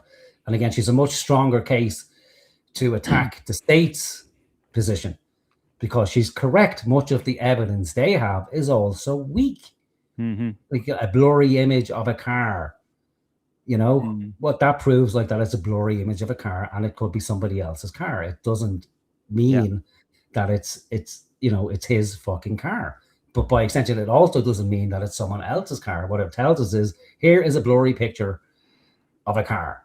And then like that's interesting because we now have to look at, well, you know, what would actually satisfy people in terms of evidence. So the current system we have, it's based on the prosecution presenting a case and the defense questioning that case. Candace kind of alluded to, well, this is something worth exploring, which it is. Mm-hmm. But our legal system doesn't work on that basis. Our legal system isn't really based around the truth of a particular matter. Yeah. It's based on, okay, this is a suspect, you know, based on whatever initial evidence they have, and then let's build the case around that. It's never a case of, okay, well, let's explore everything and all come together, defense and prosecution, and the only goal here is to find the truth of the matter. It's not that. It's simply, okay, here's the state's case, and it's the defense team to disprove it, or not even disprove it, but to raise a reasonable doubt in the mind of the jury, even if they themselves are 100% convinced that Tyler did it.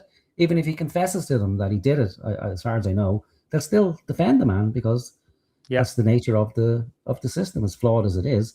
It's the one we have. Yep. So then it becomes kind of incumbent on private citizens to investigate it. But the problem is with that is that we tend to overestimate our fucking skill ability and competence to actually do that. And that's why we have, you know, investigative reporters, but we live in an age where everybody's fucking suspect, and not because of no particular reason. But that's why I thought like it would have been a better use of the money to do that, to hire two respected investigative journalists. That's assuming TPUSA is interested in the truth. Oh, they wouldn't be interested in. I don't know if they are interested in the truth. I think they're happy with enough the status quo. With the status quo, being generous. If somebody murdered somebody close to me, and you know, I had faith in the cops. They presented that this guy, then they showed images, even if they were blurry. You know, the natural thing is to want some sort of fucking closure to it. It's like, we have this guy, you know, it looks like the cop arrives at your door, tells you, look, we found this guy, we found the gun, we picked the gun up. That's usually good enough for people. People don't generally think, well, there's some massive conspiracy around the family member. But maybe that comparison isn't even good enough because we're talking about, you know, well-known people here and big organizations. But just, I think, from a kind of human perspective, you just want to kind of come to peace with the fact that your loved one has been murdered, and you want to know what happens. If you're convinced by what happens, you'll accept that, and you don't want the trauma then of having to fucking... Unless you didn't believe it. Then if you didn't believe it, well, then by all means you would, if you had the means, hire, you know, private investigators or that. But I think it would be more incumbent upon Candace because, you know, for all intents and purposes, Charlie Kirk was her very good friend. She strongly believes that something is drastically amiss, that either a foreign entity had him killed, or beyond that, it was TPUSA themselves who had him killed. And that, and then maybe she is in the background, maybe she has hired somebody. I don't see that. Or maybe she just has the belief in herself that she herself can do it and figure it out on her own. But who knows? Yeah, who actually fucking knows, man? That we should go with the idea that it was a patsy. I am saying that there is. I thought that was the whole defense. Your whole claim. No, today. my whole claim was that there is more evidence that he has set up. As a. Yeah, so they both do it now. They both walk back their positions, which is the natural thing to do because both positions are almost impossible. To defend. So they're now reaching the more reasonable standpoint, which is, well, yeah, it's certainly possible, but I can't say there's overwhelming evidence. Which makes it just a pointless fucking endeavor then. yeah, so now it's just a case of, okay, well, I'm not sure, you're not sure. And really, if they actually cared, they would probably go, okay, well, do you know what? You've got some really good points, and you're right to be suspicious.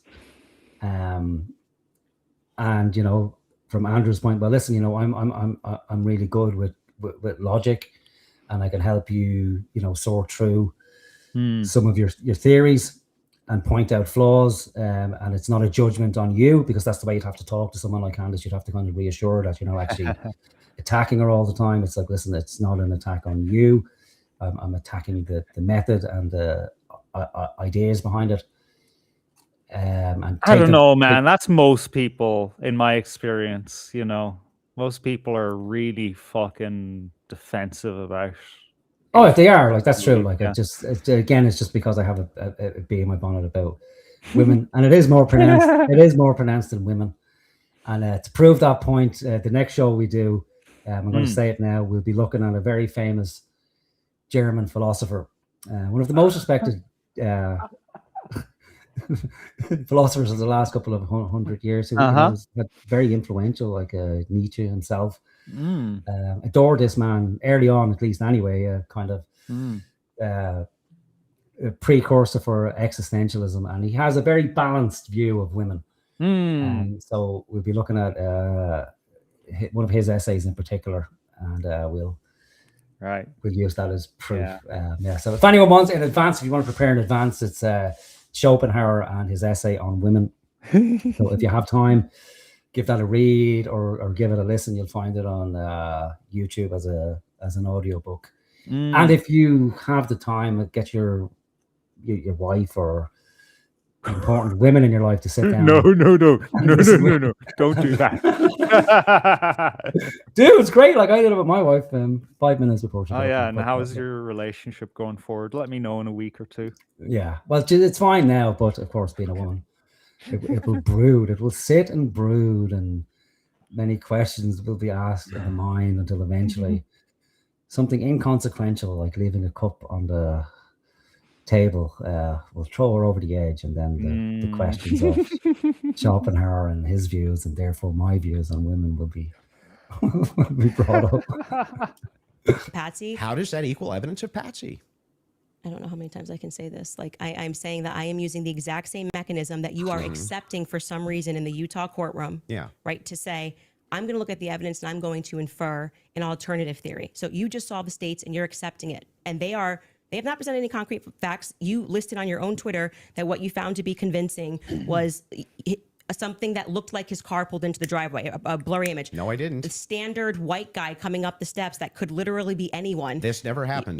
Can we get a fact check on that? Can we pull up his tweet where he goes over the floor? I didn't say that's what convinced me. When you actually didn't say it's what convinced me, but you said this is the evidence that you found to be overwhelming, and you named, I believe, actually 5 things. I think you said it was his car.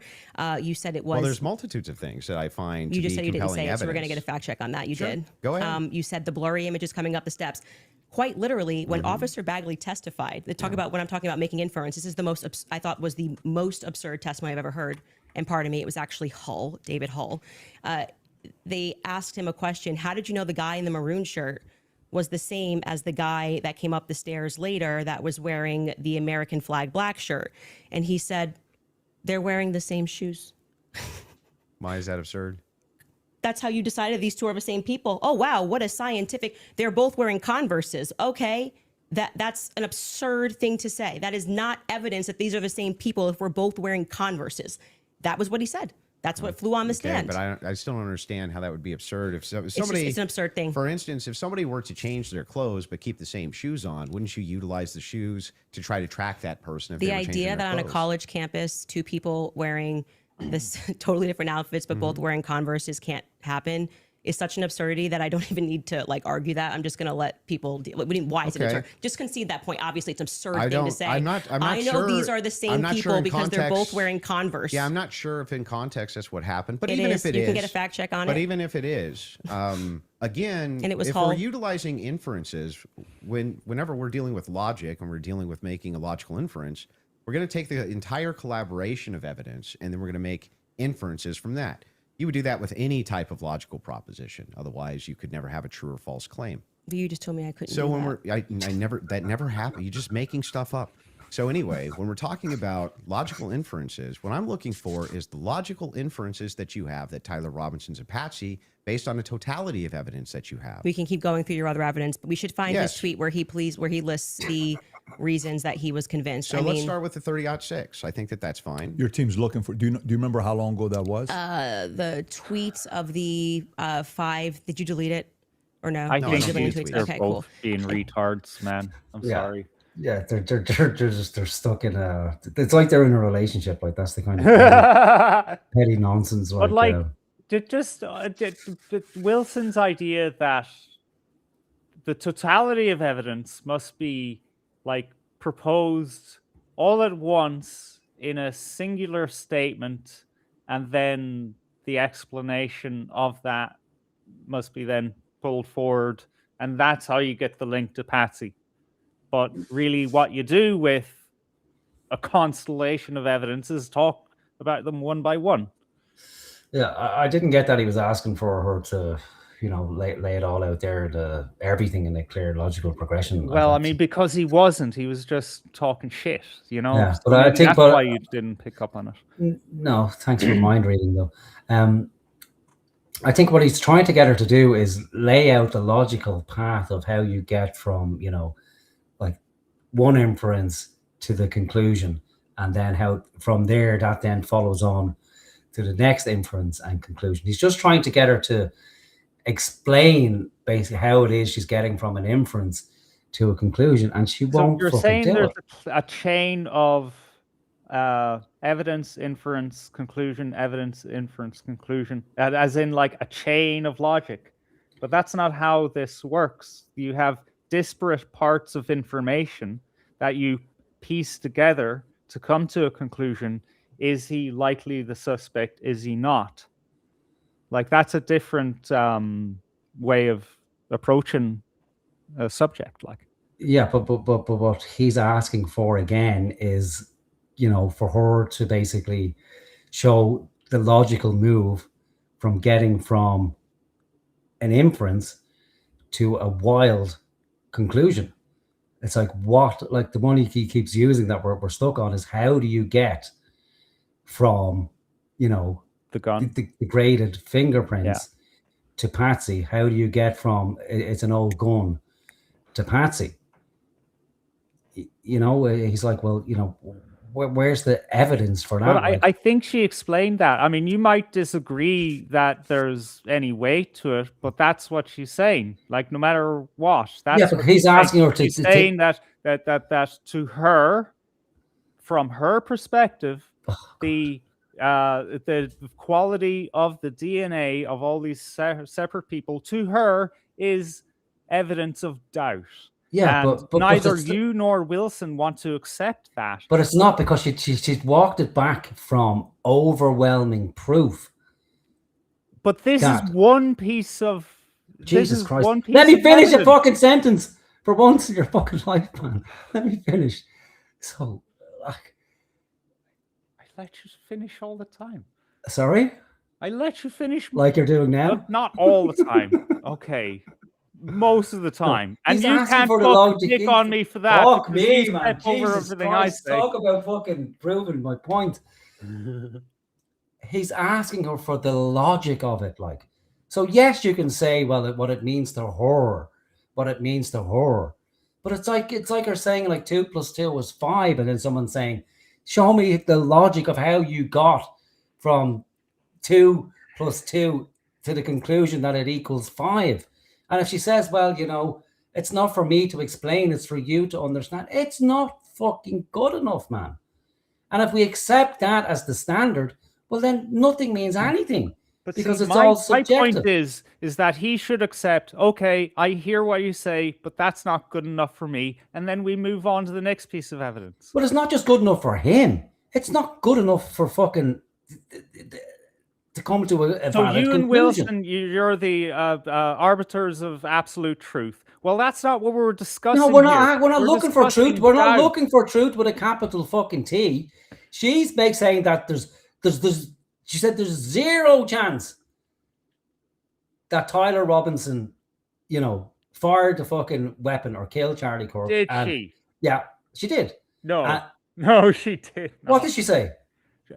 You know, the prompt that she came in with, which I'm pretty sure is all in your head, is that there's overwhelming evidence that Tyler Robinson isn't. Yeah, during the not at the prompt. And again, does that mean absolute? Again, Does we're back to the prompt again. Absolute? We're back to the prompt again. So you provide me with your fucking evidence of this mystery prompt that's floating in the ether, other than going on the reasonable assumption that the prompt that's presented, that's, you know, verbally said by PBD, that neither of them disagree with, that's in the description of the fucking video from his channel where the debate takes place, is somehow a dodgy fucking prompt. It's in the description. Okay, let me look into that then. Yeah, and besides the point, you know, we can't just have it that, oh, well, because she thinks so, that's okay. And then for him, well, it's okay because, you know, that doesn't settle for me. Nobody's asking for, you know, absolute fucking truth with a capital fucking T. Otherwise, we'd have a legal system that just goes, well, you know what? We can't really come to a decision on anything. So everyone's innocent. Yeah. Yeah. Everyone's, we can't, you know, we just can never come to a conclusion about anything because, you know, there's always a doubt. But what we have is a legal system that's based on, you know, a very high standard to begin with before you convict somebody with a jury, you know. Even just a reasonable doubt will do it. If the jury thinks that, you know, there's a reasonable doubt that he didn't do it, well, then you get to walk fucking free. Yep. But if it's going to be a case of, well, I feel this, and my truth is just as valid as your truth, it's like, fuck off, man. We're in fucking mushy. At the end of the day, man, that's juries for you. Yeah, and well, that's how we discover the truth is through the subjective individual perceptions of juries. Yeah, based on evidence presented, not feelings. Like, so people aren't retarded. Like, so people just don't go like, this is how I feel about the case. Therefore, I'm making a no, judgment. People have feelings about evidence primarily before they have thoughts. I thought we agreed on that. Yeah, but they can have feelings, but like it's not like they go into a jury and then just, you know, disregard everything or accept everything based on how they feel about it. Like with Candace's fucking level of evidence, like, well, you know, there's the graded prince, therefore he's a patsy. I feel it's right, therefore you should feel it's right too. But we have to have some fucking standards, man. And the judge will give people instructions. They'll tell them, listen, you know, all this horseshit that was presented, disregard that because it really doesn't fucking mean anything. Like, so if you're really going to argue for, like, well, you know, everything is so subjective, well, then ultimately nothing means anything to anybody. There is no truth with a capital T. There's no real truth with a small t because everything is just subjective and relative. And so where the fuck does that lead us? It means we essentially can't agree about anything because everything it's just like, well, we just let's be radically skeptical about everything, like from a fucking table to a man to a woman. It's like, okay, well, welcome to pure fucking chaos. Well, on that point, we absolutely agree. Did you say it was on the PBD channel's live stream that the prompt was in the description of? I don't see a prompt at all. All right, let's have a in this description. Ugh. Do you want the link to the live stream to make your life easier? Hang on, I'll find it here myself. Yeah, because there's two streams. You want the earlier one? Yeah. Well, I mean, the thumbnail does say "great debate," so that does help. I was just busy listening to you while I was scrolling. Where is it now? The great debate. Mm-hmm. No, stop.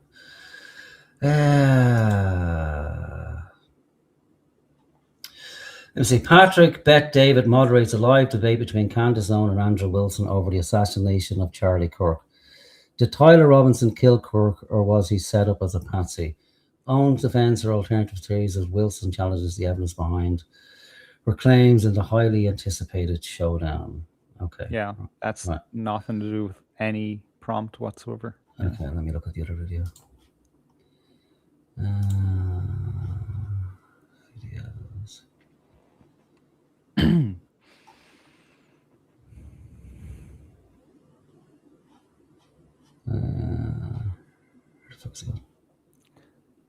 So a while ago, I thought to myself, Okay, well, I can't see it there. Okay, so Sorry. I was wrong about the prompt and the video. So, but we can go back to the words of PBD at the start, where he says Okay. what the prompt is like. Well, in lieu of any other evidence, I have to concede that. Okay, thanks. Well, anyway, that's like it's what's that proof? Anyway, I don't fucking know. It proves actually the whole architecture of this debate, which I initially said was Candace is the defendant, Wilson is the prosecutor. Yeah, but that's not the fucking case because PBD basically states the prompt at the beginning of the fucking Yeah, thing. but obviously nobody cares what PBD has to say. Oh All my he God, does like is Jesus bring up- fucking Christ, all man. all he has ever fucking done. hell. And like he's a fucking piece of furniture that occasionally says, "Hey, one of your team has something they want to show you." That's Okay. his role here. Okay. Yeah, whatever about his role, man. Jesus Christ, like he says the prompt. Isn't it obvious what the prompt is? Andrew Wilson has just said to her like 5 minutes ago, your whole fucking thing is that there's overwhelming proof that Tyler Robinson is the patsy. At the beginning, Andrew Wilson stated his fucking case after PBD said it, that there's overwhelming evidence that Tyler Robinson killed Charlie Kirk, and then he walked it back. Like, what the fuck is like? Why are you hung up on this? Like, of all fucking things, Because and then your thing is the mystery fucking the mystery prompt that's out there hiding that Israel has kidnapped the mystery prompt or something, and it's holding it in a fucking dungeon or something with Palestinians. It's like, what the fuck are you talking about? Like, what better prompt would it be like that? What? There was one prompt. That's what I'm saying, and that is the better prompt. For who? It was fucking Wilson's prompt that he has to that he has to prove. Yeah, because that would make evidence. it wholly in favor of Candace, because then we wouldn't have to question anything about poor Candace, and she wouldn't look like a fucking retard. See, that was the whole lead up to this of Wilson coming along. I'll show this bitch. Yeah, but what it was when he was showing this bitch, there was, truth in what he needed to expose, which is not just in Candace, but within fucking everybody. That we all come to these fucking, wild conclusions based on what? Mostly nothing more than fucking feelings, and then when they're tested, or stressed, they fall apart. And rather that than was people, his job, absolutely. Rather than people, accepting that and then, moving on to be better fucking thinkers and have stronger positions, which is quite useful. Like, what the fuck is wrong with that? But that's a noble cause, absolutely. But she is not she is not there to defend anything. That's she is. point. She's there to defend the fucking prompt. No. Oh my God. Oh my Jesus fucking Christ, man! Like I think you're female. After this show, I will actually dig up what they agreed on. That the debate. When was this agreed? Like the guy, like PBD, as much as you want to dismiss everything he fucking says, he said right up until the last moment, like that they were having discussions about the rules and of engagement, so to speak. And he clearly states in this what the prompt is. I don't, even if he never said the prompt. I heard it too, and it was basically, so you have this position and you have that position. That was it.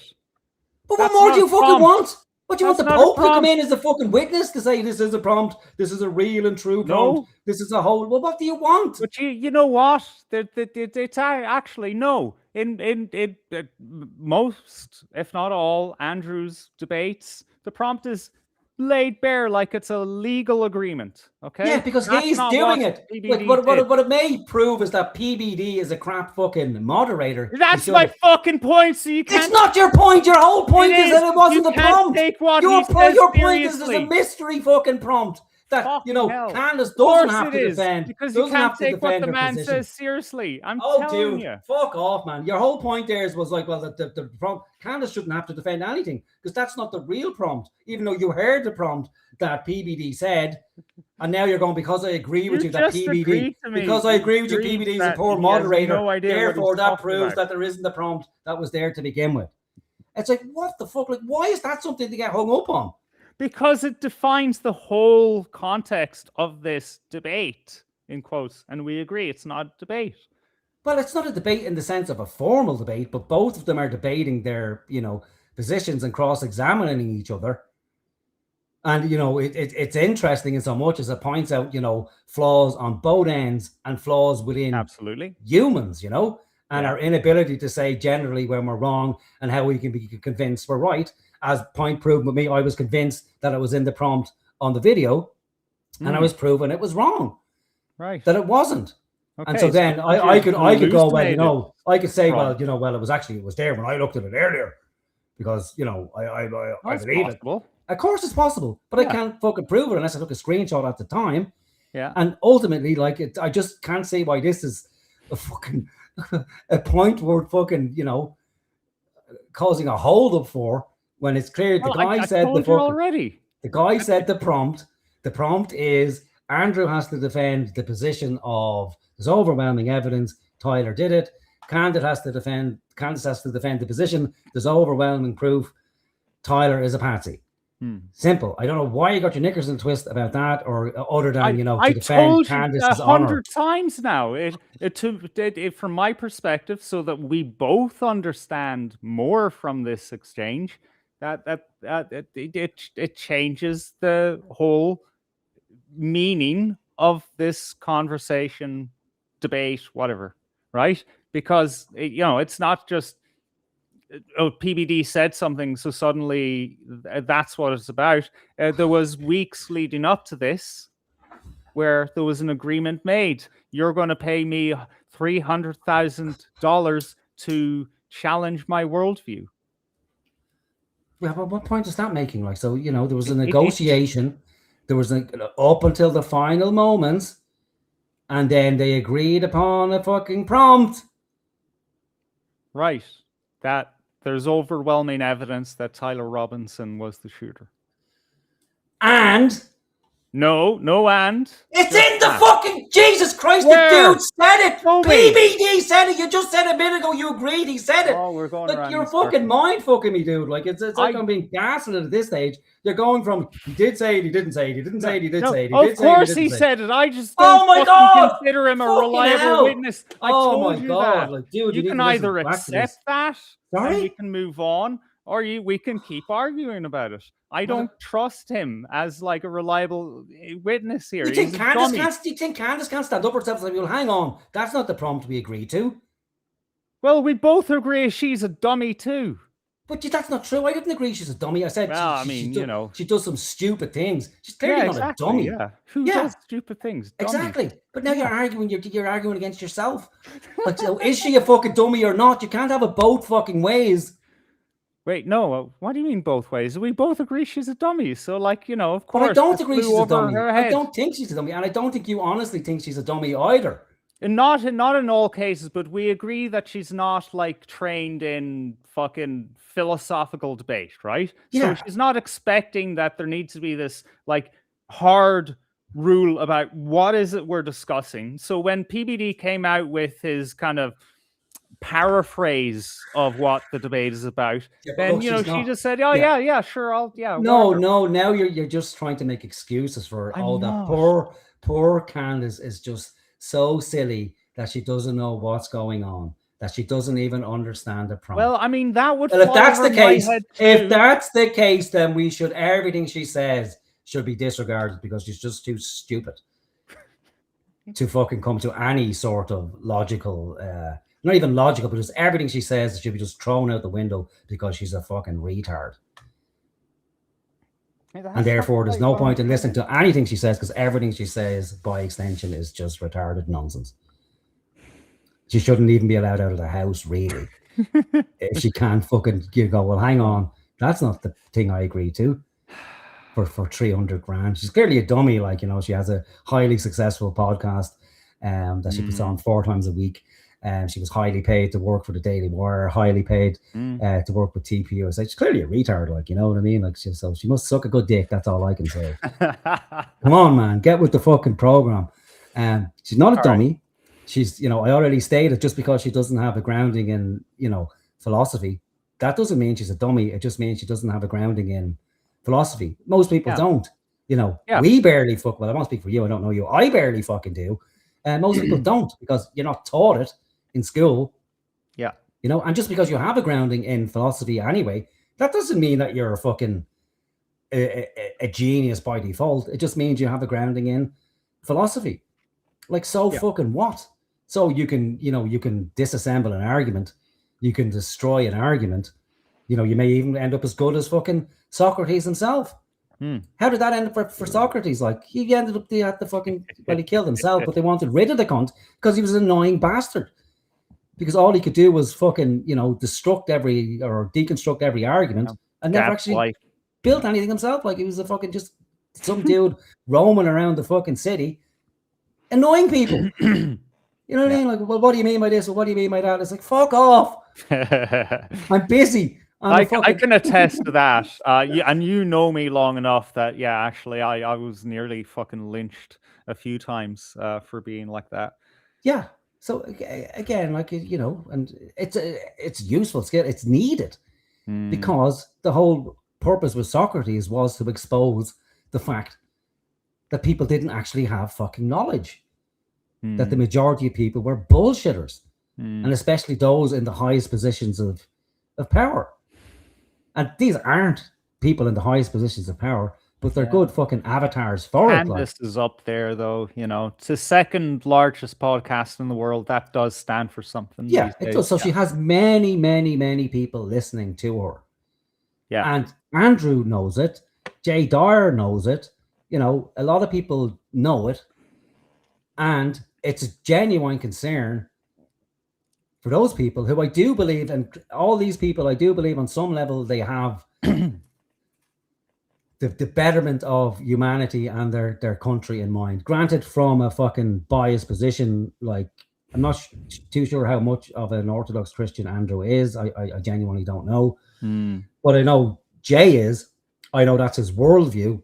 Yeah. I know ultimately he wants society to revolve around symphonia between fucking church and state working in harmony with each other, because that will work out fucking well.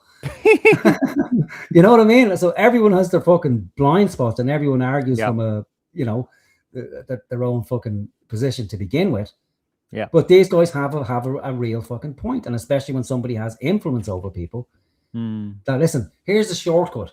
Instead of spending, you know, 10 years, 15 years swallowing every level of horseshit because you have either none or poor critical thinking skills, you know, let's speed up the process so you don't have to spend, you know, a good fucking portion of your life sifting through shit.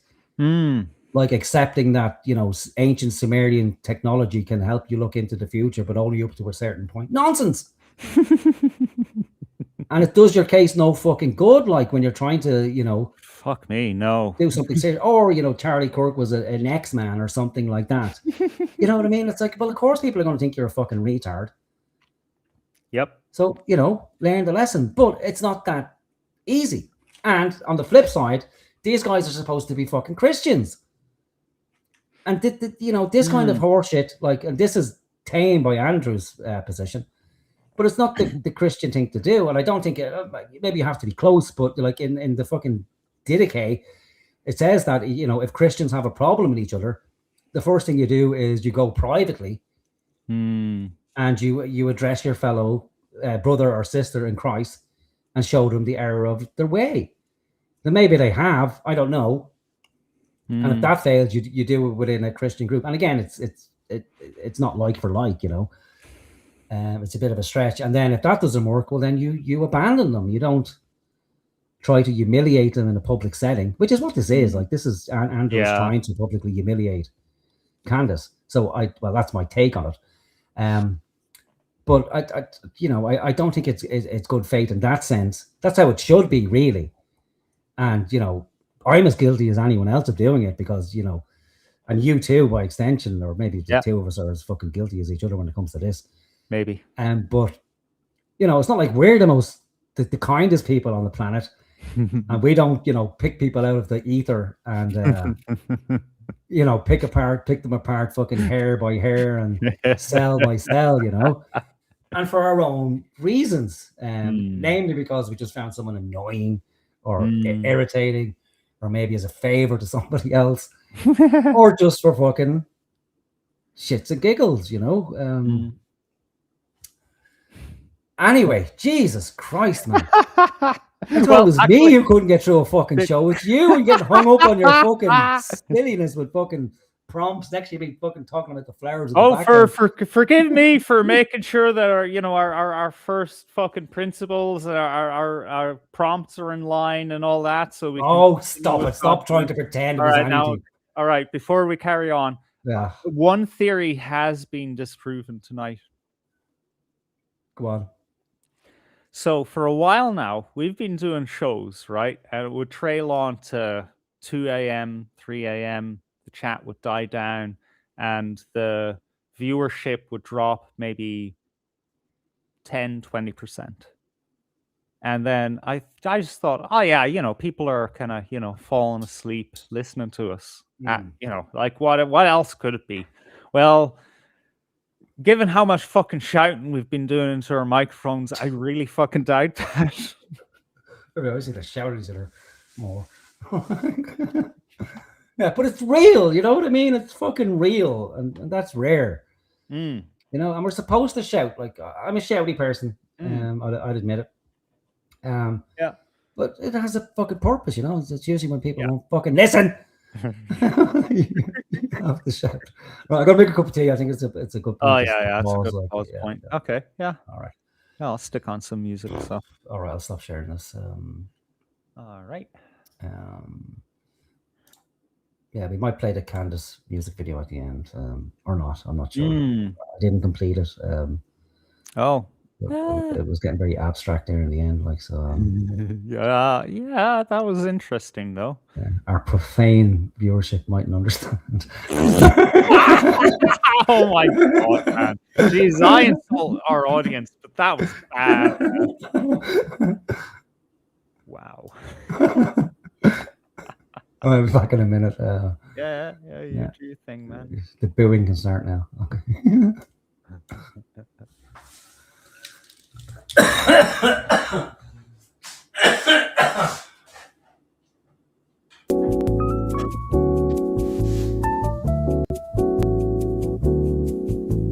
Driving down the quiet street, lights so bright they blind my eyes.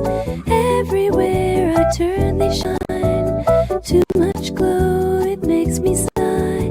Can't see the way, it's hard to breathe. Frustration builds, I'm lost in the night.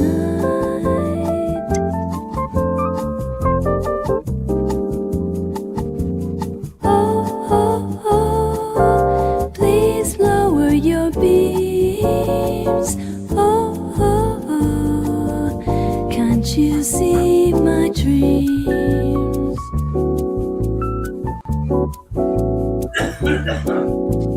Every car that passes by feels like a flash, it in my soul. Hearts racing fast, fear takes hold. Searching for peace, we're losing my calm. Drivers just don't care at all. Pull the shade, I need to feel whole.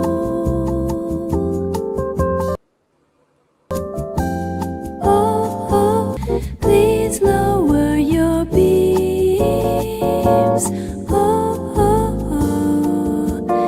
Can't you see my dreams?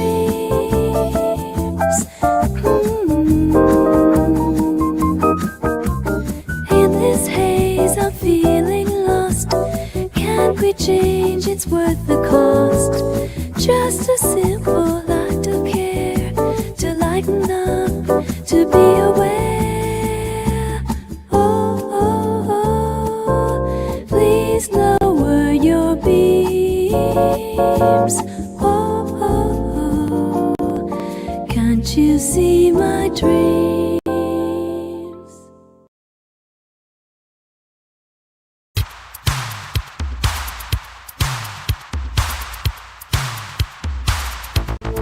In the shadows I found my way, a soldier lost in night's cold sway.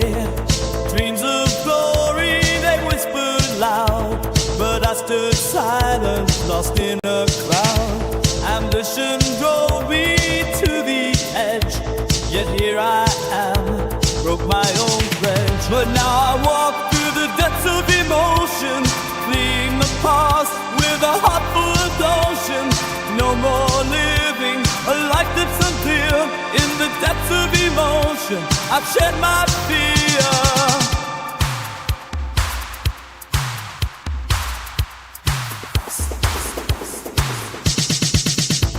The caustic winds blew through my soul. Once blinded by dreams, now I feel whole. Back to the rivers where time flows free. No longer trapped in who I should be. I lost my way, but I found the light to rise untouched from wrong to right. But now I walk through the depths of emotion, fleeing the past with a heart full of notion.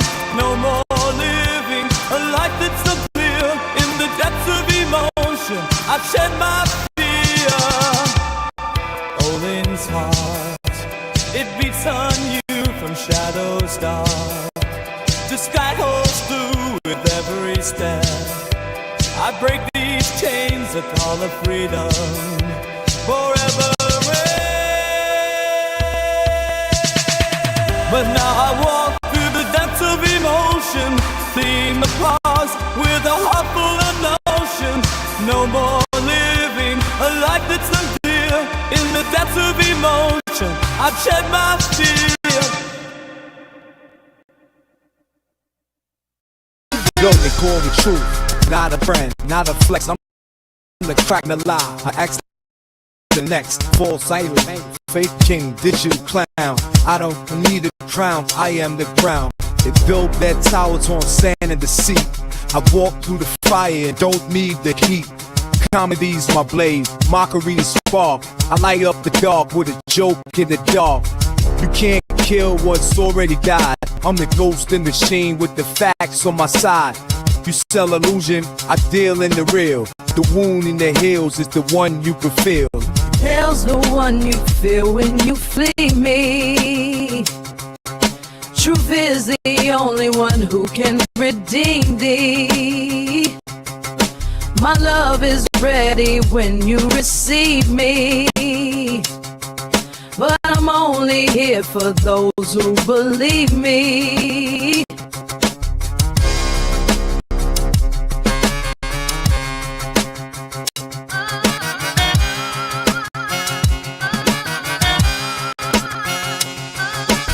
Truth don't beg, truth don't plead. It just sits like a seed in the creed.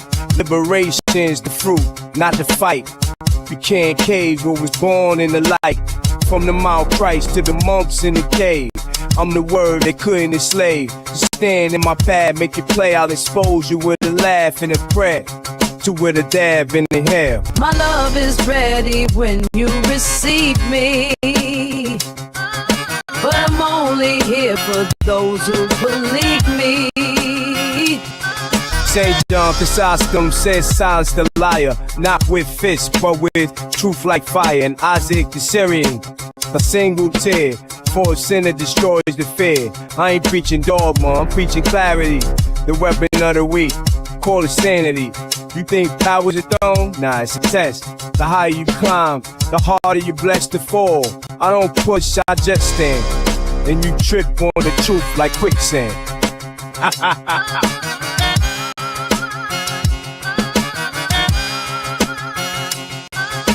You rob, you lie, you gaslight, you scheme, but I move like water in a broken dream. You call me a hater, I'm the mirror, my friend. The wounds you won't name is the one that won't end. My love is ready when you receive me. But I'm only here for those who believe me. Jesus said you will know them by their fruit, not their slogans, not their suit. So I watch, I wait, I let the rot show. The mad slips slow, but it goes. And when it does, I don't glow. I just say, bro, you already know. The truth ain't loud, it's a whisper that burns. A quiet fire that never returns. They don't serve me, I serve it. Not only power, work for wit.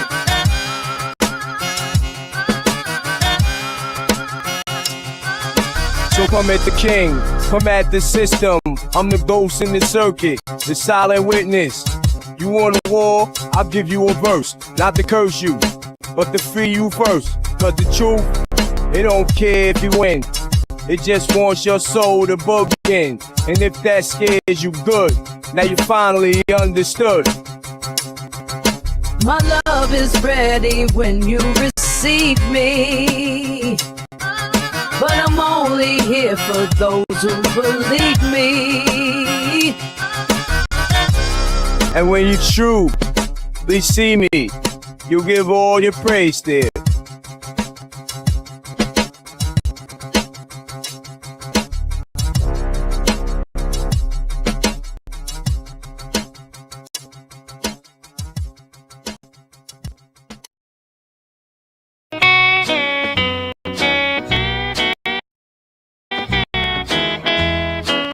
Well, my name is Tim Fool, and I had myself a plan to surf on all the news, never take a stand. When Trump took office, well, I shouted from the screen, the lip is pointing out. Well, I sold that scene. I got that fence post grinding deep up in my spine, swinging left, swinging right on the money line. I rode the waves of outrage till I bought the first round in my skateboard parked office. I became the camp's champ. Yeah, then along came Biden, and I knew what to do. The lips love him now, I said, and my platform grew. Yes, millions in my pockets, spend them all for show. 30 pals on payroll. What they did, I don't know. Got those dim poo blues, singing loud and clear. Want security for 50 grand a month.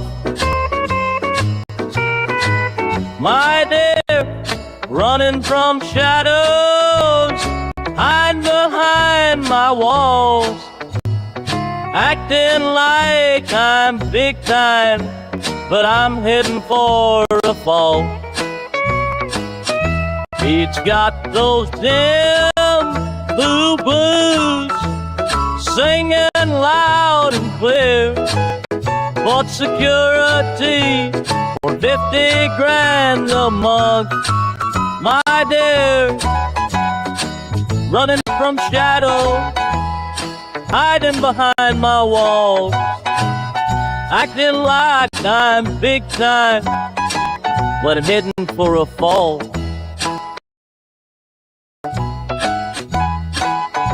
Agents came knocking, offered loads of dough, played along with their game, told them what they want to know. A cafe in the works, dreams as big as the moon, but now my payday's gone. Guess I cashed in too soon. Now my millions are gone, so are my friends. Spent it all so reckless, couldn't hire a real hand. I'm riding out of town with my wife and my kids. Tim Fool riding off from the fame that slid. So here's my last report. No platform, no crew, no more fence sitting.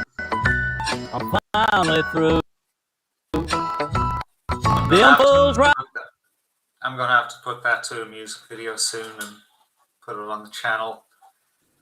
Tim Pool, boy, what a creature that is. Your mic is tinny again. I don't know. Ah, no. Yeah. Oh, you know what? I think I know what's going on.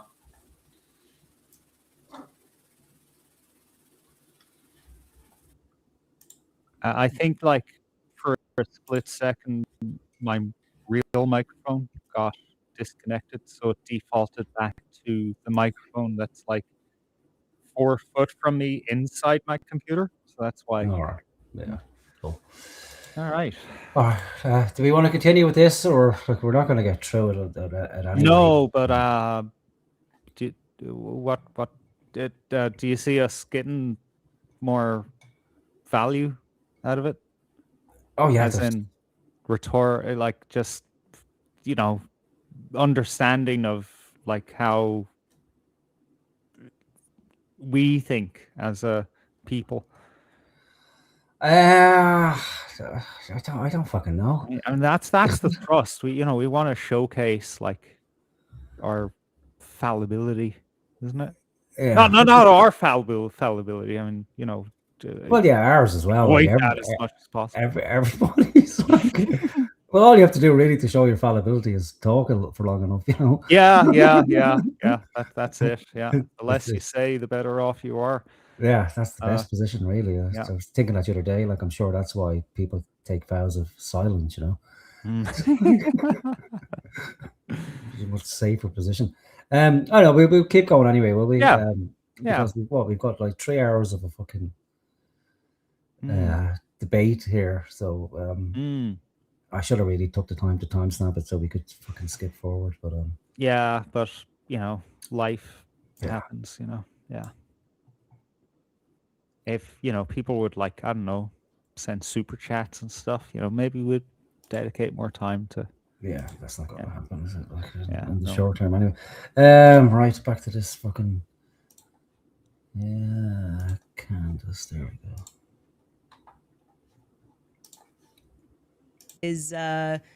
It was the car, and it was definitely the staircase photos, and it was when the trial was going on. Okay, she has it. Perfect. If you got Skylar has it. If you want to pull it up so we can see it.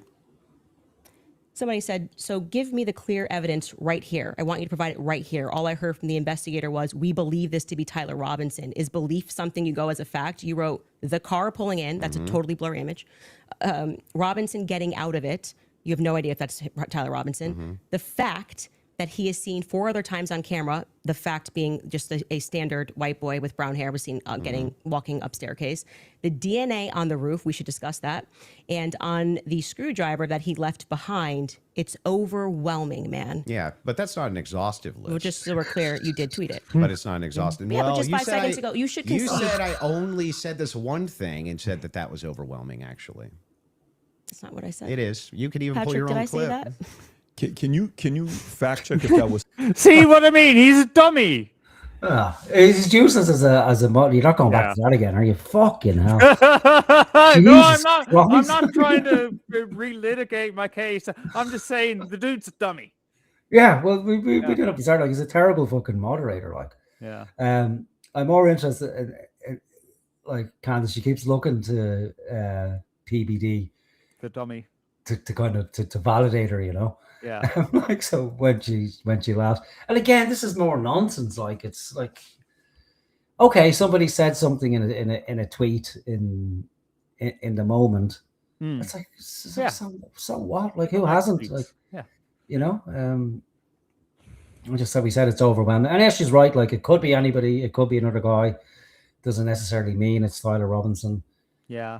But then it's like, okay, well, what do we need to be content that it is? Like, so I think in this day and age, we're going to need like 4K footage of a person.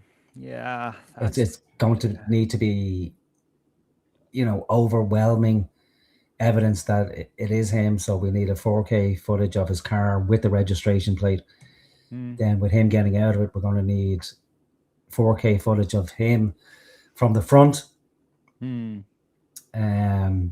continuous footage of him, like I said earlier, going into the campus grounds, climbing on the roof. It's just not going to happen. But on the point of the evidence itself, not the overarching conversation we're having, it is true that university does actually have higher definition like cameras in operation. So it's a bit weird that they. I don't know that for. Yeah, and I wouldn't expect you to. Yeah. Yeah. So again, not to be a dick.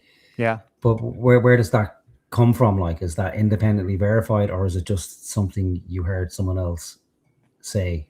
Yeah, fair enough. Yeah, it's it's what I heard from Candace and another source. So, but that's not enough. Yeah.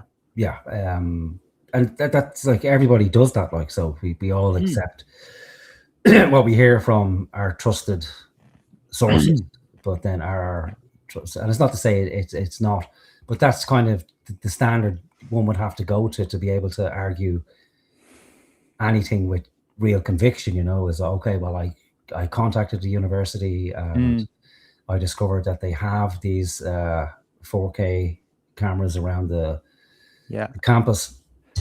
See, that's where we just have to delegate a person who is like an investigative journalist who does those things for us.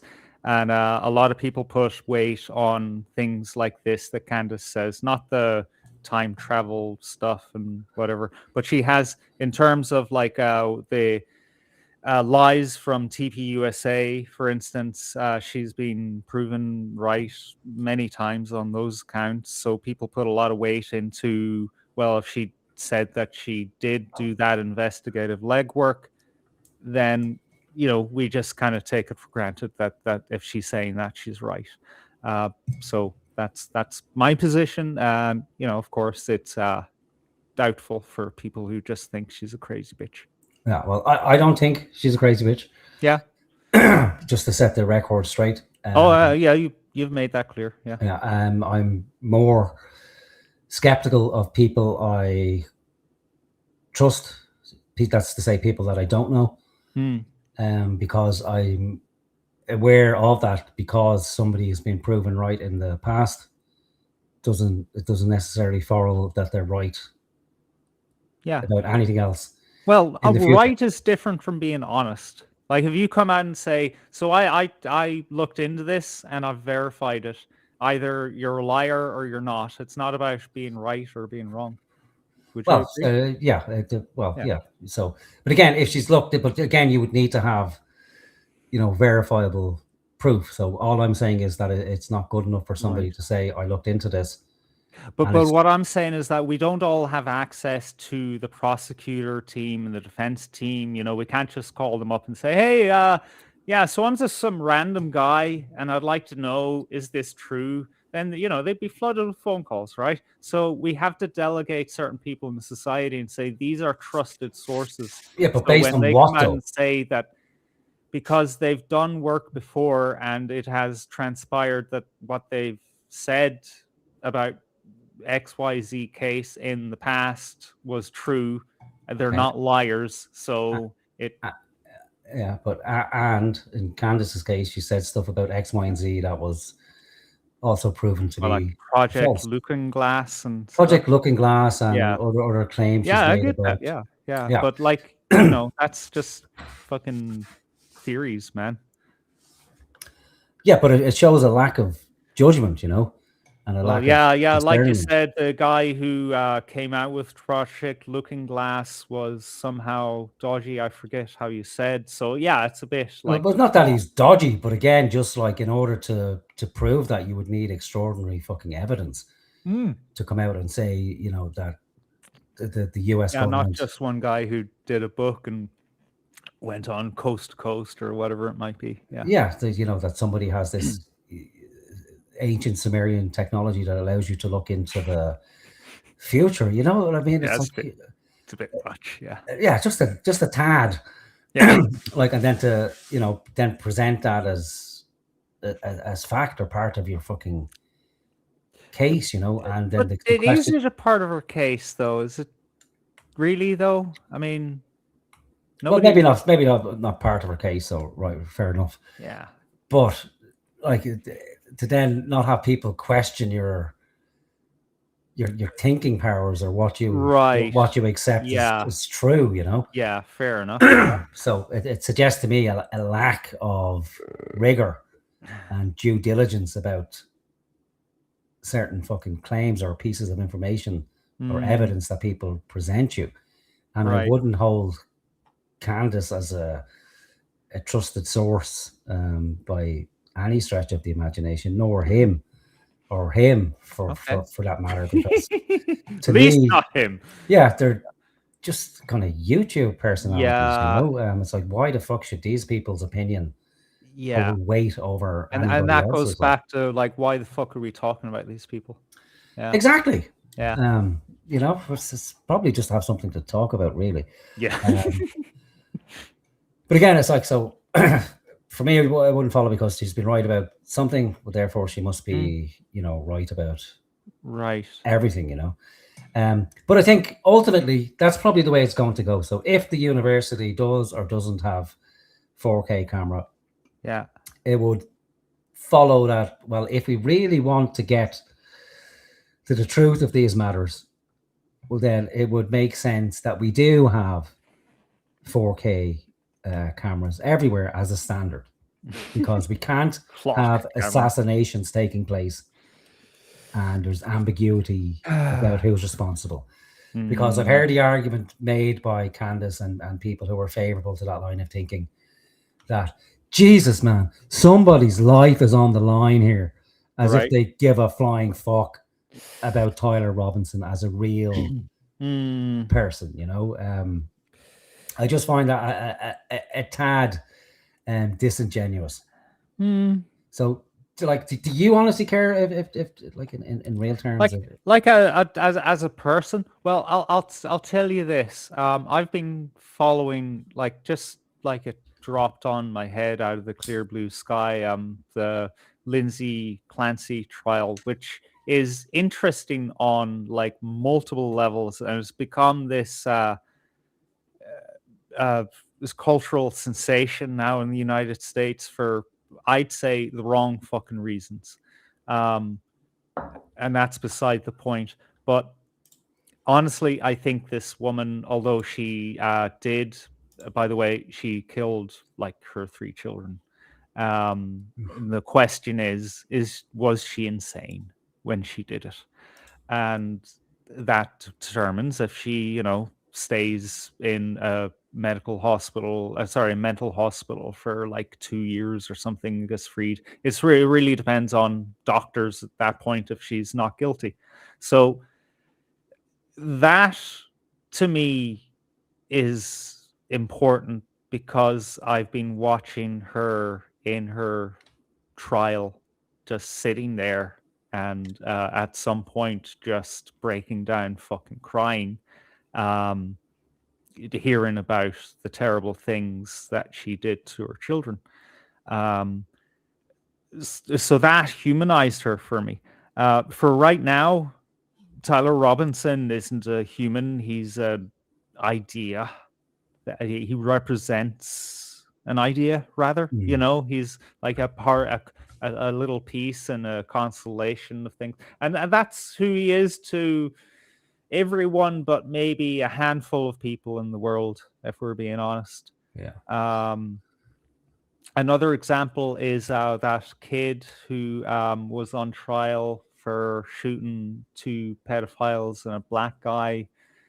He showed up at one of those Black Lives Matter riots to protect a business, and he was attacked, and eventually it turned out that he was acquitted of those murders because it was in self-defense, the jury found.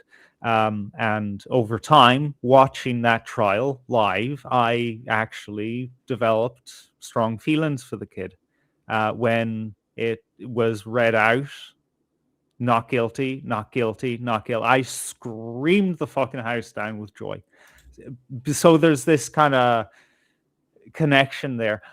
And I think if Tyler Robinson is put up on trial, I'd actually care about the kid, you know, because I genuinely believe that there's strong evidence to suggest that he just got caught up in something, and that would stir me, but not as much as what's that kid's name, and Lindsay Clancy. Yeah, that's my assessment of it, and I'm only explaining that to say those people, you know, who you referred to, yeah, they probably aren't being sincere about that, you know. Yeah, because I think there seems to be a lot more wrapped up in it. You know, it's kind of there's political ideology as well. Because let's not forget what Charlie Kirk actually represented. He was an icon for the right in America, and what Tyler Robinson represents. If indeed Tyler Robinson is the killer, well then he represents the left. In America, and all that entails, like the murderous left who will assassinate people that they disagree with, you know. And that's a real thing on that side. I just noticed there, if you look to this cabinet, to my left of PBD, I think Andrew Tate is hiding in the cupboard.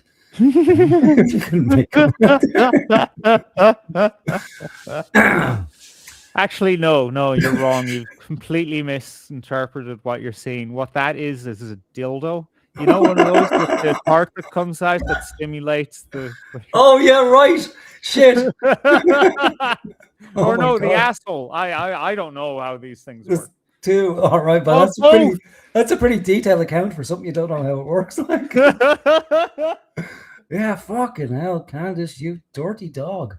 Oh dear Lord. I was thinking this whole setup was a bit too tidy. You know, the books together in the right way, and all this. And of course, there has to be something naughty there. Oh yeah, and then this like the Lady Liberty, is it? And then of course the crucifix and whatever the fuck that is. That is. It looks like the thing they keep Holy Communion in.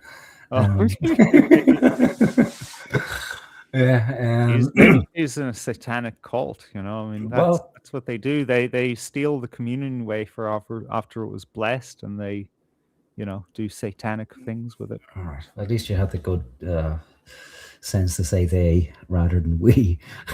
Like so.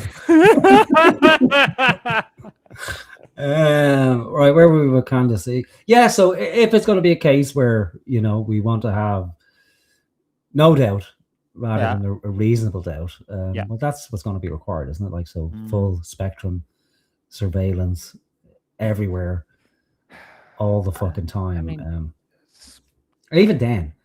Well, I mean, that's more like our expectations of reasonable doubt are changing rather than because we've always come to judgments on reasonable doubt, you know, and that's what I mean about like the vagary of evidence that actually puts a person to death row or something, because there's a lot of fucking cases out there where people are put on death row or life imprisonment, and it's on like after the mist of anger has passed or people look at things objectively, there's at least, hang on, no, we really need to look at this case again, you know?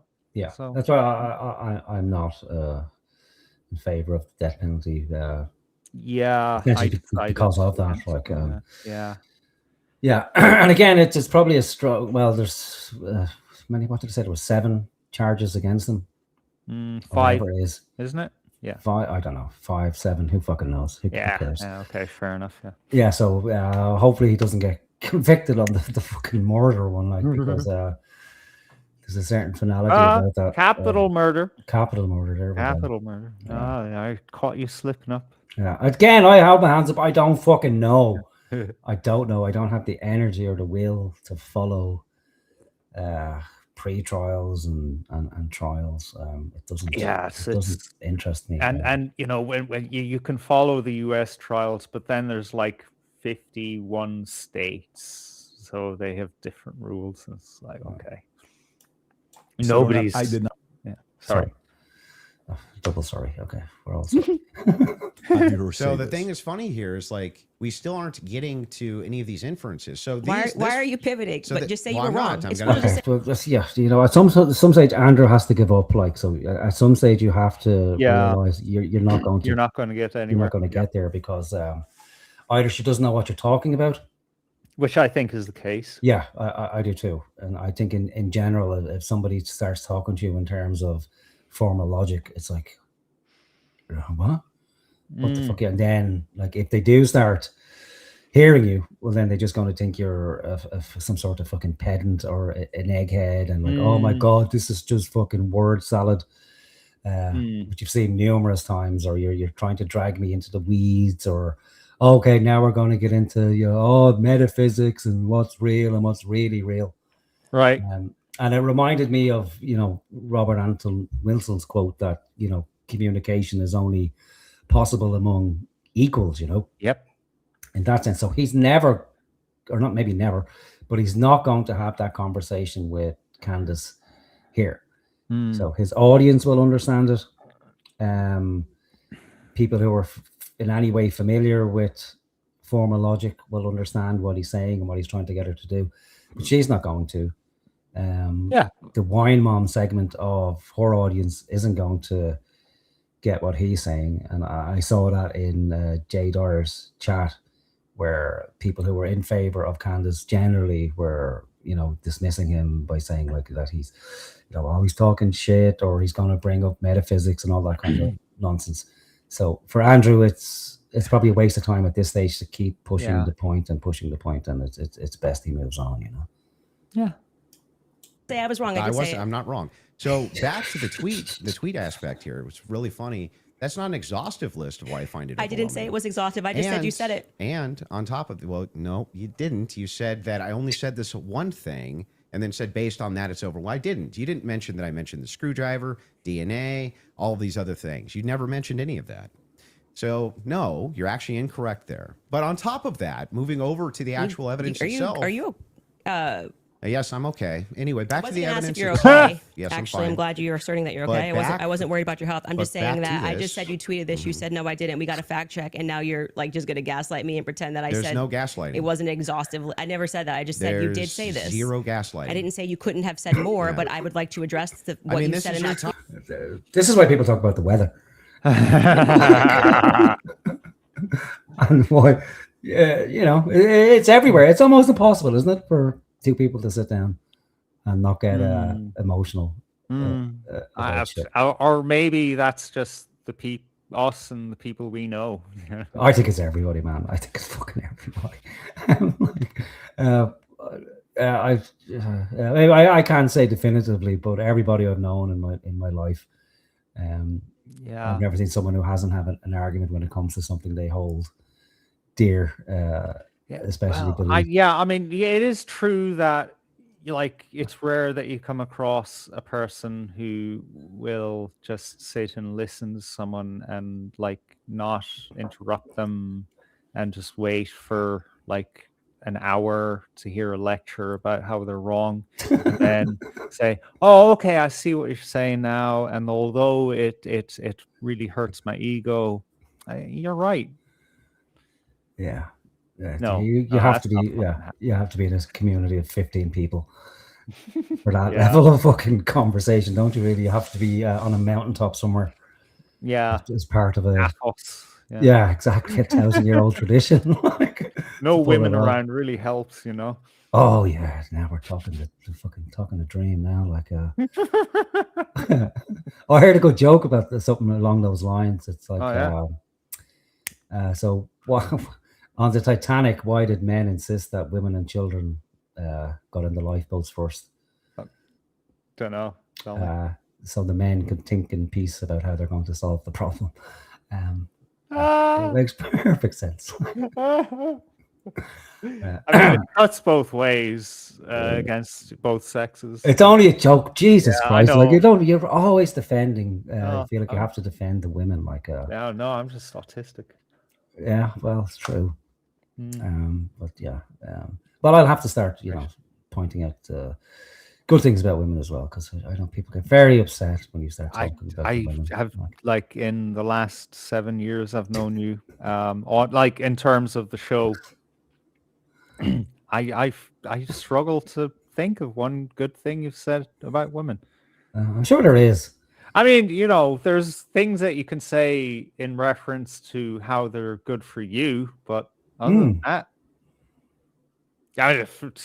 okay, Yeah, they're I'll good be for the us. first to admit I haven't either myself. So, We'll have to rectify that, or Yeah, maybe someone suggested we should get Clara on, so maybe we can we can do that. That would be entertaining, I think. Yeah. And if things work out, like I'm sure either both of us or at least me would get humbled by Clara, Yeah. And she's a very logical person, as we know. She's not Yes. prone to wild outbursts of emotion. Uh-huh. But we would Very have to reasonable. we'd have to put rules in place, much like this. Uh-huh. And where we'd have to ban her from running to chat GBT, as she calls it, much like Candace, that she can't use that during our debate. What the topic of our debate would be, I don't know. We'd have to put some thought to it. Yeah, because it would have to be something that she knows about, and would be weeks finding that. She knows everything about everything. Like, that's obvious. Like, that's haven't you noticed that? Like, so yeah, maybe about the quality of Temu wigs or something like that. But I'd have to do some research. Time, if this is how you want to spend it interrogating my position, you can do it that way. I'm just addressing what you asserted on your Twitter was like the hard evidence that convinced you was overwhelming. That's literally your That's debate not what claim. you said. Oh, Jesus Christ. That's not actually, in fact, what happened in that exchange. In what exchange? I don't know. It's pettiness again. It's like, so something about the tweet, isn't it? That, Yeah, they're still on the tweet. Yeah, but and they're arguing about the semantics of, did he say it was an exhaustive list versus, it's overwhelming evidence. Well, and how about this, Wilson? Say it's not an exhaustive list, but I'd like to add a few things to it. How about that? Then we can move on and get on with our lives. But that's the way we could all do this very quickly by just, a little bit of honesty. Like, if just say, yeah, it's just the fucking, it's a brain fart in the moment. It's X, I was just replying to some quote somebody else said. I got, a slight adrenaline rush at the time because that's how X works. And a lot of these social media sites, when you get into an argument with somebody online. Limited character count. Oh, he has premium. Yeah. And okay, so it's not an exhaustive list, but I have oh god, my fucking powers of speech are going on. Canvassing.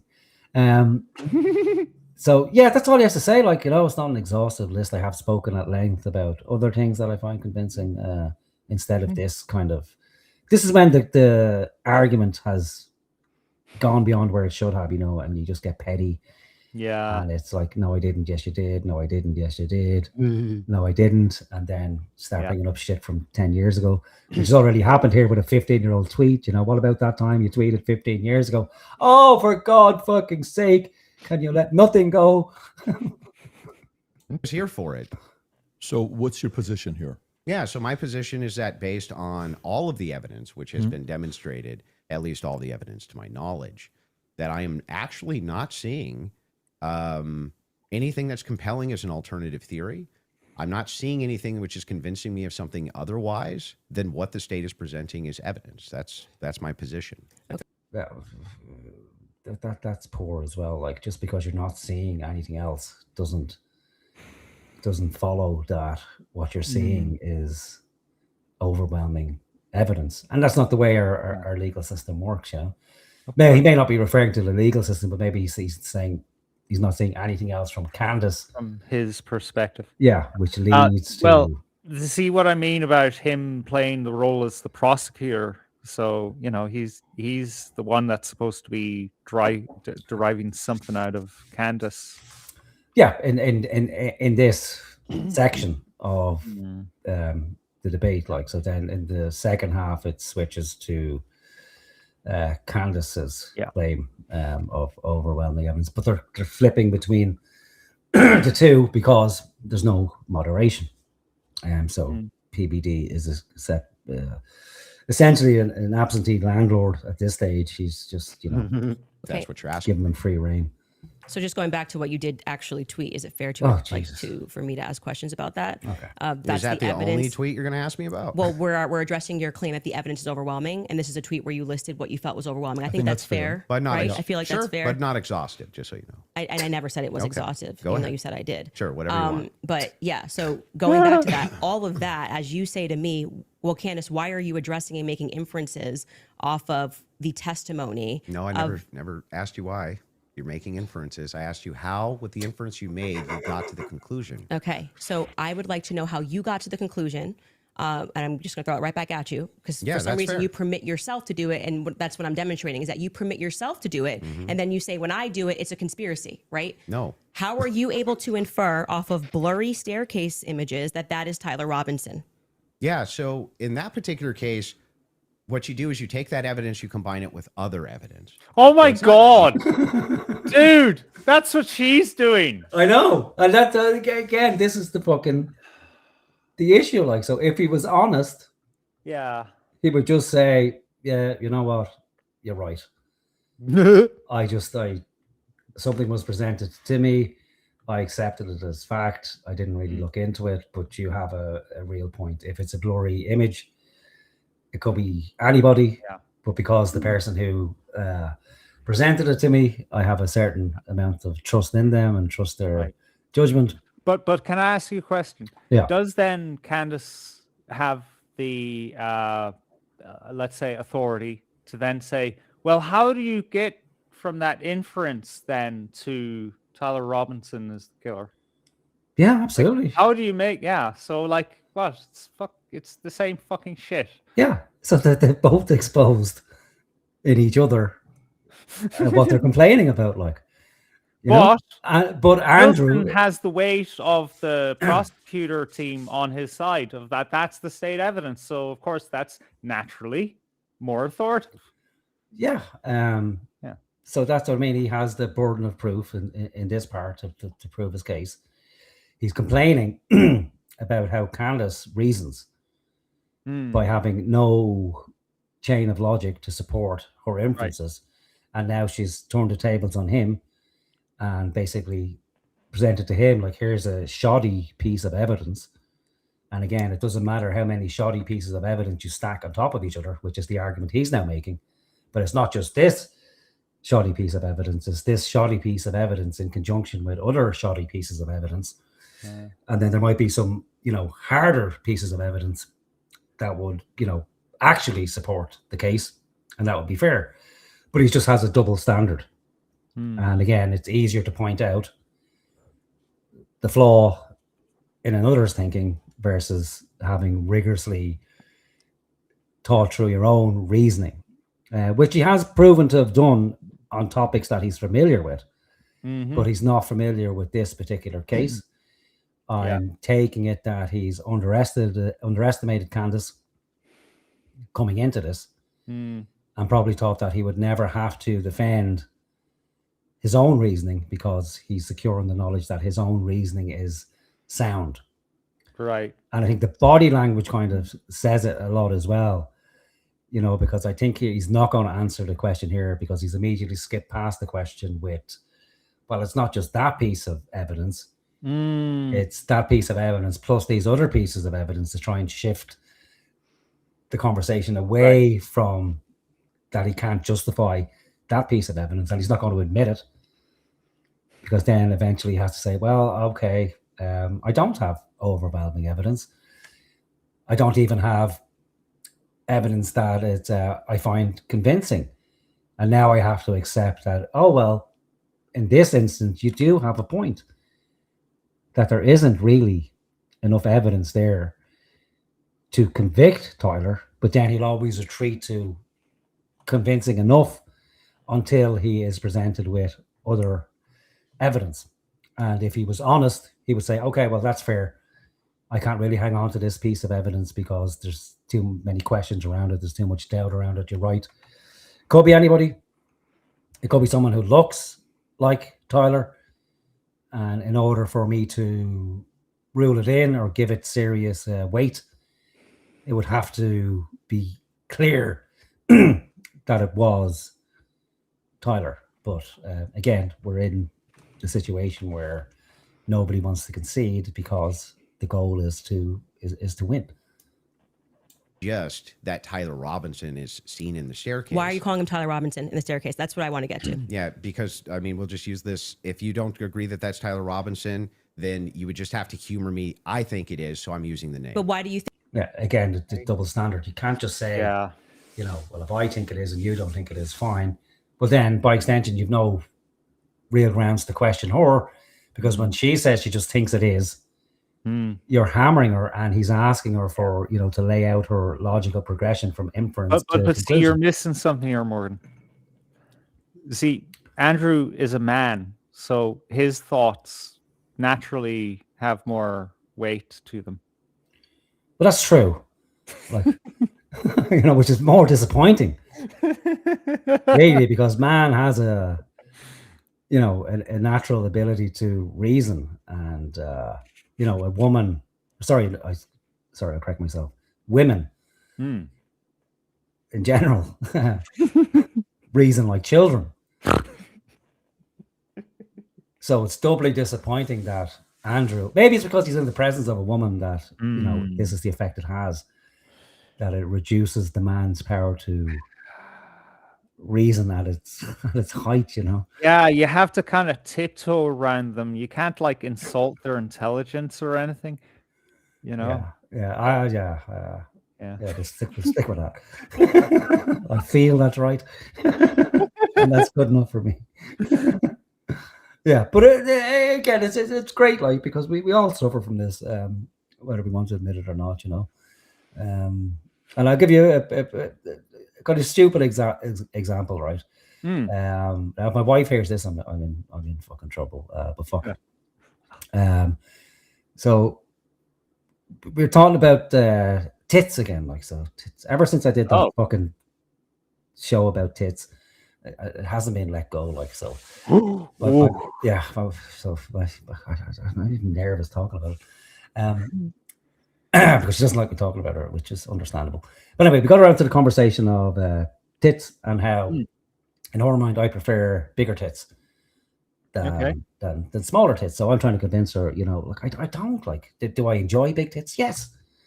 Right. Do I enjoy medium-sized tits? Yes. Do I enjoy small tits? Yes. I'm a lover of tits. Tits in general are great, as far as I'm concerned. You know, it never comes into my thought process when I'm looking for a partner, like how big their tits are, like, you know, that's a really shit metric to go looking for a partner on. Yeah, and it's a misunderstanding from women about how men view them as a whole, you know. Yeah. Yes, it's, you know, it might be fun to have a big pair of tits, but it's not the deciding factor, and it doesn't really come into the equation at all. Now, if your tits look like, you know, dead twigs on a tree or something like that, well, then maybe it's like, well, I'm not too fucking sure here, you know. But generally, for me anyway, it's, you know, I'm fine with the tits, regardless of size. I like them, and it's not the first woman to say this to me either. Like, 'cause most women I know have issues around their tits, much as men would have issues around their dicks, you know. Oh yeah, with size, girth, and like, no matter how many women tell me I'm okay, I'm not going to believe any of them. Yeah, there's a doubt there, isn't there? Like, and then once you see a larger dick, it's like a Greek tragedy, you know. It's like, why have you fated me such gods with an apple-sized penis? And that's why I don't look at porn. There you go. Yeah. So yeah. And again, it's, you know, if porn was a true representation of life, there wouldn't be so many large penises within the porn industry. But it is an industry, and, you know, there's a certain standard. Anyway, side point on penises. So I was trying to kind of go, you know, look, it doesn't really mean that fucking much to me. And she's saying, oh, you're lying, just tell the fucking truth. Tell the truth. And then I tried to turn it. So I used the example of dicks. I said, okay, well, then if you're going to ask me, like, do I prefer bigger tits? I said, like, do you prefer bigger dicks? And you're saying, like, kind of like Candace kind of avoiding the question. Mm. I said, no, I said, you can't be avoiding the question. If you're going to fucking ask me and tell me, I said, surely, like, well, if I like bigger tits, well, then surely you like bigger dicks. Like, and again, wouldn't answer the question. So like I kept pushing and pushing and pushing. I said, well, come on, tell me, do you prefer bigger dicks? And she goes, I don't know. I said, what the fuck do you mean you don't know? How do you not know? Yeah, I said, Age? that's what I'm saying. Like, what do you mean you don't fucking know? And then she said, because I've never had a big dick. And I was like, what? How dare you? Oh no.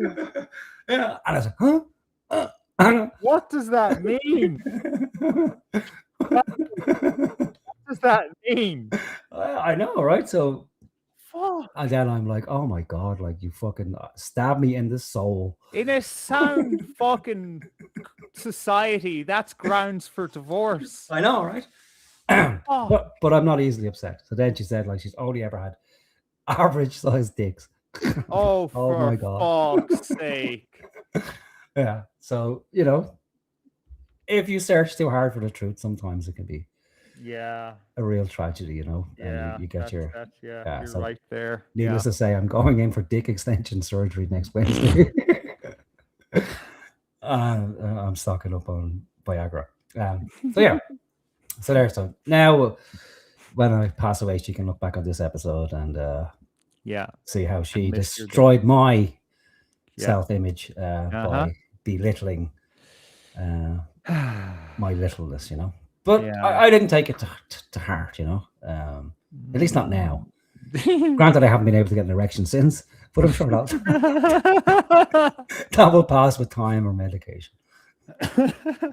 I think it is because you make everybody. You call them literally what I'm conspiracy trying to theorists. explain to you. Okay. So if you're asking for my inference, why I think it's Tyler Robinson is because Tyler Robinson said in his text messages, you'll be able to see me on. No, you're security taking footage in of another cameras. piece of evidence Said it and in you're using it to support that evidence that you can't independently justify. Go fuck yourself, Andrew. Messages. On top of that, Twigs. Yes, you can pull them up if you want to fact check that. He did say. On Yeah, top I would. of I'm that, sorry. I actually think I really did miss that. I'm not saying you're wrong. I don't remember him saying you're going to see me in. I'm paraphrasing, Can but we it was pull that close up? to Yeah, it. I don't. I think And that's by the not way, right. Twigs himself said that he You're had gonna see me on the staircase? He had some maybe a tiny bit of doubt, but it sure looked like Tyler Robinson inside of this various surveillance footage that he saw. So Lance, sorry. Hang Go on. ahead. You're right. So there's multiple reasons why it is that I believe that that's Tyler Robinson, not just because of blurry footage. Did you have a dream? Just kidding.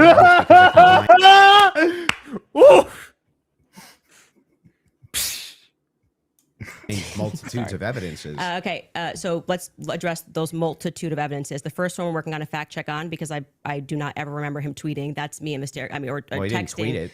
Texting that's me in the staircase. I think that I didn't say that. I said I literally didn't. What I said is that he texted over, "You'll be able to see me in footage at UVU," and I'm paraphrasing, but that's what he said. Yeah, could we get a fact check on that? You The can find second it. thing you said was Lance's testimony, and actually what Lance says is, I'm not 100%. I agree. But in terms of what he wears, again, me pointing out the absurdity, he wears Converses, he wears sneakers. If his boyfriend is not 100%, I'd like to understand why Andrew Wilson is overwhelmed by it. That's what I'm trying to get to. And lastly, I would like to remind you that Lance's statement would not be permitted. This was a huge part of the preliminary hearing, that they were leading. All the questions that were asked of him were leading, so they would be struck down at the actual trial. Did she have to correct herself on axed? Good woman, like you're setting an example to the black community. Yeah, actually, of all the things she said wrong, that's the one she's well caught. Jesus Christ. And also, I would like to remind you that he got used. Track, by the way. That's What? right. Yeah, we What? need that. The what? The chirp. Oh yeah, it should be in Yeah, there. I mean, we're in her house, Come on. Yeah. Immunity for that. Use immunity. I understand. Which means that happens, by the way, all the time in these cases. And I'm wondering why it particularly happened for Lance and this testimony. And I would also like to point out that something that's remarkable about this, again, leaning to my perspective. Oh, look at that symbolism there. Ooh. She's a Satanist, 666. Yeah. Game over. And, PBD, isn't that like some Baphomet position? Yeah, that is how. Oh God. we got a doctor that somewhere good too. Have him with his one hand up and the other hand down. That Lance has a lot more, which I have said many times, Lance has a lot more involvement than the feds are letting us know. I think more is going to come. I said, "Oh, babe, put down your hand." Like that's just come on. That was too long. Yeah, she's signaling. Like you say, Yeah. you trust nobody. Is that either? Because they interviewed him on September 11th, and then for whatever reason, just ahead of what was supposed to be slated as the preliminary hearing, which was initially supposed to be in May, they bring him back to do this interview, which in my opinion should have never been allowed. And I actually agree with the defense that it's a violation of his constitutional rights not to. The defense? We played American football. I'm being pedantic. Defense. Yeah, the attacking lawyer and the defense. Allow them to have cross-examined him, but I understand Utah 1102, do what you do. It's all hearsay. But to allow it in that way for him to just be able to also have use immunity, knowing that he's not going to get in trouble. He could literally get up there and lie about anything, and he's not going to get in trouble because the use immunity was given to him in April, I believe. April 28th is when they gave that testimony to the defense. I think they shot it in like April 20th of 2026.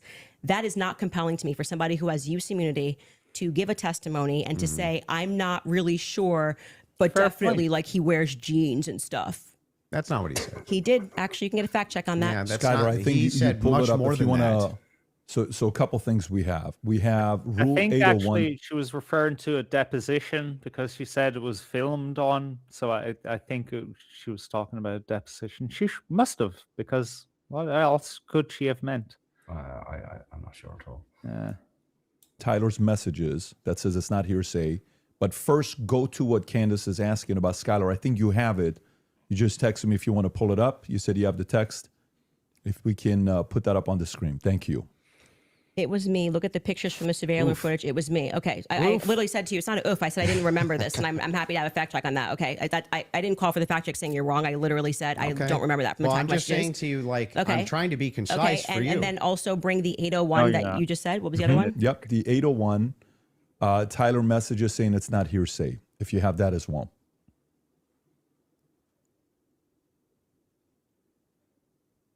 There you go.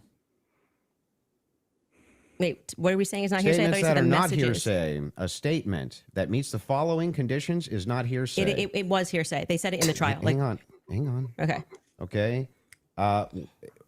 Is consistent with the declarant's testimony, and the declarant denies having made the statement or has forgotten, or is consistent with the declarant's testimony and is offered to rebut the express implied charge that the declarant recently fabricated or acted in recent improper influence or motive in testifying. So then, wouldn't that mean that a bunch of this wasn't hearsay? So the issue with his I just want to make sure. Yeah. Would that mean that a bunch of this wasn't hearsay? So the opposing party, which down the line, like I said, they talked about this for about an hour and a half, and they discussed how if Lance was in court and he was giving his first party, giving his testimony as the opposing party, whatever, all of this would be fine. They had an issue with how the questions were being asked and that they were not allowed to cross-examine him. So that is why his video testimony would not be accepted in the main trial. And what I said to you is this entire preliminary hearing is under Utah's 1102. So they are allowed to just use hearsay. And No, so the you didn't judge, say when that. he You said most of it was hearsay, actually. Yeah, The it was. overwhelming majority. Well, I mean, and that's I'm leaning now into my opinion that some scientific aspects, which they kept asserting, like the federal rule 403 or 402, some of those parts were quite Sounds scientific. like you're backtracking quite a bit. No, I'm not backtracking at all. What do you feel like let me help you. Where do you feel like I'm backtracking? It literally was done under Utah's 1102. Yeah, nobody disputed that. Okay. What the dispute was is whether or not most of it was overwhelmingly hearsay. Yes, is that the case? it was. Yes, Okay. that's a fact. I'm not backtracking on And that at what all. are the things How that- many times did you, if Yeah. you watch the preliminary hearing, it's like they constantly, I'm 1102, 1102, 1102, 1102, That's true. 1102. And the reason for that is because it's allowed. I'm not saying it's illegal. It's allowed at this stage, but I'm just reminding you that when you're going to sit across from someone and your claim is going to be, where is your hard evidence? This is what I heard heard, and I agree with what I'm watching. You are watching the state put on a hearsay preliminary hearing, and all of those things are not going to be allowed, right? Even when they got into witness statements and things of that nature. There's a reason why they swear you in, and they say you swear to tell the truth, the whole truth. Did you, write this statement? So it's the overwhelming majority of what you saw was hearsay because other people were representing other people's statements. They were saying they had conversations. We don't know where it came from. All allowed at this stage. Okay. But it's hearsay. So but even a lot of that stuff may not fall under hearsay under what we just read, right? But the evidence that you're speaking about, like when you say that we're going off vibes, you don't know Tyler Robinson. Okay. His boyfriend is not 100% it was him. So I'm going back to your points that you made that this was overwhelming evidence for you. That doesn't make sense to me. Well, overwhelming just means you can't consider another option that there could have been another white guy wearing Converses on campus. Yeah. Do you agree with me that I said that what overwhelming means to me is that it's just very convincing to me? Yeah. And I find it to be completely unconvincing. And that's fair. Because I understand I looked at those blurry photos that basically Wilson is saying that he is convinced by a certain amount of hearsay. Is that what I'm gathering from this weird exchange? I don't know. Because I'm getting a bit lost in this fucking weird. Yeah. What I'm gathering is that she watched the trial and this rule came up over and over on various statements or witnesses that basically said this is hearsay, but it's allowed for the preliminary hearing. So that's the evidence then that came out the other end for Wilson to read, and he was convinced by that. Yeah, but I don't know. Sorry, I don't know if it's the case of what evidence was considered hearsay. Yeah, so well, that's the thing. Unless we've seen it ourselves, we don't know. Yeah. So what she initially seemed to be saying was that it was all hearsay, then retreated slightly to a position of the majority of it was hearsay. Yeah. And now I'm confused as to what was actually considered hearsay. So I don't know if the picture was considered hearsay, if the texts were considered hearsay, what was considered hearsay, what is hearsay, and what isn't hearsay. Because he's pulled up that document that says there's exceptions to fucking hearsay. So that would really be a question for American lawyers. Where's fucking Sean when you need him?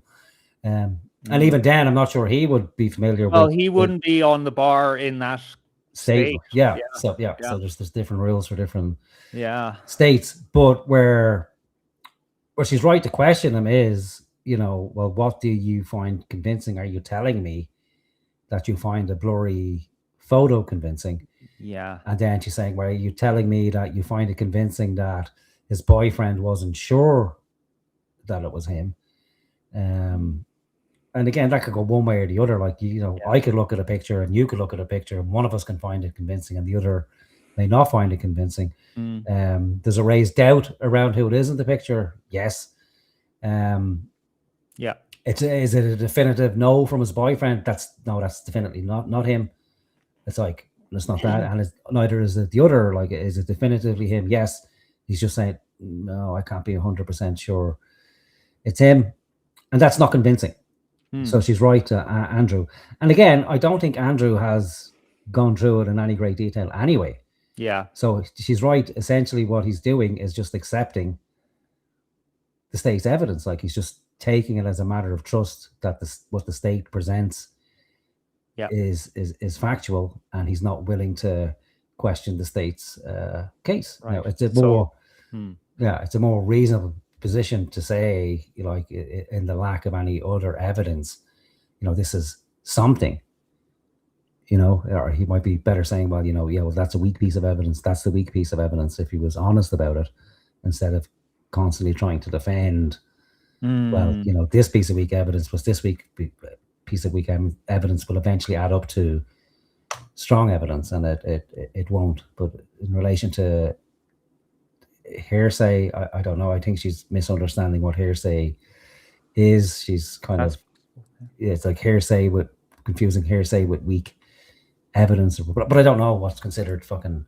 hearsay. We'll really have to look into this. I think I might make a study of it myself, honestly. Yeah, photos aren't hearsay anyway. Like, so I can't say how a photo would be considered fucking hearsay. I know there's issues around the texts as well. Because, and again, I think Andrew accepted the text as fact. Right. But that can be easily questioned. Just because texts are there, it doesn't prove that they're texts from his actual phone, you know? So we would need, you know, metadata to prove that it's actually from his phone. Yep. And then even at that stage, it can be questioned that, well, you know, could someone else have text from his phone? But again, I don't think you're going to see that in the trial, because then you have to not only, you know, just say that as conjecture, or then again, you know, the other lawyer would stand up and say conjecture, and then the judge would just dismiss that line of questioning. So it's not like anything and everything can be discussed at trial, but it appears at this stage, the pre-trial, well, then that conjecture is allowed. But again, the defense wouldn't bring it up because it's unfalsifiable, you know, to say, well, you know, that could have been anybody's phone. And the judge would just look at him and go, what the fuck are you talking about? Like, hello? We don't do that here, you know? Yeah. They presented and said, your statement on right now is that he's wearing Converses, and he also that's just crazy. But these aren't the evidences that I find the most convincing. Well, you said that in your Twitter. That's not the only thing I've ever said on my Twitter about this case. Right, but the question that was asked of you was pretty direct. Yeah. Right? What did you find to be... And this is not an exhaustive list of all the things that I find Well, that's not what you said convincing. in the tweet. You can tweet longer, too. It's not like we're limited now to 240 characters anymore. So anything that I tweet and all other tweets that I've ever made are now excluded because I used the word overwhelming in this one. Just list some overwhelming fucking facts then, dude. Yeah. That's how you get out of this situation instead of just playing around in the mud. All of this information, I've said so publicly over and over and over again, is what informs my position for why I'm convinced on the case. That's bizarre to me. I feel like this is Andrew versus Andrew. Somebody asked you a question. What are the points that you find to be the most overwhelming? And you answered. You mean from that day, from that particular day of the hearing that I was responding to? Okay, this is something you find to be more overwhelming? Let me answer that question. Yes, okay, that's what what I do you? was saying, Okay, go ahead. yes. Go on. What do you find to be more overwhelming? Yeah. Can we do this? Do we want to get into it, or do we want to do a quick ad break? Oh, for fuck's sake! We finally get to somewhere. Oh my god! I know, terrible. Now, do you see? He's a fucking retard, man. I agree with you. He's a terrible moderator for the 5th fucking time. But just because he's a terrible moderator doesn't mean that the debate isn't, or the prompt isn't. Oh yeah, no. I'm not saying I'm saying he's not only is he a bad moderator, he's just fucking retarded. Like, he's out to lunch, man. Well, again, because he doesn't know what the fuck he's doing here. Like, I don't know if he's retarded in general. He looks retarded, I got to be honest. Yeah. Oh yeah. But yeah, as a moderator, he's brutal. Like, it's like he's you keep track of the adverts like a good boy. Okay. But don't interrupt when it's getting interesting, like, and someone's being pressed and they're about to present their killer evidence. Oh yeah. Oh, cliffhanger, is it? Fuck off. Oh yeah. Maybe that's what he was thinking. The money. Yeah, that's what we want. There you go. Cliffhanger. Yeah, get an ad in now while everyone's engaged. Are you guys good to keep going, or I'm fine to keep going, but we can also. Would you like to take a quick break? Doesn't matter to me either if way. we're going into a different topic, that may be another 30 minutes, 40 minutes. I don't want to stop you guys in the let's middle of it. end So it what would on you how like you to find do? to be more. Get into the topic, you dumb cunt. Yeah. Andrew, you Like, want to there, smoke look break? at that face. Tell me that's an intelligent face. No, it's a used Carmen sale. Watches. I'll give you a good bargain. Very good bargain. 2 camels for your daughter. More overwhelming. Yeah. So if we're for me, it's the confessions, the text messages, all of that is what I consider to be, from my opinion, that's the most convincing for me. Okay, we should discuss the text message confessions when we get back, if you'd like to. Okay, I think that's a good idea. Yeah, I thought we weren't having a break. Are we having a break? What the fuck happened? Hell, maybe they just wanted to make sure that was put down there before the ad break, because I'm sure they're both just hungry for that money, Be back in They 3.5 didn't want minutes. to, Thank you. totally fucking depart from the chain of conversation. Yeah, okay. What's this? Oh, that's his symbol. I was fucking looking at it for the first hour of the debate thinking, what the fuck? That doesn't look like Candace at all. That's his logo, is it? Yeah, that's his company logo. Yeah. Fucking Thank you. cringe as fuck. All right, you guys, for nearly 2,000 years, Christians have lived continuously in a small village just outside of Jerusalem called Tadhg. They remained through the Roman Empire. More ads or something.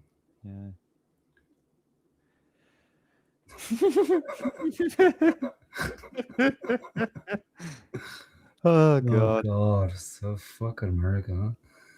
Yeah, I know. Like, You're to a sick. degree, this has become normalized to me because of YouTube, Yeah. where they do the fucking stupid ad reads, and it's.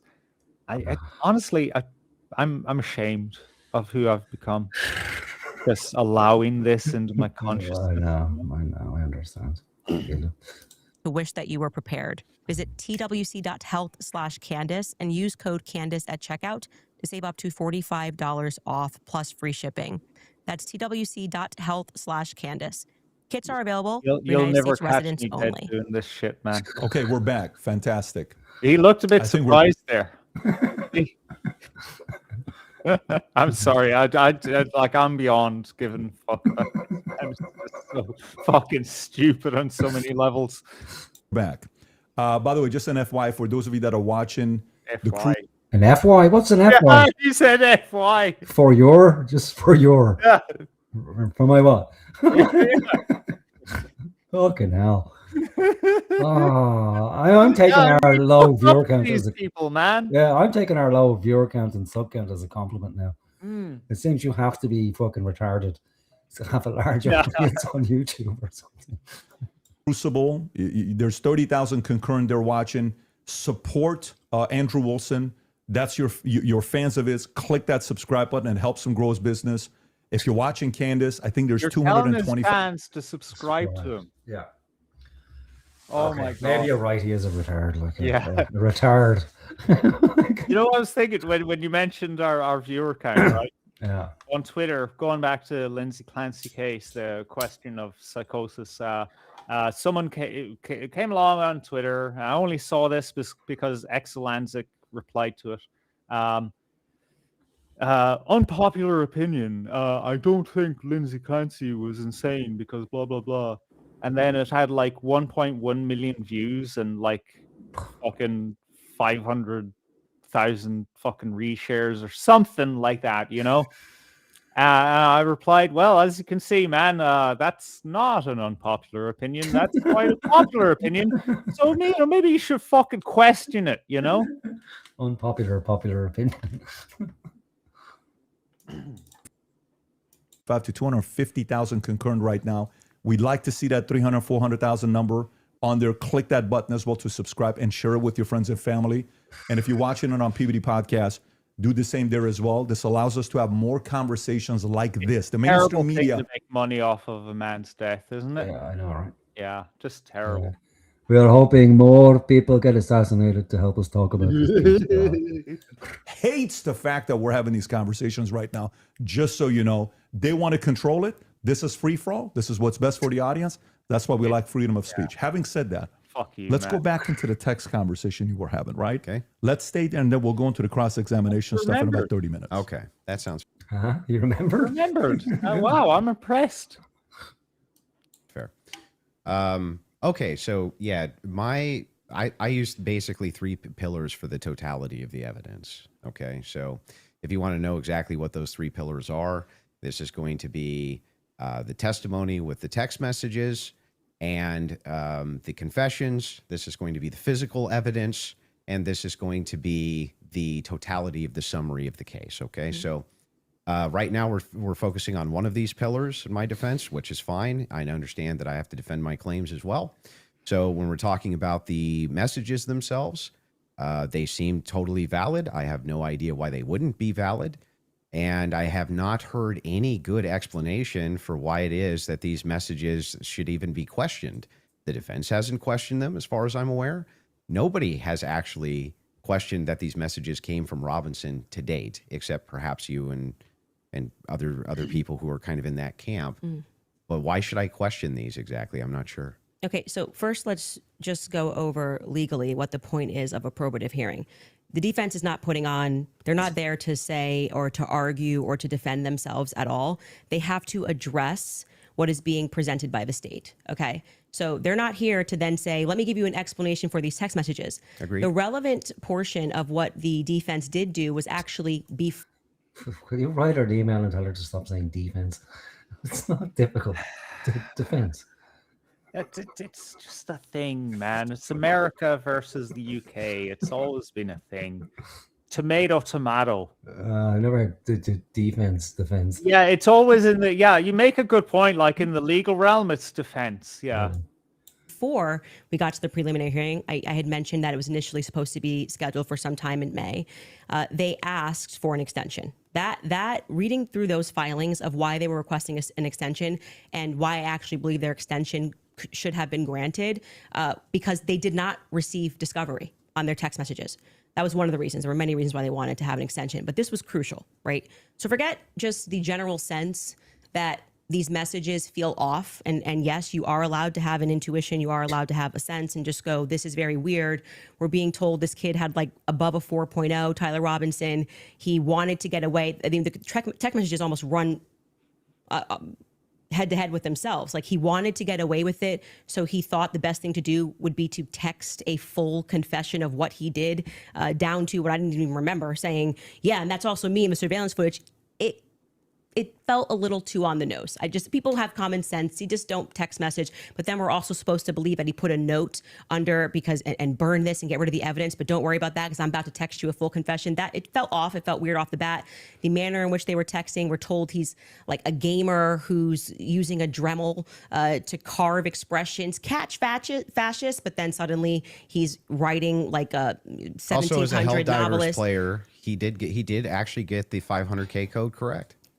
Yeah, I'm not a gamer, so we'll say that if we start debating that, you'll be way over my head. But yes, but my point being is just that, first, it's a general sense of why people had a reaction to these messages that seemed like they were written by Jane Austen rather than like a kid who games and writes catch but do you see fascists. how that's intuition? That is, I just said that. I said just parking aside the intuition of just something feels wrong here, which you should follow your intuition. You should actually do that. If you say the COVID vaccine is running out, feels like it's coming out too fast and there's too many celebrities telling me to do it, I'd like to take a pause. That's good. That is, you are allowed to do that. I believe in intuition. But hang on. Let me respond a little bit here because you've been going for a minute. Let me at least respond to a little bit of this. So the first thing is like when people bring up the COVID vaccine, not trusting the COVID vaccine en masse was the science.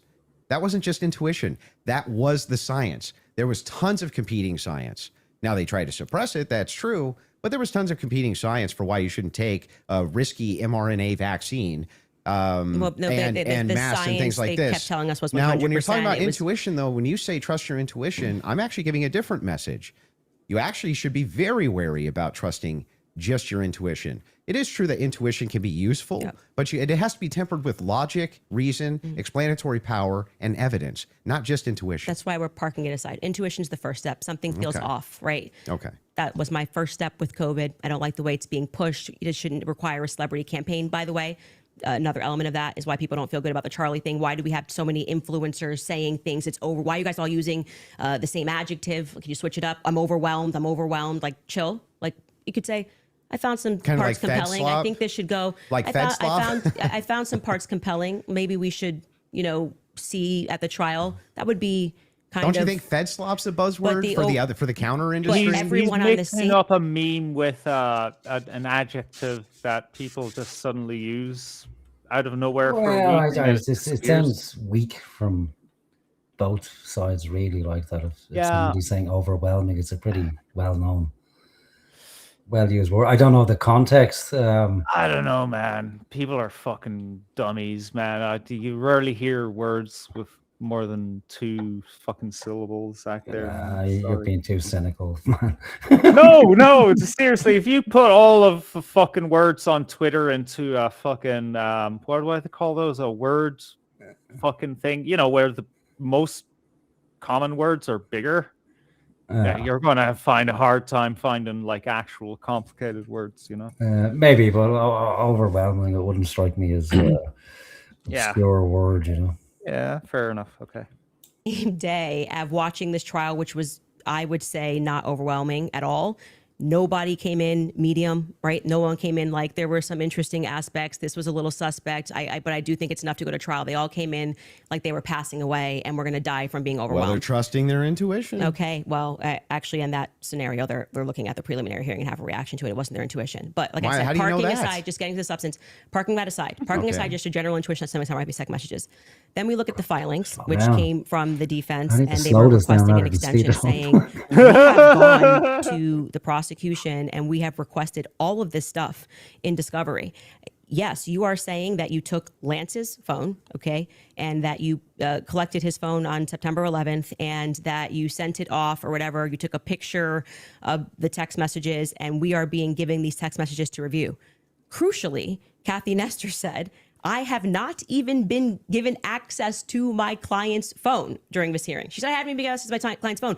She can't tell you, as a part of their discovery request, is it's not enough to say to me, Candace, I just got a text message from Candace, and I say, I didn't send that text message. Maybe that's what her client's saying. We don't know because we're not at the trial, right? Maybe he didn't send those messages.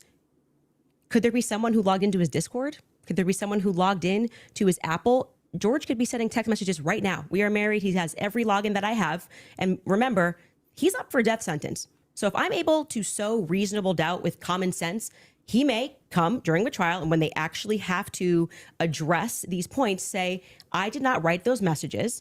I was here. Lance, my boyfriend, was logged into my phone, logged into my Apple ID and my iCloud sending messages. I know that we have the capability because my husband does it. He has the capability to send messages from my phone. It is not convincing to the public when, for whatever reason, the FBI combined with the SBI, it was not the prosecution's fault. They made that clear during that hearing, would not allow them that discovery request to be able to see where did that message come from? Because you're saying my client was here, right? I want to know if that message actually was generated from his iPhone when he was waiting to retrieve his, rifle, hoping that the pooch doesn't have a bad sniffer, like just weird messages. I want to make sure that, yes, it was actually him. He was holding his phone and his boyfriend didn't just log in to his computer when he was home. Lance was his boyfriend. That is a crucial fact here. That discovery was not met by the time we got to preliminary hearing. So I remain unconvinced by these text messages. Just as you feel convinced by them, I feel unconvinced by them. Okay. So then the idea here is the reason that you don't think that these are valid text messages, and you don't, right? It has not been proven that these messages are valid, and they don't sound valid to me. I don't think anyone, even if someone was selling like a, I don't know, pot on the corner, would be smarter than to write a full-fledged confession.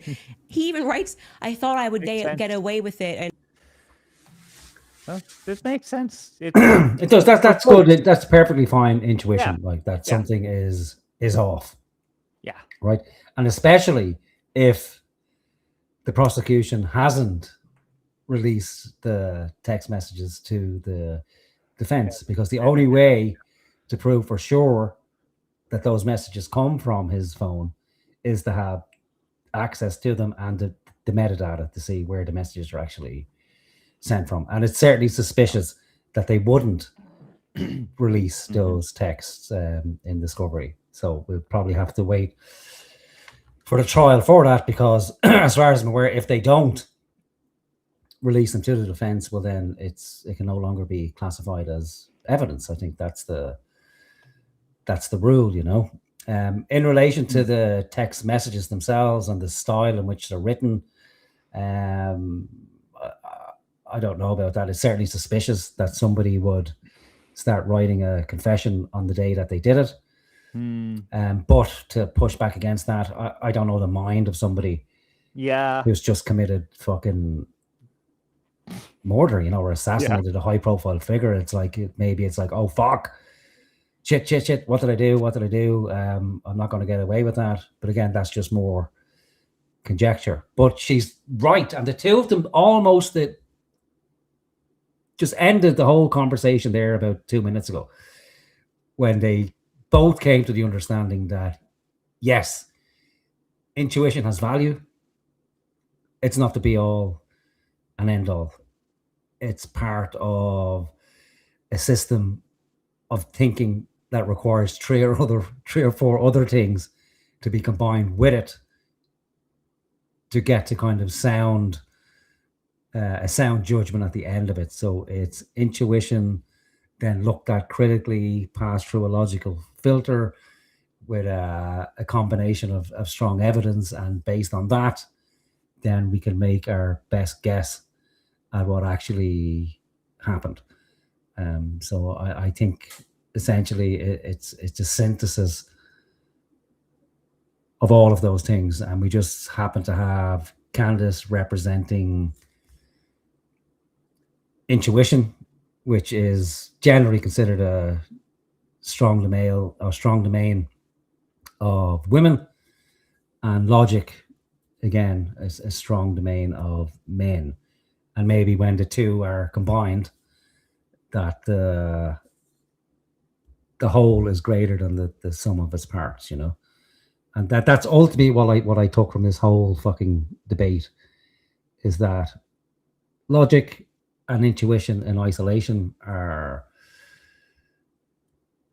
pretty useless overall, but when combined, they're a powerful tool.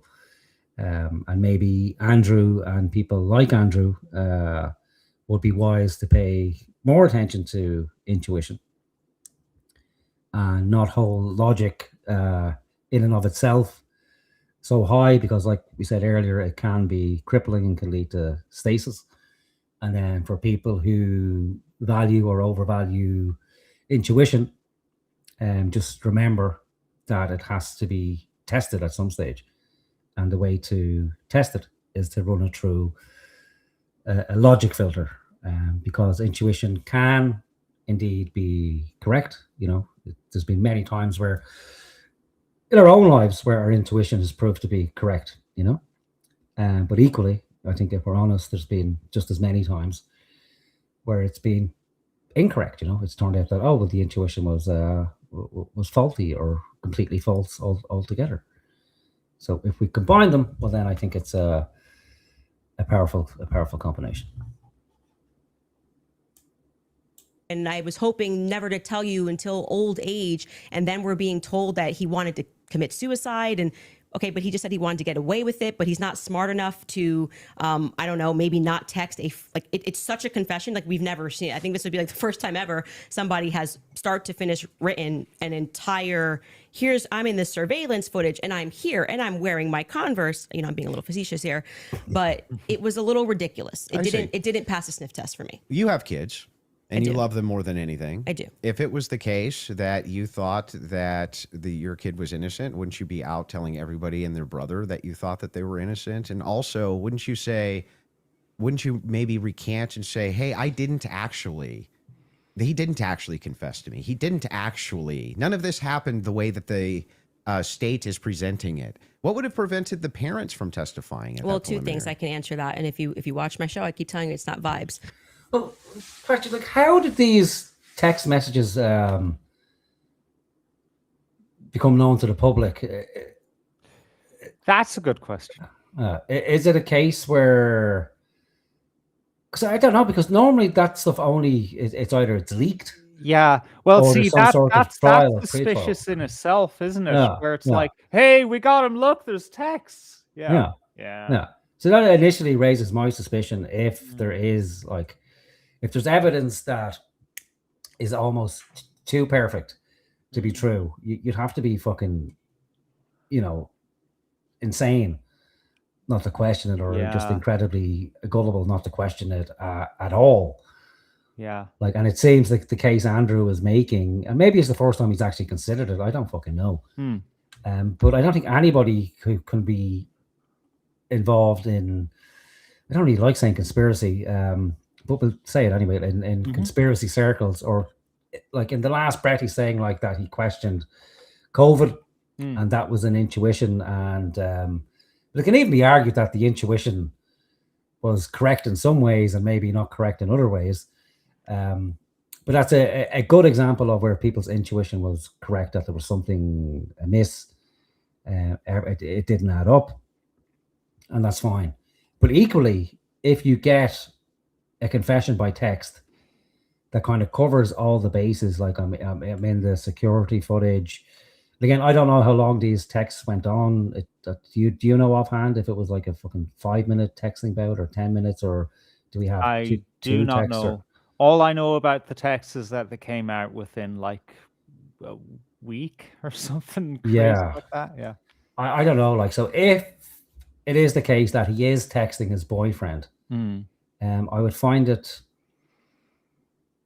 difficult to believe that his boyfriend didn't have kind of prior knowledge that he was going to do it. But I'm just guessing because I haven't read the texts. I think I heard about them initially, and that kind of raised my suspicion, but I didn't look into it because honestly I wasn't that fucking interested.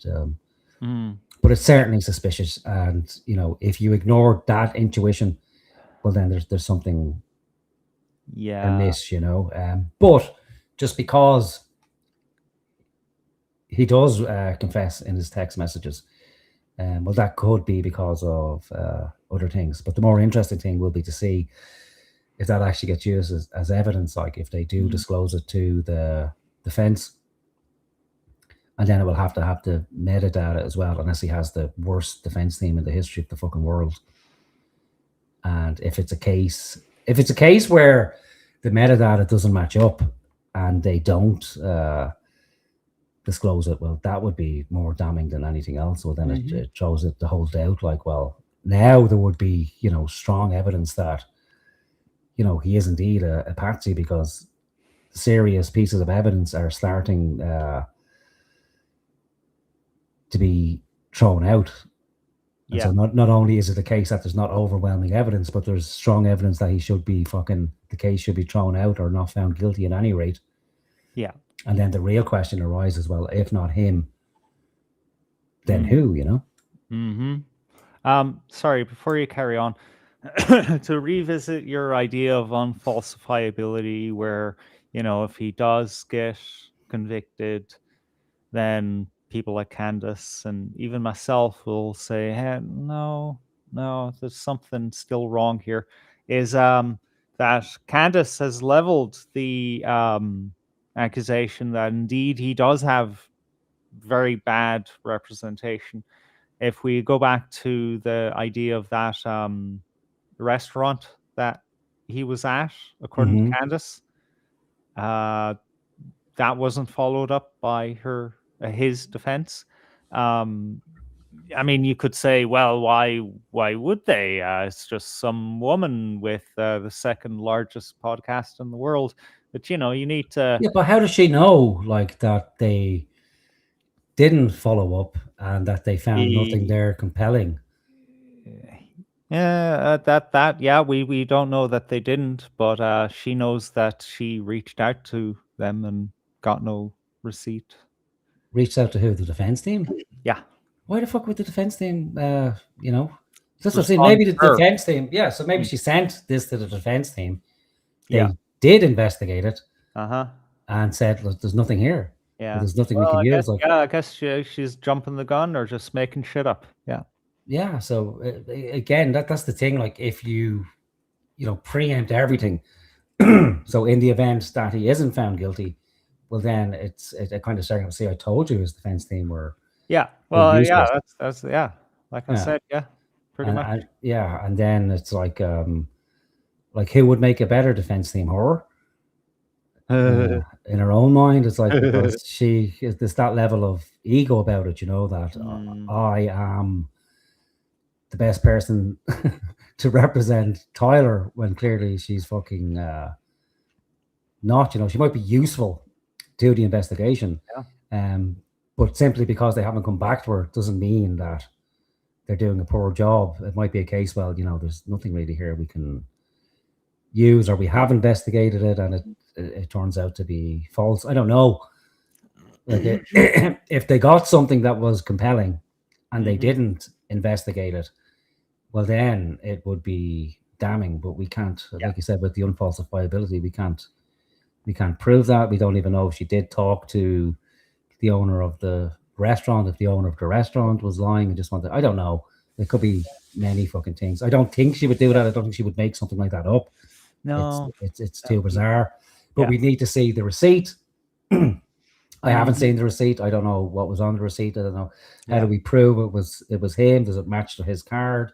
Is there footage of him being there?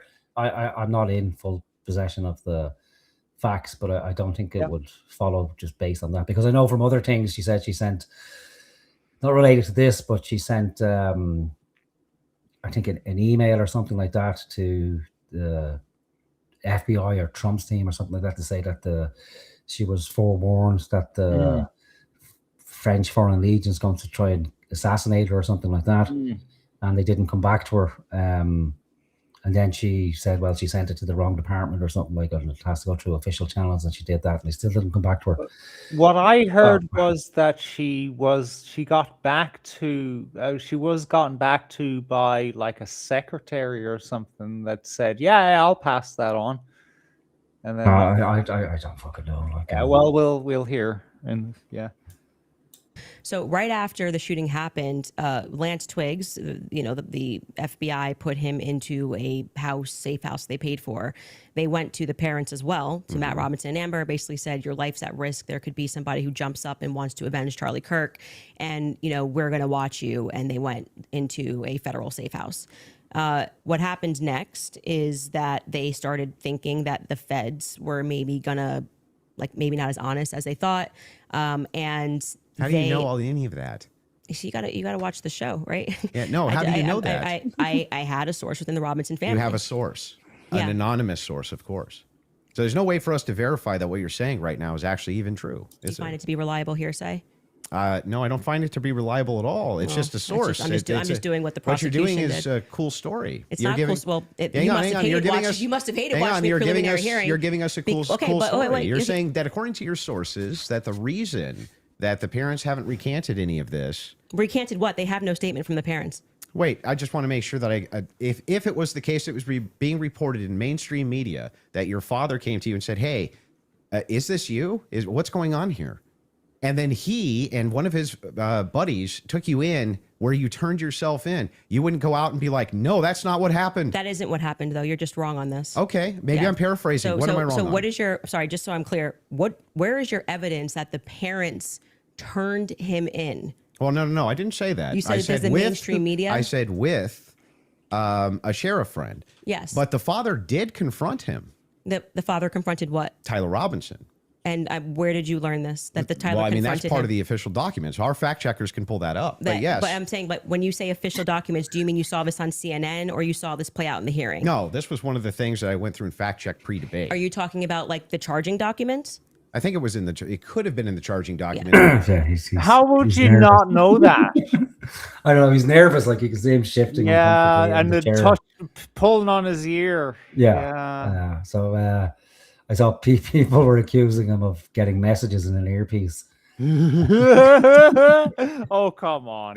Yeah, seriously. But I do. We can pull them up. No. And yes, are you disputing this? Do we have that in the back to pull it up? I can already tell you what you're talking about, the charging documents, because this is where we had to figure out where this story came from, because everyone was operating under the assumption that Matt Robinson turned him in. Until we got to the preliminary hearing and we understood, like I said, even for that, when you are charging someone, you can use hearsay. It's all probative, right? Sure. Nothing. So they didn't have statements. It's not like Matt Robinson, even though he was interviewed that night. Amber Robinson was interviewed that night by a Fed, separate rooms. Tyler Robinson was interviewed by a Fed. They did not produce statements saying, my son did this. I believe my son did this. But what happened was they did interviews, but also the crucial person here who you just brought up is Mike Mitchell. Mike Mitchell is the biggest unknown in this entire case. Everyone keeps saying they heard from Mike Mitchell this, they heard from Mike Mitchell that. So when the person wrote up the report that night, and it was Brian Davis who wrote up what became the charging document, he after they transported Tyler Robinson from the Washington Sheriff's County office up to, I think it's Salt Lake City, I think it was 4 a.m. in the morning that they got up there, he then writes the what becomes a charging document. So he's basically saying, we all spoke to a bunch of people and here's the information that we got, right? We've not seen that. So it could have come from Mike Mitchell. Mike Mitchell could be saying, I don't know how this negates the point, though. Why wouldn't truly the negates parents... the point, because you don't have a statement from the parents. Yeah, you are going. Why wouldn't they just correct the it's not correcting. misinformation? That doesn't negate the point. The point is that we now got the preliminary hearing. if the parents were the ones who said, I'm turning my son in because he's guilty. I didn't say they turned him in. I think you're talking about the over. You said it's been the narrative. Everybody's known this. The narrative initially, which I think you agree with, was that, Matt Robinson knew his kid was guilty and turned him into the police station. What actually happened in terms of Sheriff Brooksby, who was present there and gave a press conference, what happened was this Mike Mitchell character essentially peer pressured him, and we can get a fact check on this. We can find Sheriff Brooksby's press conference. And he said, they know it's you and you're going to come in peaceably, or people are going to be banging down your door. He was a undercover cop, which I don't like that. I don't know what he did undercover. It's very hard to find anything about Mike Mitchell, but he worked with them for 20 plus years, the police officers. The reason why Tyler Robinson knew him was because he lived nearby and he was also his Boy Scout How leader. does this negate that the parents could write this second? And by the way, if you had the evidence, address that point. I'm just saying that your first point, which is that the parents did this. Yeah. We don't know that the parents. I didn't say that they did ever. Never happened. You're quoting the parents as having said. You said that Matt Robinson said that his kid was. You say involved. I don't want to misquote you. Confronted him about Confronted him. Yes. And I'm telling you that we have not seen any evidence that that is true. We can fact check that. Okay. Because we do have evidence. And I'm saying it's the charging doc, which could have been derived from a statement Mike Mitchell said. Two things I have ready in the back. One is the charging doc, and the other one is the video of Kathy Nestor saying she hasn't seen Tyler's phone. Okay, we can run Kathy to go back, and then just to go backwards to Kathy first in court saying she didn't get her client's phone. Yeah, and then I think we'll go to the. If you're okay with that, thing not in dispute. These are all things that are not even disputing. Okay, so we don't have to show it. We never get to the thing that I am disputing. Well, I was just providing an answer. We were coming back in from a break because you were. Yeah, what's it like? Okay, so what he's going to go into is, why didn't the parents come out and say, my son is innocent? Which is not something you do when your son is potentially up for murder. Yeah. Just, you may as well skip the next 10 minutes, because that's all this is about, is Candace explained this dummy that, hey, if someone and you're close to is up for murder, don't say anything until you're actually called into court and put on the stand. That's the only time you talk. Shut the fuck up otherwise. How does not everyone know this? See, so I think he's trying to. It's kind of an argument from incredulity, which again is fallacious. So it's like he just can't comprehend why somebody wouldn't do that, because he's thinking of his own personal situation. So he's running a scenario in his own head. Well, if I knew my son was innocent and somebody accused him of being guilty, I would be up in fucking arms. Right. And he finds it incredulous that somebody else wouldn't be. But it's a fallacy, because what he's not taking into account is that his parents may indeed feel like that, but they're going to be given legal advice immediately. Listen, I know how you fucking feel, but trust me, you have to stay quiet. Like you said, don't say a fucking thing. Anything you can say, it's it can be turned against you. So it's going to complicate things. Yeah, as much as you want to scream blue murder, you have to say nothing. The best thing you can do for Tyler at this point is say nothing to anybody. But the thing is that Candace explained that in other words, but sufficiently. But he doesn't accept that. He's like, I don't care. I'll do it anyway, which is just not wise. No, because he can't comprehend that he's wrong, or that there'll be another reason for it. So he may well have listened if she turned around and said, "Well, Andrew, that's actually an argument from incredulity." But even then, I don't think he would grant it. Because again, he's heavily invested in being right and trying to make a point here, which is a poor point. So what if the parents are upset? It doesn't follow that just because you can't understand why they would stay quiet, that therefore it means that they believe he's guilty.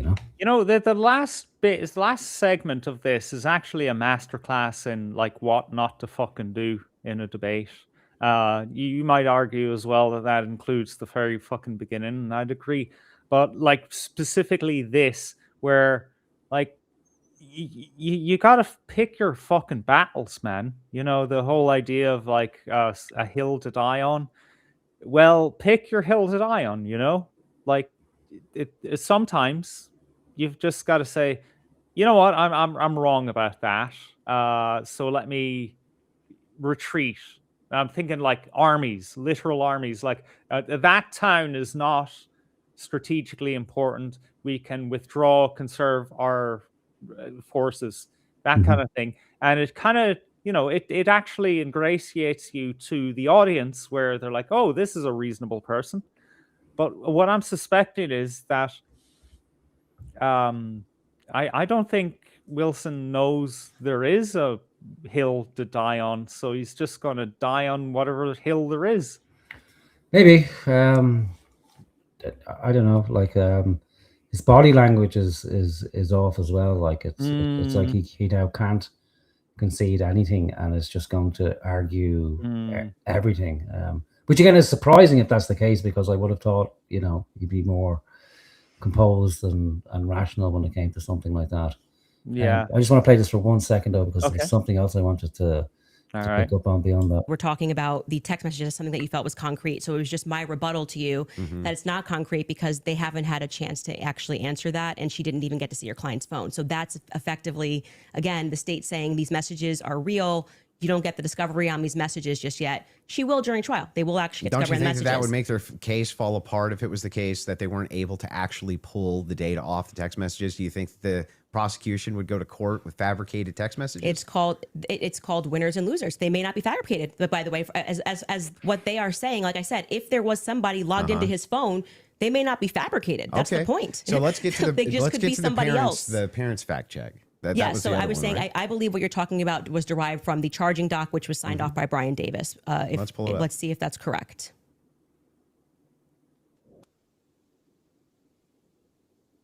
What are we looking at Robinson's mother explained that over the last year or so, I'm sorry. Can you zoom in a Is little this bit? the charging I doc? can't see it.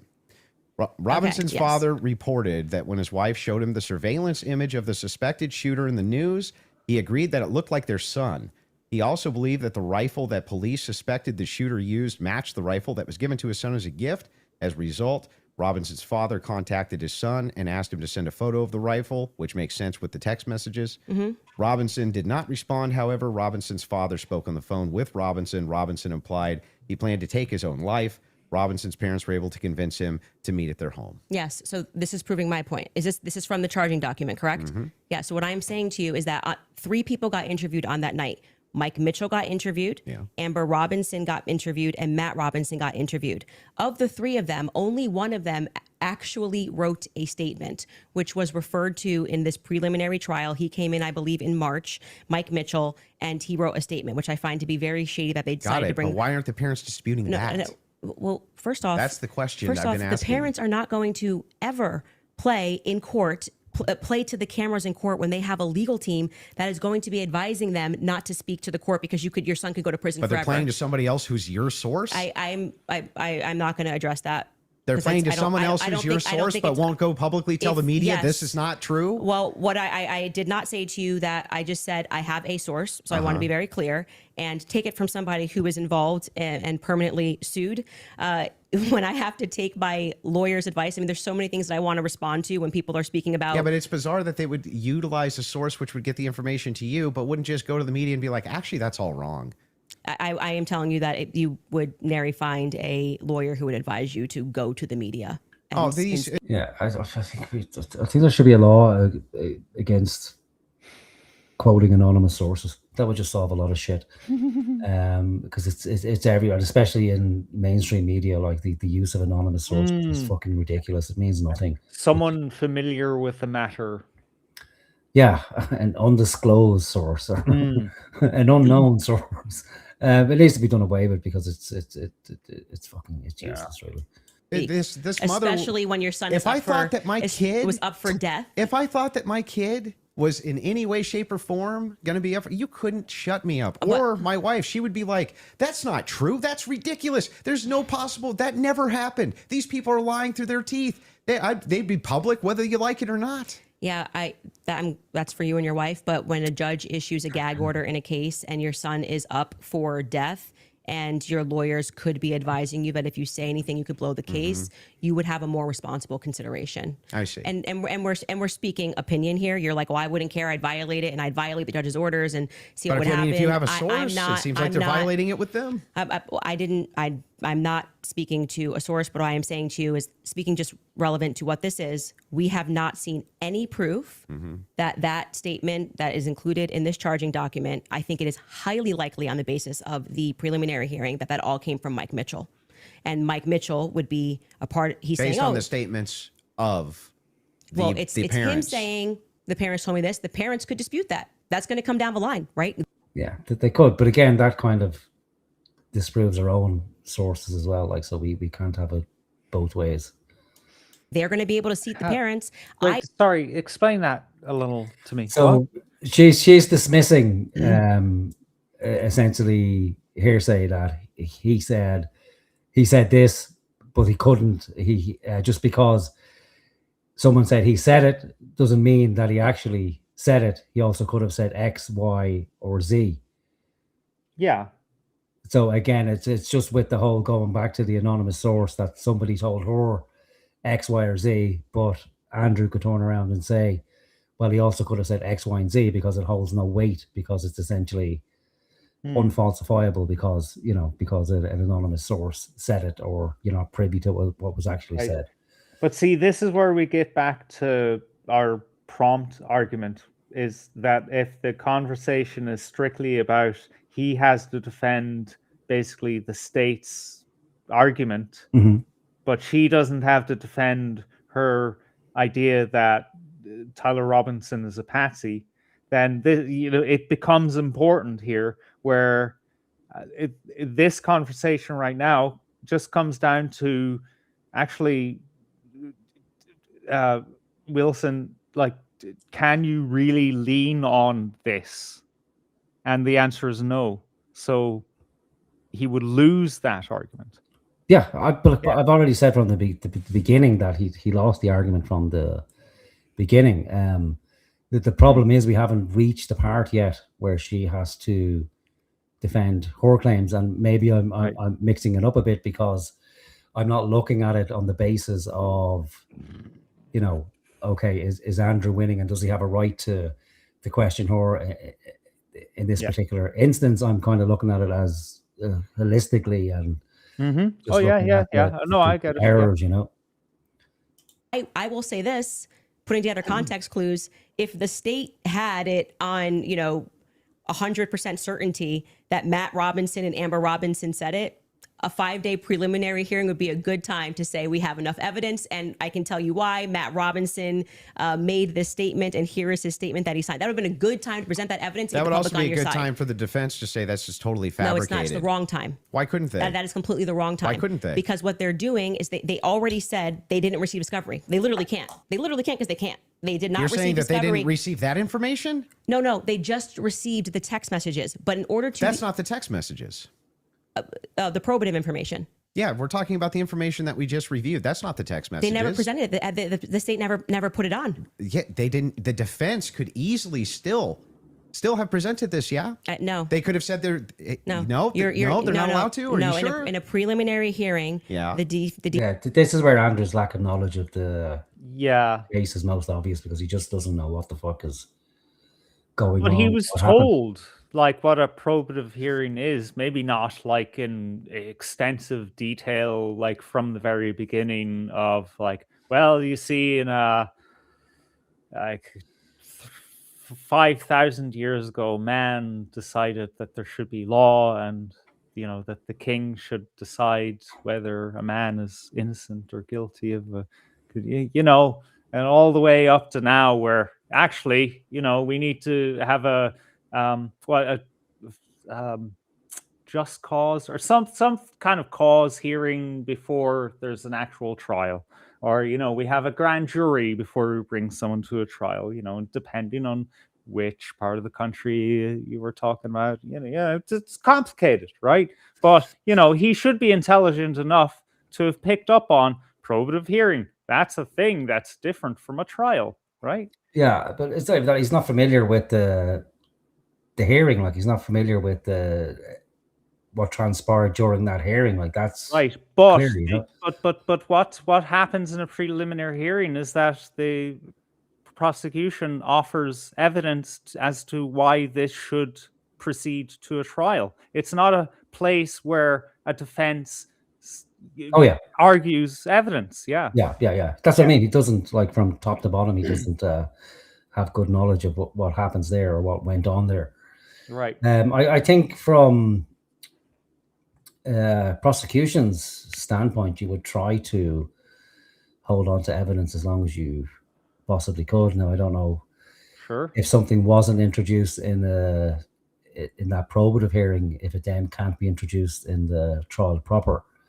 But I do know that the prosecution would want to hold on to evidence as long as possible, so you don't give your opposing team foreknowledge. But it's not a case of like, well, you can't introduce evidence into the trial proper after the probative hearing. No, it's just, does the judge agree that this can be a case? Okay, cool. Yeah, that makes sense. Perfect sense. Defense is engaging with whatever evidence the state decides to put on. They did not put this on as evidence. Brian Davis was up there. So they're not allowed to present anything? They're responding to the state's I'm asking, evidence. are they allowed to present anything? They are allowed to say... Like if there was a conspiracy that they could Oh, stop it, Andrew. right Jesus there, Christ. would they present that? Did you say we could get past this, or do we just let it play? Actually, no, we're past the point where I said we can skip, Okay. because what I was saying is, like, he's just going to make an argument of, I would defend my child. All right, yeah, okay. One of these hearings? No, it wouldn't be the right time for that. I disagree. I think It's that not they, disagreement. I think You're- that they not only could do it, but they would do it. In fact, when I talked in depth with my attorney, they said that's exactly, if you had actual evidence that there was fabrications by the feds, that's exactly when you would introduce that. So when in the document that they filed yesterday or a couple of days ago, the appropriate, like what you're doing at this stage of the hearing is the state is saying we have enough evidence that we think this needs to go forth to trial. Hence the reason that there's this extraordinary, we allow hearsay because it doesn't really need to be perfect. It can be enough that we feel like we can move forward, right? And okay, I disagree with that in general when somebody's already in prison, but whatever.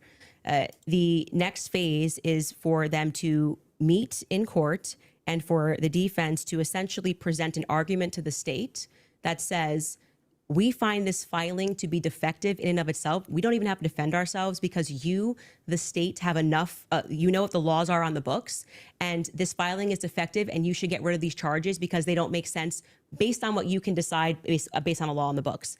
So then that's why they then file the dismissal, right? So in the dismissal, what they're doing is they are engaging, and this is what was widely misinterpreted. Well, yeah, they're engaging as though as it's a hypothetical. If this is hypothetically true, then so X. they're saying all of yeah, these but that's charges. I'm not disputing any of that. So that's what you're asking. Why you're saying could they just what put I'm out- asking specifically is like who could shut parents up who are like, no way, there's no possible. This never happened. This is Jesus ridiculous. Christ. They would be shouting it on CNN. She just told you.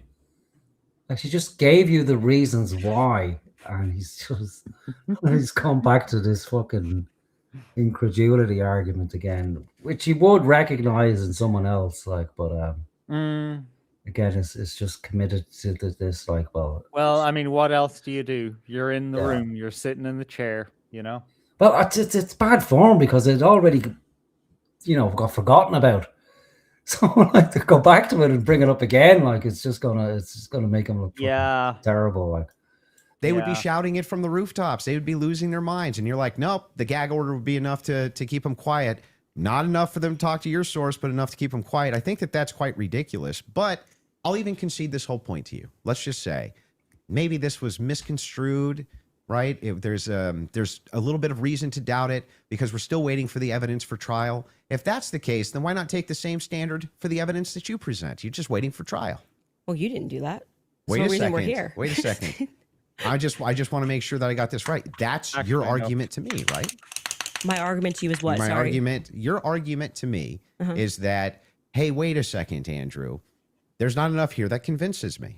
Right? Well, that's actually my rebuttal to you, is that you are saying, why are people engaging in what you term to be conspiracy theories? No. I term it to be thinking. They're just thinking because they're recognizing there are a lot of holes in these stories and that this is not strong evidence, right? This is the reason they're doing it. I'm explaining to you, this is the reason that they're doing it. I'm addressing what you view to be overwhelming evidence. And by the way, I want to be clear. That which convinces me. Well, but thus far, And this is just like, every that's- point that you've doesn't brought convince up, you. every point that you've brought up, did you feel like this is beyond a reasonable doubt? I mean, you realize remember what I said in my he's opening. going to be. It's not beyond a reasonable Remember, doubt. I It's moved just what goalposts I in find- my opening. Yeah, the Mountain Bailey. Find convincing is what I find overwhelming. So why are you so upset when people say they don't find it If convincing? that was the limitation of the claims that you made, if it was just, wait a second, there's a little bit of problems, there's some problems in this case that I have questions for that I want answers to, nobody'd have a problem, actually. At least of all me. I would be the least likely person to have an issue with it, you, any of your fans, anybody saying. In fact, I've had tons of Discord calls about this. My position's always been clear. Of course conspiracies exist. Some of them have way better evidence than others. But I've seen them myself. I know conspiracy. In fact, the federal government has hundreds of thousands of laws about conspiracies. They see them everywhere. We both know this, right? That's never what the problem is. The problem is when you make claims outside of, well, wait a second. I'm just questioning evidence here. I'm just questioning what the state's case is here. I'm just asking questions. It's when you make claims outside of that, where you claim that there's good evidence or good standards you should believe because, and then it turns out that it's all nonsense or it's wackadoo stuff or it makes no sense. And when we have a chance to cross-examine your evidence that you've presented, I'm going to show a lot of that. A lot of this conjecture that's based on literally nothing, that leads from no inferences whatsoever. Like you couldn't even infer it logically. That's the problem. The problem has never been whether or not you just said, you know, there's not enough in this case so far until we get to the trial. I remain unconvinced. I'm sure there's tons of people who remain unconvinced yet until we get to the trial.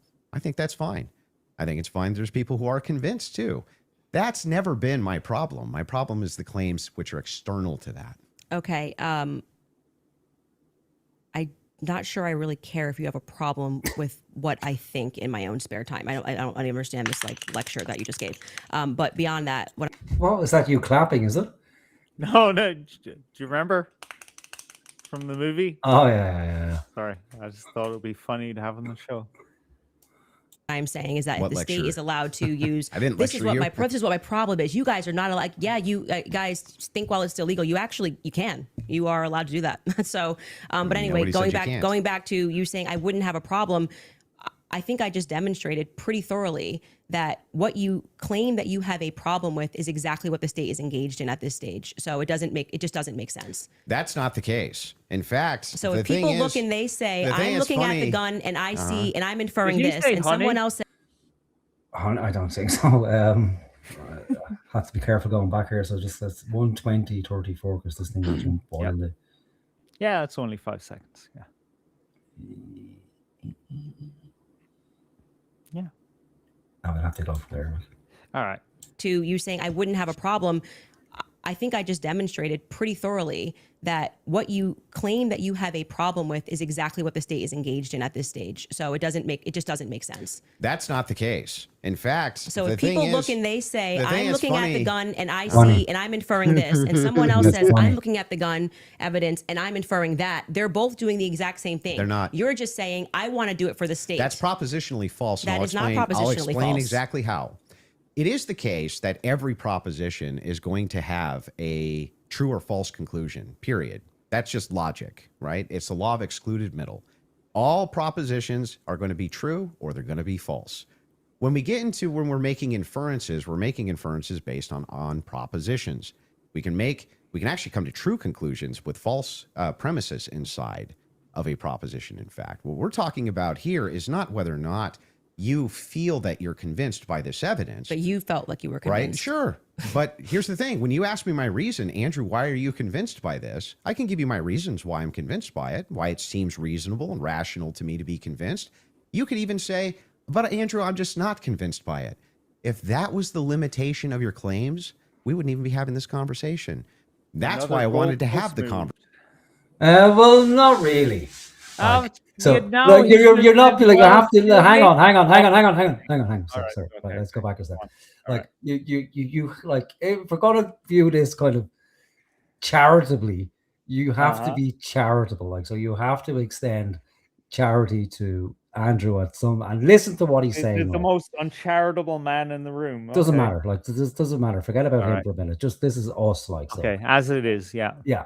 So what he's saying has validity to it. Like so again, you people just can't make wild fucking unsubstantiated claims like and Right. expect people not to question them or call them out on it, right? What Candace is, she's misunderstood that the whole way through. What she keeps saying is, oh, so you're telling me I'm not allowed to think. That's what she's hearing, like, oh, I'm not allowed to think. I'm not. And he's not saying that at all. But Right. she's correct to say, well, you're essentially doing the same thing by just accepting the state's evidence as fact. But what he's coming back with is, no, I'm not just accepting it as fact. And they just haven't pulled a rabbit out of their hole and said, we found a text message somewhere, therefore Tyler Robinson is guilty. That the state does have, some reasoning behind why the premises result in a conclusion.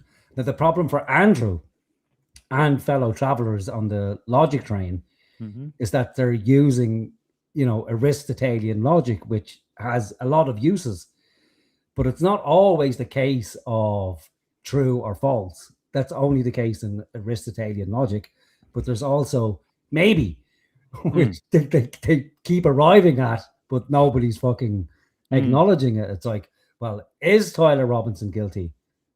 The true answer is probably maybe. Yeah, but that doesn't make money. Yeah. It's not yes or no. And people generally don't think like that, especially when you're convinced of something. It's like there's no real intellectual satisfaction in maybe. It's like, what? Maybe? What the fuck In does that mean? conclusion, yeah. Yeah, it's like we just don't know. But this is the whole reason why people have been calling Candace out. It's okay, well, if you're making these fucking wild assertions, which are, outside of what's being discussed here, if it was the case that Candace hadn't said anything fucking wild or accused or heavily inferred that, Erica Kirk is responsible for somehow the death of Charlie Kirk, or that, there was Egyptian planes in the sky, therefore that means that the But Egyptians... what does that have to do with the facts, though? But Like, it doesn't, can't you see how he's smuggling in part 2 of the conversation into part 1? And using I'm not denying it. I'm saying the whole reason he's here is because of this. Like, he's no interest in the fucking case. Like, the whole thing, the whole point of this debate from his end and fellow travelers is to basically question or call her out on her bullshit. Right. And to basically prove the point that, you can't just make these wild fucking assertions. Right. But how does that give him anything right now in that statement that he just made? Like, it does nothing for him. Like, well, it depends. You have crazy ideas, so any question. But it's like we don't know his inner fucking thoughts, like. But that's his motivation for doing this, and it's because the audience. Again, I can only infer like that because her audience is so big. Either they want to steal her audience, or they actually truly believe and value logic, and they want to fucking get it across to people that if we're ever going to progress beyond mere assertion, that we have to employ fucking logic across the board to these particular problems to arrive at, true conclusions or the best estimation of true, and not just solely rely on, this week it's fucking X who's involved, next week it's Y who's involved, next week it's, something fucking else, or whatever the newest thing is. Yeah. And then we soon forget, oh, well, remember that thing we all fully believed in last week because of no particular reason, and now it's been proved elsewhere to be false, and now we're on to X. But she does have a point. It's like, well, why do you fucking care what I do? But that's up to him to answer why he cares, and it's probably because he cares about logic and the truth of a matter. But we also have to take into account that, yes, there's money to be made from this. Maybe it is the case that, TP USA did pay him off. We don't fucking know. Yeah. We don't know, but the points he's making are valid. Like, it's like, if that's going to be our standard, well, then we're fucked. Sure, but sure, maybe okay, that is our standard, but still the points have not been disproven on his end. That's all I'm saying. What points, though? I'm not sure what you're referring to as points. As in, they've basically come to a stalemate because this conversation should only really be happening after the fucking trial has happened and he was convicted or acquitted, because we don't have all the information, because we're not the investigators, right? So, of course, it just comes down to, well, this preliminary evidence looks like this to me, and then the other end says, well, that but then by the same standard, but he is smuggling in the other end of this conversation, which is her theories, into this part, right? Yeah. You can see that that's wrong. Yeah. But like, what the fuck is he doing? He's not earning any points in my book by bringing that in as some kind of gotcha. That's a different case altogether, right? Yes. It is a different case. Where do we disagree? On basically his, like, you're treating this like this is only about the case. Like, that's the prompt, but it's about a bigger issue beyond the case itself. And that's what I said initially, that this is a bad faith debate from Andrew from the beginning. Yeah. Because it's not. Well, I was just pointing out that's another example of bad faith. That's all I was doing. Yeah, but by the same example, right. So what are we arguing about? Sorry?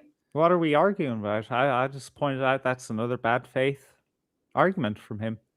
Yeah, but I'm saying that he has a point on the bigger picture.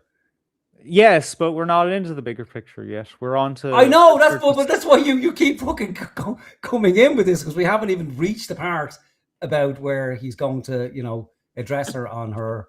That's my point. We aren't at that point yet, but he's smuggling that in. There are two people having a fucking heated debate.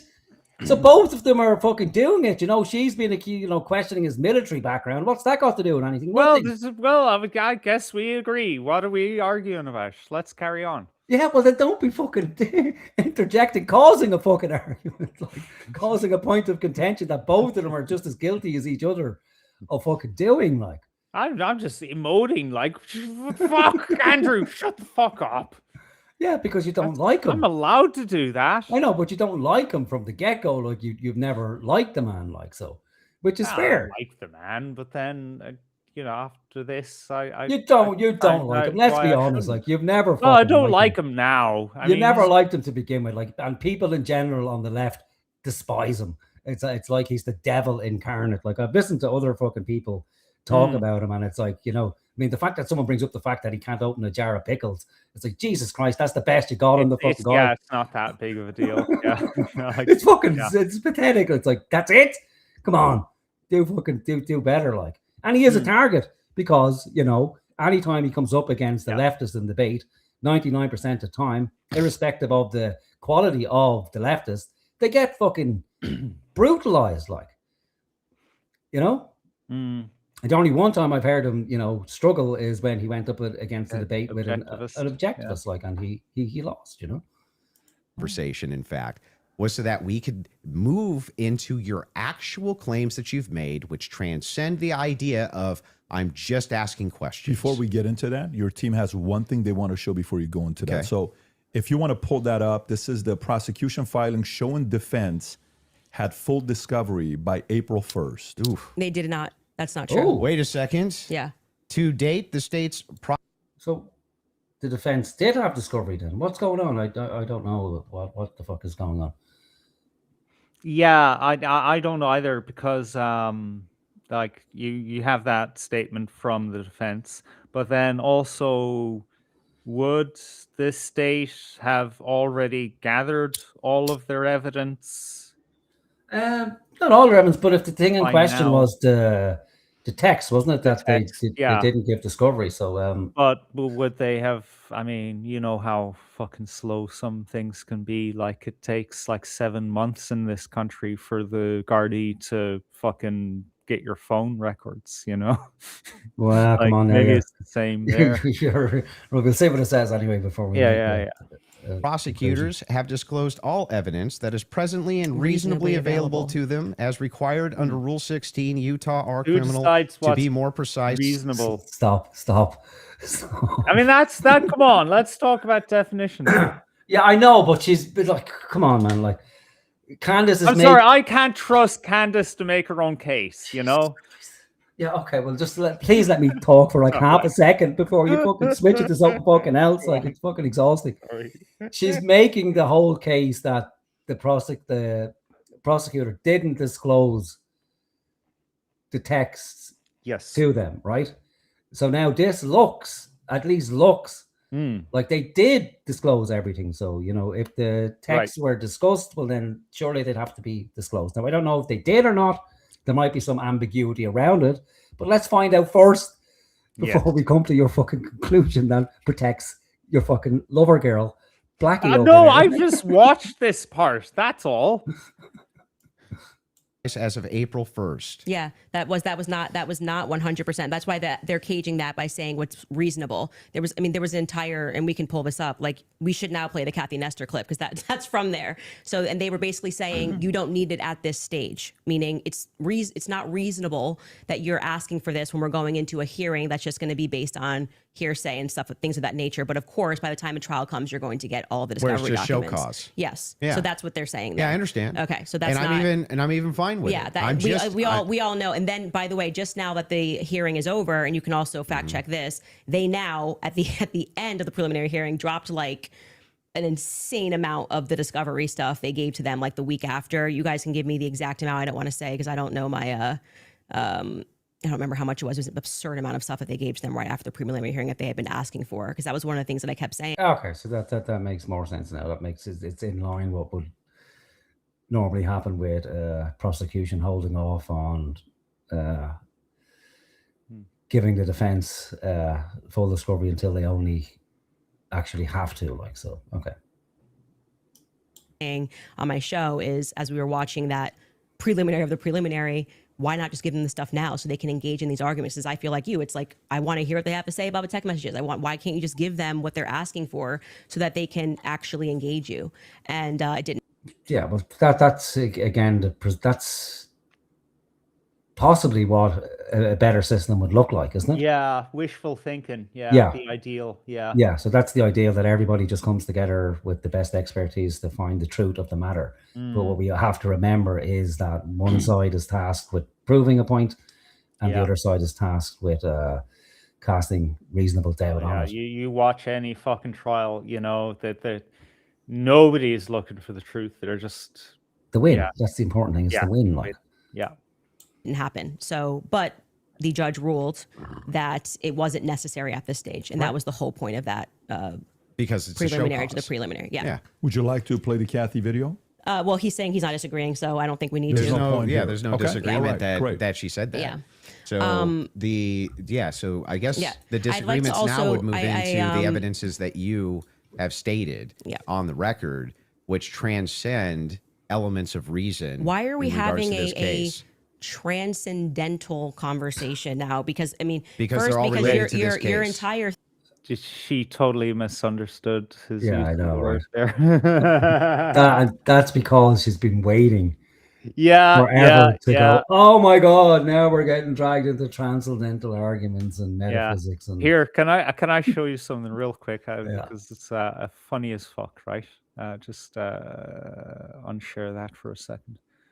This is fucking gold, man.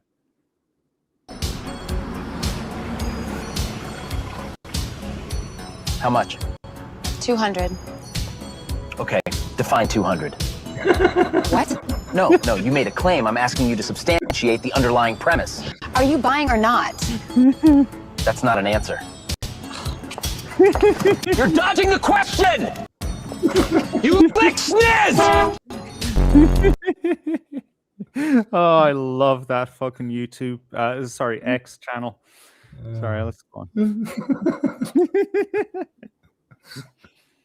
Where were we? Oh, do I have to share again? Do I, or is it there?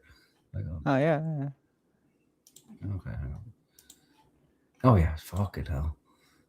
What time is it? Oh Christ, it's almost 5 o'clock. I've not even on to the through half of it. Thing was about looking at the evidence, which never made sense to me, again, because all of the evidence that you felt to be overwhelming was hearsay. That was bizarre to me. You told me that I could take as much time as I wanted to question you on no, these but things. I'm just asking you just to lay the groundwork of what you're saying is Because you've problematic, made that many, you decide many that it trips claims. into I'll something explain. else. And I do still want to hold you for going through, because we've discussed the gun, we've discussed your... and you can hold me to those things, but I would like to get into the and things we should that you've discuss said. the screwdriver as So, well. and I'll explain exactly. I see shaking his foot so much that he's undone his laces. You know what? I was thinking we needed a dedicated Wilson foot cam at all times in the corner. It's sort of blurred it out. It's very distracting. Exactly what the groundwork is. When you make claims which pass the idea of I'm just asking questions because the state's evidence is not convincing, I think you have to answer for those claims because they are in regards to this case. You're saying, I have a claim. It is in regards to the assassination of Charlie Kirk, which is what we're talking about. Not just the case of Charlie Kirk, his assassination. Oh, yeah. You should have to answer for the claims that you've made. I know, right? The guy who's still dead. Or not. In regards to the assassination itself. You should, yeah, agreed. So if that's the case, then I would like to finally dive into some of that evidence and dive into it. Well, just to be clear, Yeah. and I'm happy to have you talk about, like I said, publicly, you want to engage in some conspiracies, but I said I want to make sure that we get to the substance of our debate.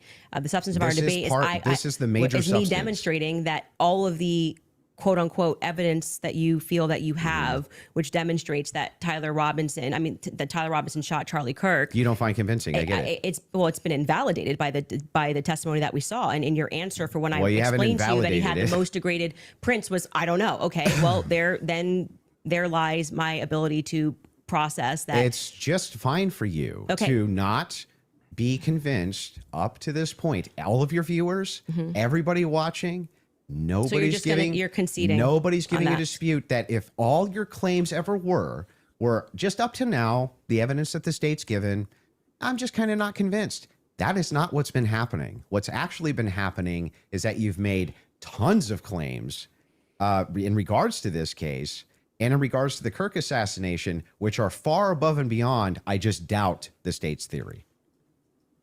Okay, yeah, I mean, sure. those are I the do things doubt. that I do doubt the state's theory. I also am I get welcome it. to say what I think. If you want to move into opinions, if you want to talk about Erica Kirk, if you want to talk about Turning Point USA, I'd like to talk about all and of get it. into it, I'm Yeah. totally happy to do that. But I just want to say that, like, I do not feel, because I've said what's important to me is that we exhaust this topic first of our actual debate claims. I do not feel that you sufficiently have argued that the evidence is overwhelming. Candace, question for you. That Tyler But I am Robinson- sorry you feel that way. Candace, one question. What evidence do you need to see for you to say Tyler Robinson killed Charlie Kirk? That's a great question. So I actually expected in this preliminary hearing, actually, the inverse of what he was saying is true, right? So this is now the time the state is putting on their evidence. That's the purpose of this hearing, right? The state is using hearsay, but they're also putting on their evidence. So I was just expecting some sort of a slam dunk. Like, we got him on camera taking the shot. At least we have him clear on camera. You're telling me this guy drove 13 hours all around. Like, we can definitely show you a picture that it's going to be beyond a reasonable doubt before we even get to the trial. People are going to see and go, oh crap, like it was really Tyler Robinson. I was expecting to at least see evidence that, because I had reported early on that the source was saying that Tyler did not step foot on campus that day. It is my perspective that he had something to do with something. I do believe he was disposing clothes at this stage, at this phase. I do believe he was disposing clothes. He was involved somehow. I find Lance to be more suspicious, if I'm being honest with you. And also, like I said, the use immunity that was given to Lance by the feds, the fact that the feds didn't ask him any questions, the fact that I spoke with Lance Twiggs' family, and they were like, it's very weird that the feds are not asking him more questions. He's exactly the person that I would imagine to be involved in some stuff. Allegedly, I'll say allegedly.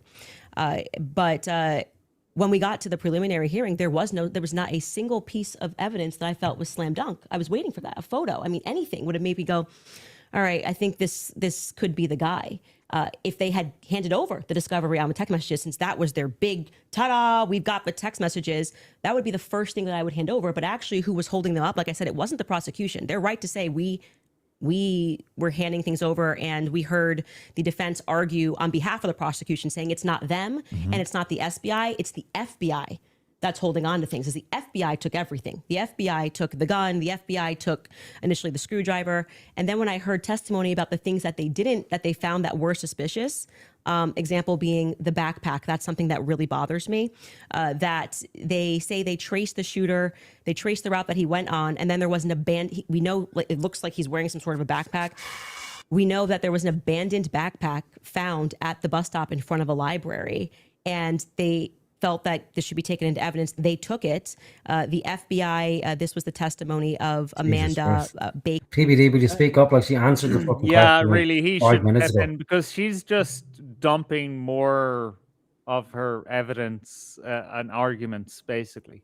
Yeah, he just asked her, like, what would it require for you to... Yeah, and accept about it? like 7 hours from now, she will actually answer it. Yeah, I know, right? Baker, I believe her last name is, but you might want to fact check that because I think I'm blending last names.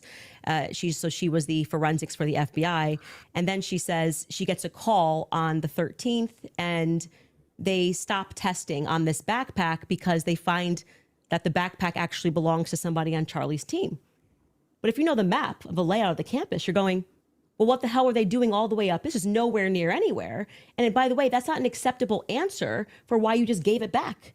That's like, why would you give it back? You're acting like no one's ever been killed by somebody on their team before, right? So I found that to be very strange, that it was on the exact route that the alleged gunman ran, and that their excuse was, we just gave it back because we heard that this belonged to somebody on Charlie's team. So that to me is, this is why the investigation itself feels underwhelming. When you learn, and this is completely crazy to me, that some of the artifacts that Charlie was wearing were immediately returned to Erica. That's absurd. That is absurd. Everything should be in evidence. When you learn that the car that they carried Charlie in to go to the hospital, they had immediately towed, cleaned, and back up for resale, that's absurd. That should be sitting in evidence. And any police officer that you speak to will say, or a person that's been involved in a crime will say, I didn't get my stuff back for years. That had nothing to do with anything. It was just around. And they kept it into evidence until the trial was over, and it has to be approved. I think somebody said by the attorney general has to sign off on giving you those objects back. And we were told this is all fine. And we see, this is just one example, Erica holding the crucifix. That should be in evidence. Irrespective of if you feel bad for her and think she should have it and it's sweet, that should be in evidence. Immediately paving over the crime scene. This is like the craziest thing ever. This like defies common sense. You immediately, and when you heard the guy who did it actually go up on a podcast and explain, I got the call. They said it was a paver emergency. I've never in my entire career heard of a paver emergency. They had already had someone come up and dig up the dirt.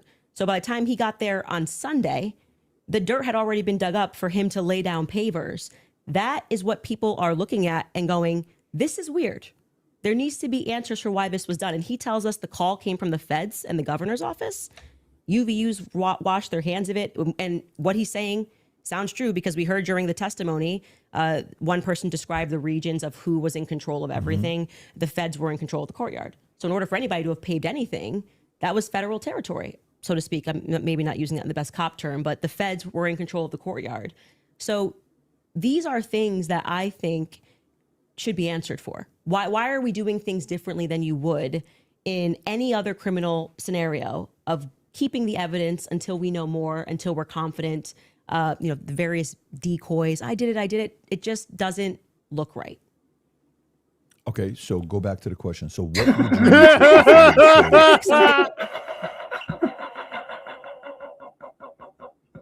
Oh, fuck, man.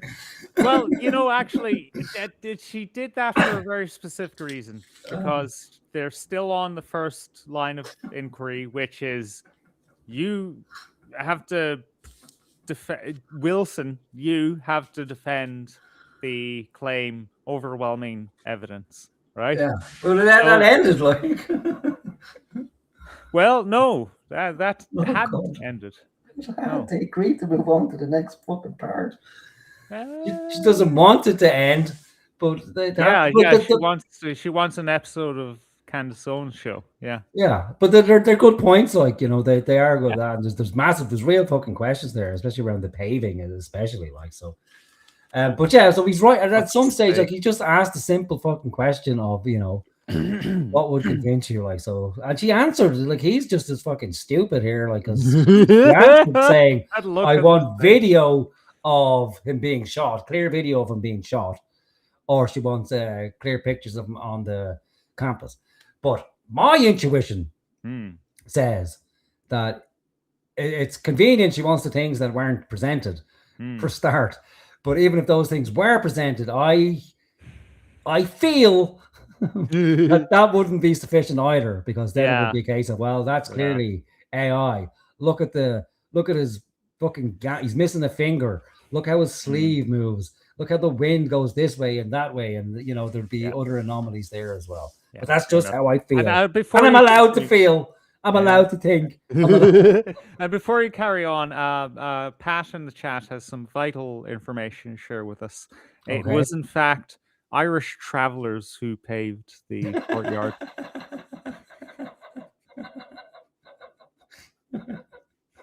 They made a special requisition from Ireland. Painted it, did they? They just painted it black. All the evidence is still there. It just looks like it's paved over.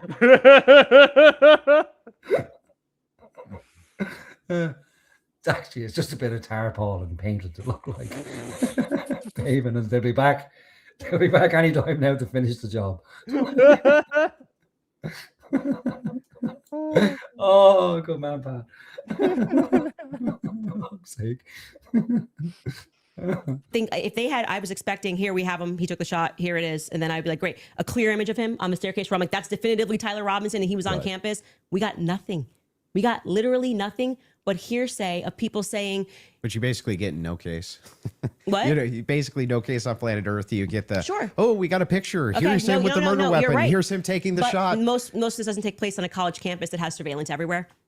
Yeah, One clear image of his. But I don't understand when you're his asked car plates. If you you're know, asked like, the question, what would it take to convince? It'd be the same question be asked to me, Andrew. What would take to convince you that the oppositional is Patsy. true, right? That he's a patsy or something like that. Just good, clear, concise evidence that's been presented, right, and is being presented that I could go through and link all together to see if there's actually some clear picture of there being a patsy. That's what it would take from me. Okay. Just I don't disagree with that. We haven't heard the defense just respond. a good evidentiary standard, and then of course I would change my mind. So just to qualify this, so there is a possibility in the next few months that you may come out and say, guys, it's done. Tyler killed him. So you're saying yesterday. Yeah. I think it's very important for the audience here that from Without you, question. For you, is there anything that you could see for you to say, yeah, this guy was a patsy, the Of government was course, involved? I'm going to always follow evidence. Perfect. So my whole thing is just this. It's really important to me. I don't mind people being truth seekers and justice searchers, and the internet has helped solve tons of crimes. There's no ifs, ands, or buts about that, right? However, there's also people who, you know, they not only don't solve crimes, but they just come up with conjecture, and they what's called flooding the zone. You flood the zone with tons and tons of conspiracy-based ideas, and they go nowhere, right? And in fact, they actually take away from legitimate investigation. Now, I'm not even saying anybody here is purposely flooding the zone. That's not even the claim. All I'm saying is that the claims made absent, this is just me not being convinced by the state's evidence. Those become claims, and claims have to be defended. Just like mine have to be defended, yours have to be defended. And that's what we're going to get to now, yeah? You want to get into it? Would you guys like to take an ad break We'll take an ad break. An ad break, sure. And then we'll talk Erica Kirk and TPUSA. And the conspiracies that have been conjectured by Candace Owens in regards to this case in the Charlie Kirk Perfect. assassination. Folks, we'll take a 3.5 minute break and we'll be back soon. Okay, I think we're going to have to leave it our own cliffhanger. Yeah. There's no way. I think actually that would make its own show. Yeah. Yeah. Also, that break was not 3 minutes. That was like 10 minutes. I think. Oh yeah, just I hoofing think the you cigarettes needed into to him. get a few in. You know. Yeah, just fucking down and nicotine patches, and like making sure they're all stuck all over them. Yeah, like God help the poor cunt. Like it's gotta Yeah, be I know, awful. right? Yeah, I know what it's like. Yeah. All right, that was good fun. And there's definitely another. What? How long have we been on now? What? 10, 11, 12, 7 fucking hours, is it? Yeah, 8. Well, no, yeah. You joined at 10, so yeah. Yeah. All right. Yeah. So there's definitely another 8-hour show Mm-hmm. in there. So yeah, that'll be fun. Yeah. And we didn't get around to anything else, which I suppose No. is not unsurprising. Yeah, I should have known. You know. Yeah. Sorry, I kind of laid on your shoulders all this show. But Yeah, that's well, the it's way it it's goes the sometimes. subject matter itself. Like it's just you can't get Yeah. through it. 4 hours or something like that in 2 hours. You know. Yeah, fair enough. Oh my God, you're tired. I know, right? I'm fucked. Okay, we'll say goodnight. Well, I'll say goodnight anyway. I don't know Yeah. if you want to. Oh no, I'm signing Done. off. Jesus. All right, cool. Yeah. Okay, You, folks, we'll see you next week or next month or at some stage. Who knows? Well, we do have 2 show ideas lined up now. Part 2 of this, and Yeah. then Schopenhauer's opinion of women. I think it's just going to be about women. Really, it's a show about women. Not a very nice show that any woman would ever want to listen to, but it will be about women. Yeah, or what was it in the chat? How would you pronounce it properly? Shop in an hour. There you go. Shop in an hour. Yeah, and we should do this quicker, sooner rather than later. All right. Because if it goes on a because, week or two, it'll be gone. disappear. Like, Yeah, naturally. Okay, cool. All right, I'm gonna skedaddle. I'll chat to you later today, and then we'll figure out when we can do the second part of this. Right. All right, night, folks. God bless and all that good stuff. Don't get assassinated, whatever you do. Whatever you do.